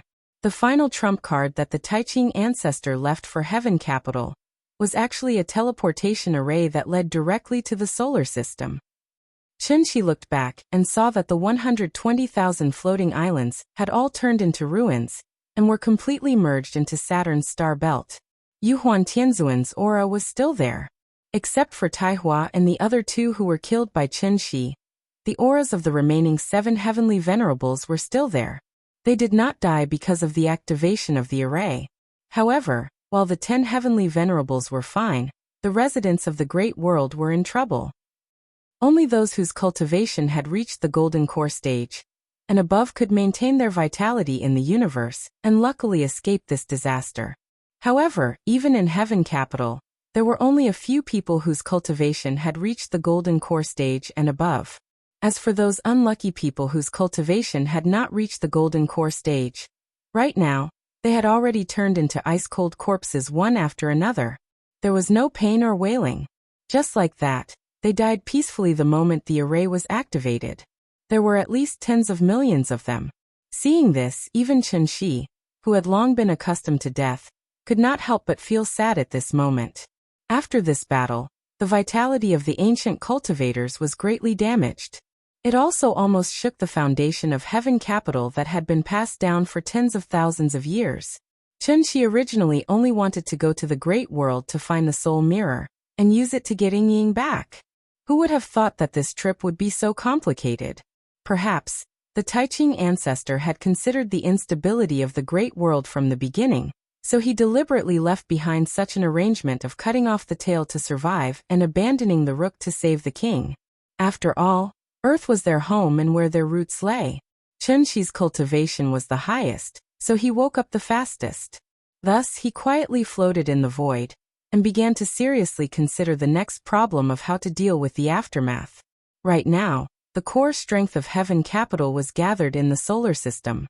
If he left it alone, even without the 10 heavenly venerables, the 5 divine generals would be enough to flatten the solar system. But if he wanted to eliminate them all in one fell swoop, wouldn't it be too cruel? How should he deal with it? This was really a complicated problem. Chapter 444. Chunxi hadn't considered the issue of Tiandu's aftermath for too long. After all, he hadn't even settled his own family's affairs, so where would he find the time to care about other people's affairs? He had to find a way to retrieve Ying's soul. That was what Chunxi needed to do right now. Thus, Chunxi began a careful search of the ruins of Saturn's ring. Saturn's volume was 830 times that of Earth, and its rings were formed after comets and asteroids collided. Its width alone was 25 times that of Earth's diameter. Thus, when the 120,000 floating islands were thrown into Saturn's rings, it was like sand falling into the sea, not causing any waves at all. Perhaps because the formation had just been activated, the strange energy fluctuations on the soul mirror had completely disappeared. Chunxi searched the floating island ruins for a long time, almost inch by inch, before finally finding that damnable mirror in one of the meteorite ruins. The sky-bearing mirror of floating dawn. The soul mirror was buried deep in the soil, so it was inevitable that it was stained with some dust and dirt. Chunxi summoned it back with his inner energy, and a bone-chilling sensation came as soon as he touched it. In all honesty, the soul mirror really did appear to be a little mundane now that it had lost that unknown energy fluctuation. A dull mirror with a dark yellow frame. If it weren't for the exquisite patterns on the frame, and the mysterious power of the law faintly contained within, Chunxi wouldn't have believed that this mirror was actually a legendary artifact. Connate peerless treasure. Perhaps this was what they meant by returning to one's natural state. The soul mirror wasn't an offensive treasure, so for Tiandu, its symbolic significance was far greater than its actual significance. When the sun-moon star formation was activated, Chunxi didn't sense any spiritual fluctuations, so he deduced that the formation had nothing to do with the soul bridge. Whether it was the formation or the soul bridge, both were meant to travel to Earth, but the methods used were completely different. The sun-moon star formation was too barbaric and crude, and Xiannu's soul wasn't enough to activate it. Its true source of power was actually all the dragon veins in the great world. That was why when it was activated, it would set off a tidal wave of spiritual qi that was close to landslides and tsunamis. Chunxi tried to infuse his true essence into the soul mirror, but there was no reaction.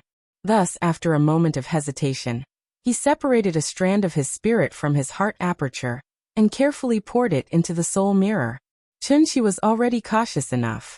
After all, this was a connate cardinal treasure that he had never come into contact with before. But he didn't expect that the moment his spirit entered the mirror, it was as if Chunxi's soul had been sucked away by the soul mirror, causing him to lose all sense of the outside world. His divine sense entered the soul mirror. It was only then that this connate supreme treasure truly displayed its uniqueness. There was a strange consciousness space within the soul mirror, which was also the place where Xiannu's soul was stored. As soon as Chunxi's consciousness entered the soul mirror, he felt as if he'd fallen into the yellow springs or the river Styx. He was surrounded by dense resentment that refused to dissipate. Perhaps his arrival had disturbed the Yin souls that had been imprisoned here for many years, so much so that the resentment of these Yin souls was like bats in a bat cave, and they actually rushed towards him in groups. Chunxi couldn't help but snort angrily when he saw this. The spiritual pressure of a Dongshu cultivator immediately spread out. Arbiter Xiannu's cultivation wasn't high to begin with. It wouldn't be an exaggeration to say that she was an ordinary person, so how strong could her soul be? Yin souls didn't have consciousness, but they still retained their instincts to seek good fortune and avoid calamity. Thus, when Chunxi released his aura, the Yin souls scattered like frightened birds and beasts, not daring to approach him at all. One had to know that the soul mirror and the real world were two completely different concepts. The soul mirror was somewhat similar to a cultivator's sea of consciousness. In this space, the five senses were useless. They could only sense each other through their souls. And in Chunxi's perception, in this mysterious and strange soul mirror, there was a faint fluctuation of a soul that he was extremely familiar with. Although it was very weak, like a grain of gold in a vast sea of sand, Chunxi was still able to sense its existence immediately. This was the throbbing of the soul. It was also the bond between two people who truly loved each other. One look and they could see each other. One step was like a heavy city. Love was separated by mountains and seas. The mountains and seas couldn't be leveled. There were boats to cross the seas. There were roads to cross the mountains. This love overturned the mountains and seas. The mountains and seas could be leveled. Chunshi suddenly looked over. He felt as if there was someone waiting for him in the depths of his sea of consciousness. Thus he rushed forward without hesitation. Along the way, all the Een souls avoided him. Only the fluorescent light still floated silently in the same place. In the blink of an eye, Chunshi arrived at the position of the fluorescent light. Ying, is it you? I'm here to pick you up. As he spoke, he tried to reach out to the fluorescent light. However, he completely forgot that he was in a space similar to the heart aperture. There was no way he could directly touch the other party. The fluorescent light couldn't give Chunshi any response. But from Chunshi's point of view, there was no need to say anything more. Ying was right in front of him. As long as he brought this fluorescent light back to Earth, Ying would naturally wake up. Their family could also be reunited. Thinking of this, Chunshi was suddenly very excited. Thus, he immediately used his powerful soul to gently envelop the fluorescent light. Then he tried to bring it out of this damn soul mirror. But at this time, Chunshi suddenly realized, this space seemed to only allow entry and not exit. There was no way out. However, after thinking about it for a while, he quickly felt relieved. After all, the spirit mirror was used to store Xianyin souls. How could they escape so easily? If there was no exit, he could just open one himself. Speaking of which, it was strange. Ever since Chunshi's soul entered the spirit mirror, he completely lost his sense of his physical body. It was as if his physical body and soul were separated. Seeing this, Chunshi didn't panic at all.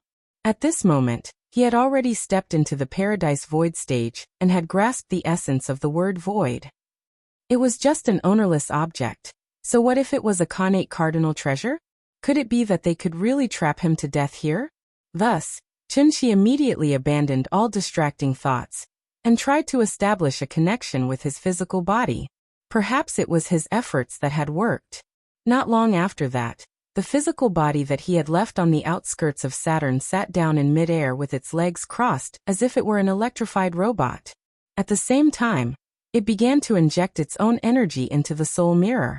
The spirit mirror was not Chunshi's magic treasure, and it didn't have an instruction manual. Therefore, he could only rely on his experience to determine that activating the spirit mirror required a huge amount of true core. Chunshi originally planned to activate the spirit mirror to release the imprisoned Xianyin souls. With him watching over the Xianyin souls, no accidents would happen after the spirit mirror released the Xianyin souls. However, Chunshi never thought that, as he continued to inject true core into the spirit mirror, an extremely powerful energy fluctuation suddenly erupted from the spirit mirror. Then, under the influence of this unknown energy, the huge Saturn began to rotate in the opposite direction along the planet's orbit. Chapter 445. The so-called revolution was the circular movement of the 8 planets around the Sun. Every time the Earth revolved around the Sun, it meant that another year had passed. The 8 planets of the solar system were born from the accretion disk of the same star, so they all revolved in the same direction, from west to east around the Sun. The length of each planet's orbit was different, so it naturally took them different amounts of time to complete one revolution. Using Earth's time as an example, Mercury took 68 days to complete one revolution. Saturn took 29 years to complete one revolution, and Pluto, which was the furthest from the Sun, took as long as 248 years to complete one revolution. It was precisely because of this that it was very difficult for the 8 planets to appear in the same straight line at the same time. Once it did, it would become a legendary phenomenon. 9 stars aligned. Ever since the birth of human civilization, there had never been a true 9 stars aligned. Although there was a 7 stars aligned on May 20th, 2000, it was only a convergence of 7 stars. The more planets there were, the more difficult it was for them to converge in a straight line at the same time. This was a geometrical problem. Compared to the age of the planets, human civilization was still far too short. With a mere 6,000 years of civilization, humans hadn't even fully explored the solar system. So how could they dare to dream of exploring the vast universe? On this day, October 21st. It was supposed to be an ordinary day. However, under the influence of the soul mirror, Tiandu unexpectedly descended into the solar system. Of course, this wasn't important.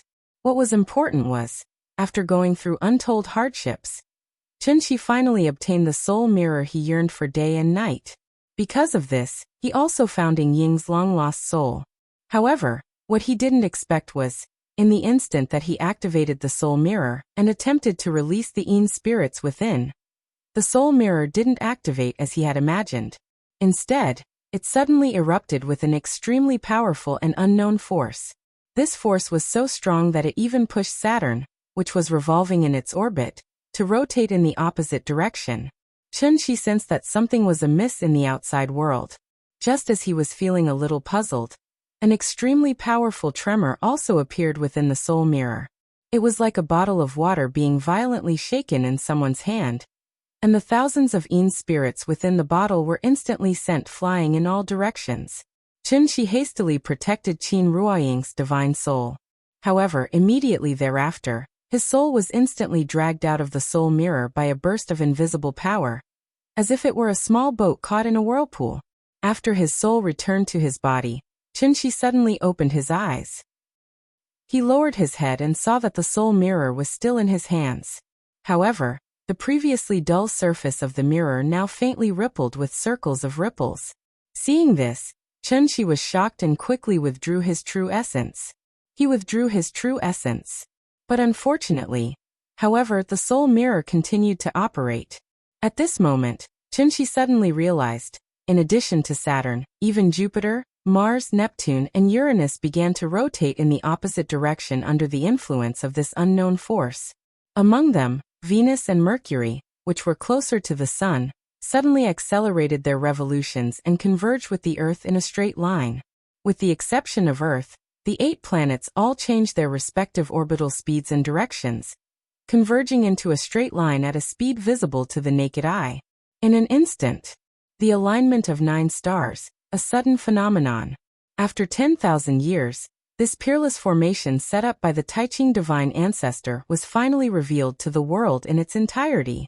Even the great formation of sun, moon, and stars in the great world was actually only one of its sub-formations. The moment the alignment of 9 stars occurred, a large nomological net formed by the laws of heaven and earth vaguely appeared at the boundary of the solar system. This was something that had to be mentioned, the boundary of the solar system, which was the place where the sun's gravity could cover. There were as many as 100 billion comets there.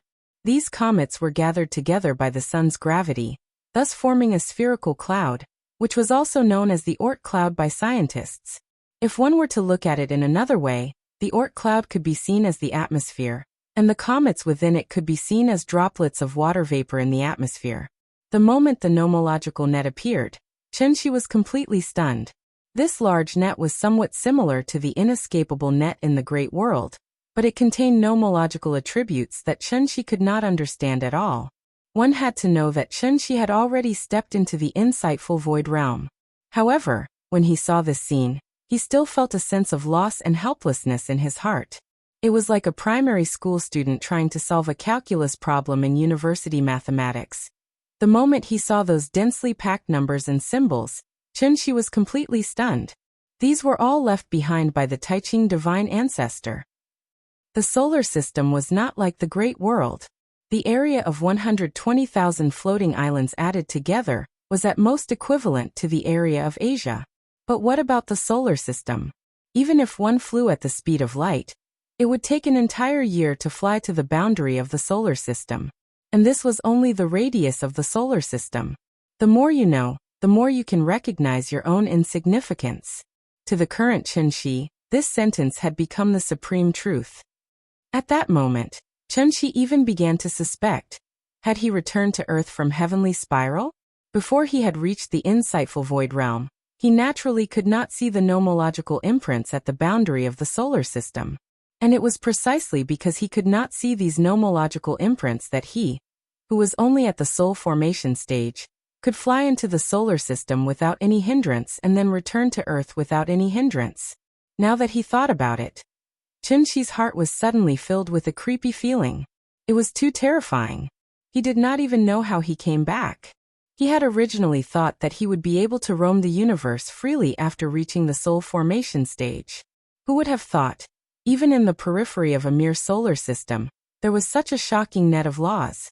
If it were not for someone secretly opening the way for him, how could he, who was only at the soul formation stage, so easily pass through this net of nomological laws?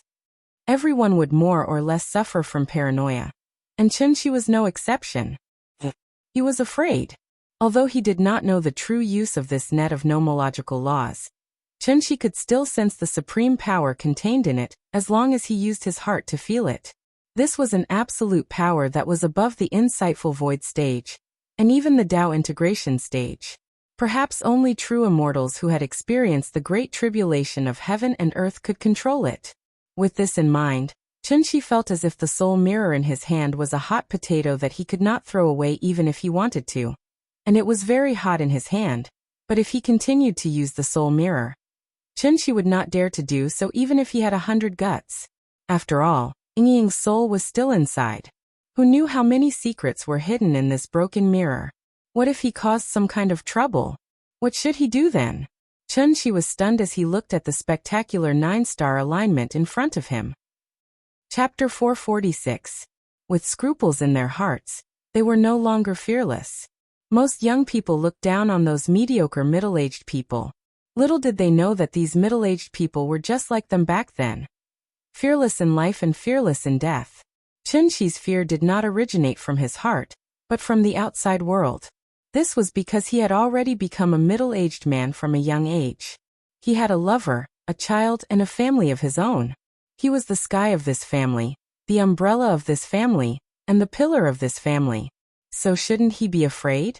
If it was in the past, Chunshi would definitely continue to study the soul mirror. He would even try to erase the mark left behind by the grand pure divine ancestor, and turn it into his natal magic treasure. But now, such thoughts did not appear in his mind at all. After all, Chunshi was already old. Back to the spectacular 9-star alignment, which could be called a space wonder.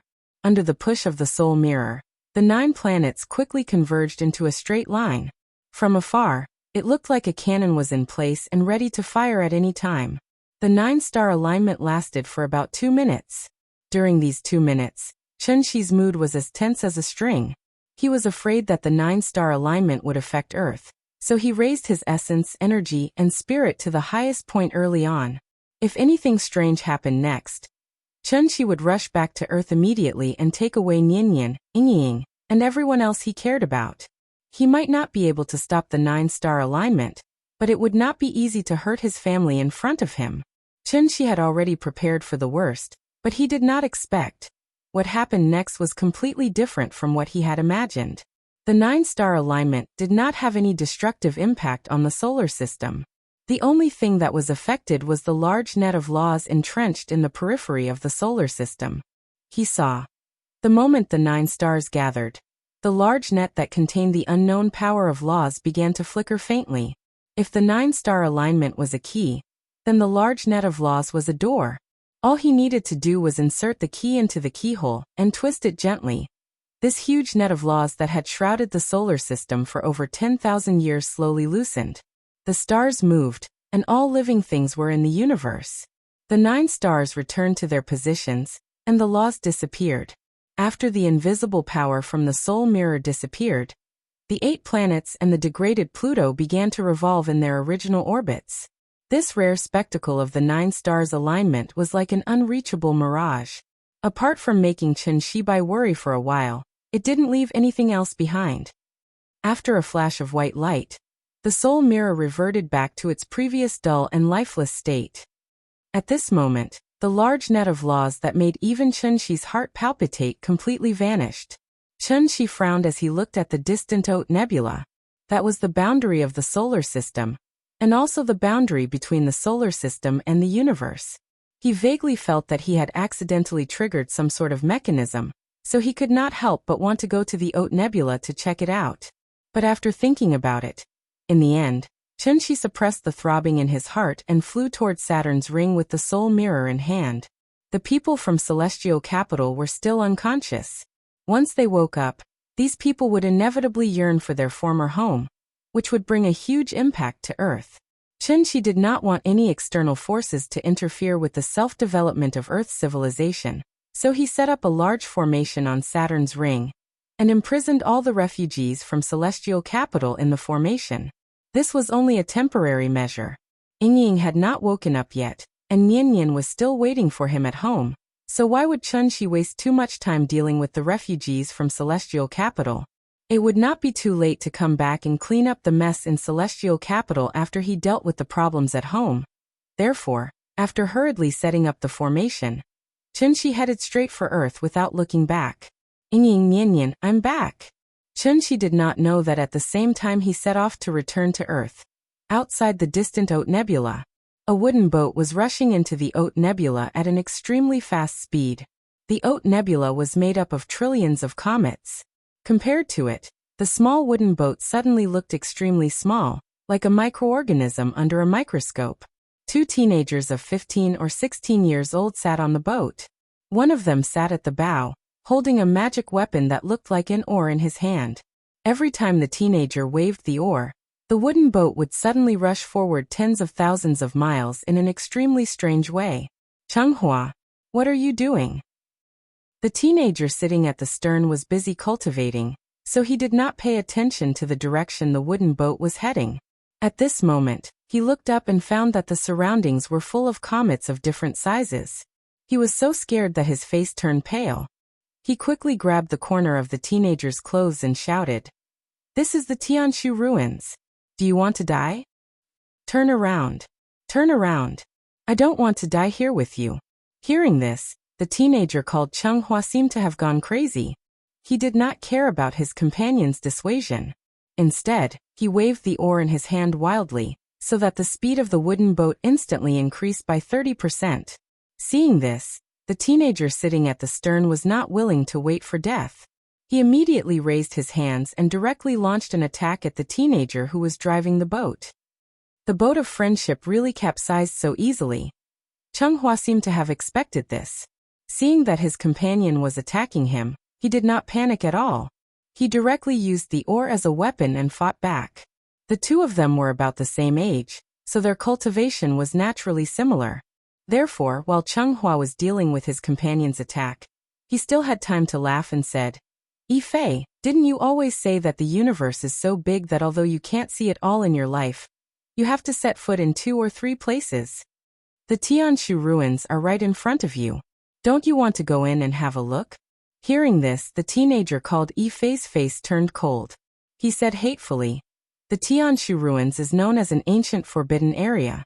Anyone who trespasses will die. Do you really think that these legends are only used to fool 3-year-old children?" "Ha ha ha ha. Are you afraid? Of course I'm not afraid of you." The teenager was arrogant to begin with. How could he endure such ridicule from his companion? Therefore, Yifei no longer showed mercy. He directly drew his long sword and fought with Changhua. The two of them fought back and forth, but they did not notice at all. The wooden boat had already gone deep into the Oat Nebula. When the wooden boat rushed out of the Oat Nebula, the two of them suddenly felt that their eyes were wide open, so they could not help but stop what they were doing. "This is the Tianshu ruins. We're actually here?" The two teenagers stared blankly at the solar system in front of them. Even the daring Changhua was shocked at this moment. The reason why Changhua dared to drive the wooden boat close to the Oat Nebula was because he knew the power of this cloud-piercing shuttle.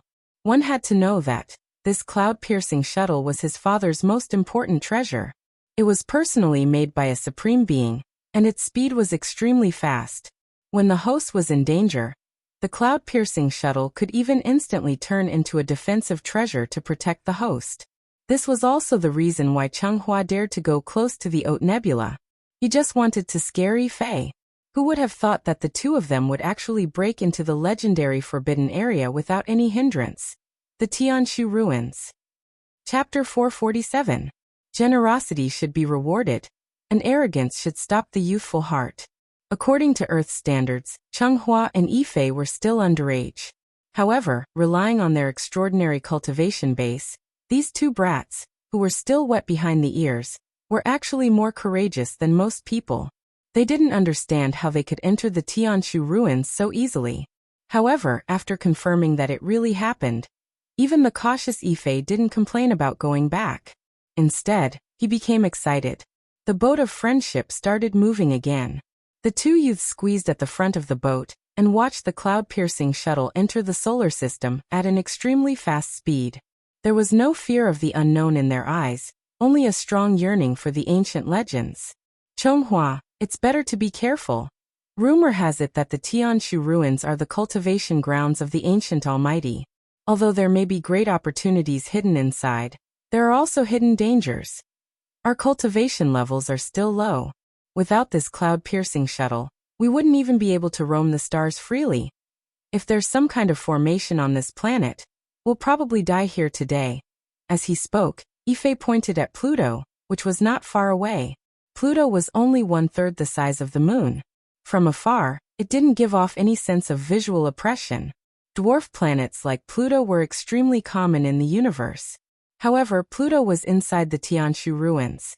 Therefore, even though the two of them had roamed the stars since they were young, and were used to all kinds of dangers in the universe, they didn't dare to approach it at all. Therefore, the two of them drove the wooden boat around Pluto, and after making sure that there was nothing worth exploring, they quickly sailed to the next planet. In reality, the solar system was like an egg. The sun was the yolk, the space where the 8 planets were was the egg white, and the outermost Oat Nebula, which was covered with trillions of comets, was the eggshell. The dense comets floated around the solar system, so the situation inside the solar system couldn't be seen from the outside. And this was in the eyes of outsiders, Tianshu ruins. For the immortal cultivators in the outside world, the Tianshu ruins were like a dried-up treasure trove. According to ancient records, before the Tianshu ruins were sealed, it was once a holy land for cultivation. Even the glorious jade clear grotto heaven was once only one of the inheritances in the Tianshu ruins. Of course, the Tianshu ruins back then was not called the Tianshu ruins. Instead, it was called Tianshu realm. Later, for some reason, the Tianshu realm, which was at its peak, suddenly declined. Then, an ancient almighty set up a heaven and earth formation, completely isolating this galaxy from the outside world. Under the protection of the formation, no one could approach the Oat Nebula. In the blink of an eye, tens of thousands of years had passed.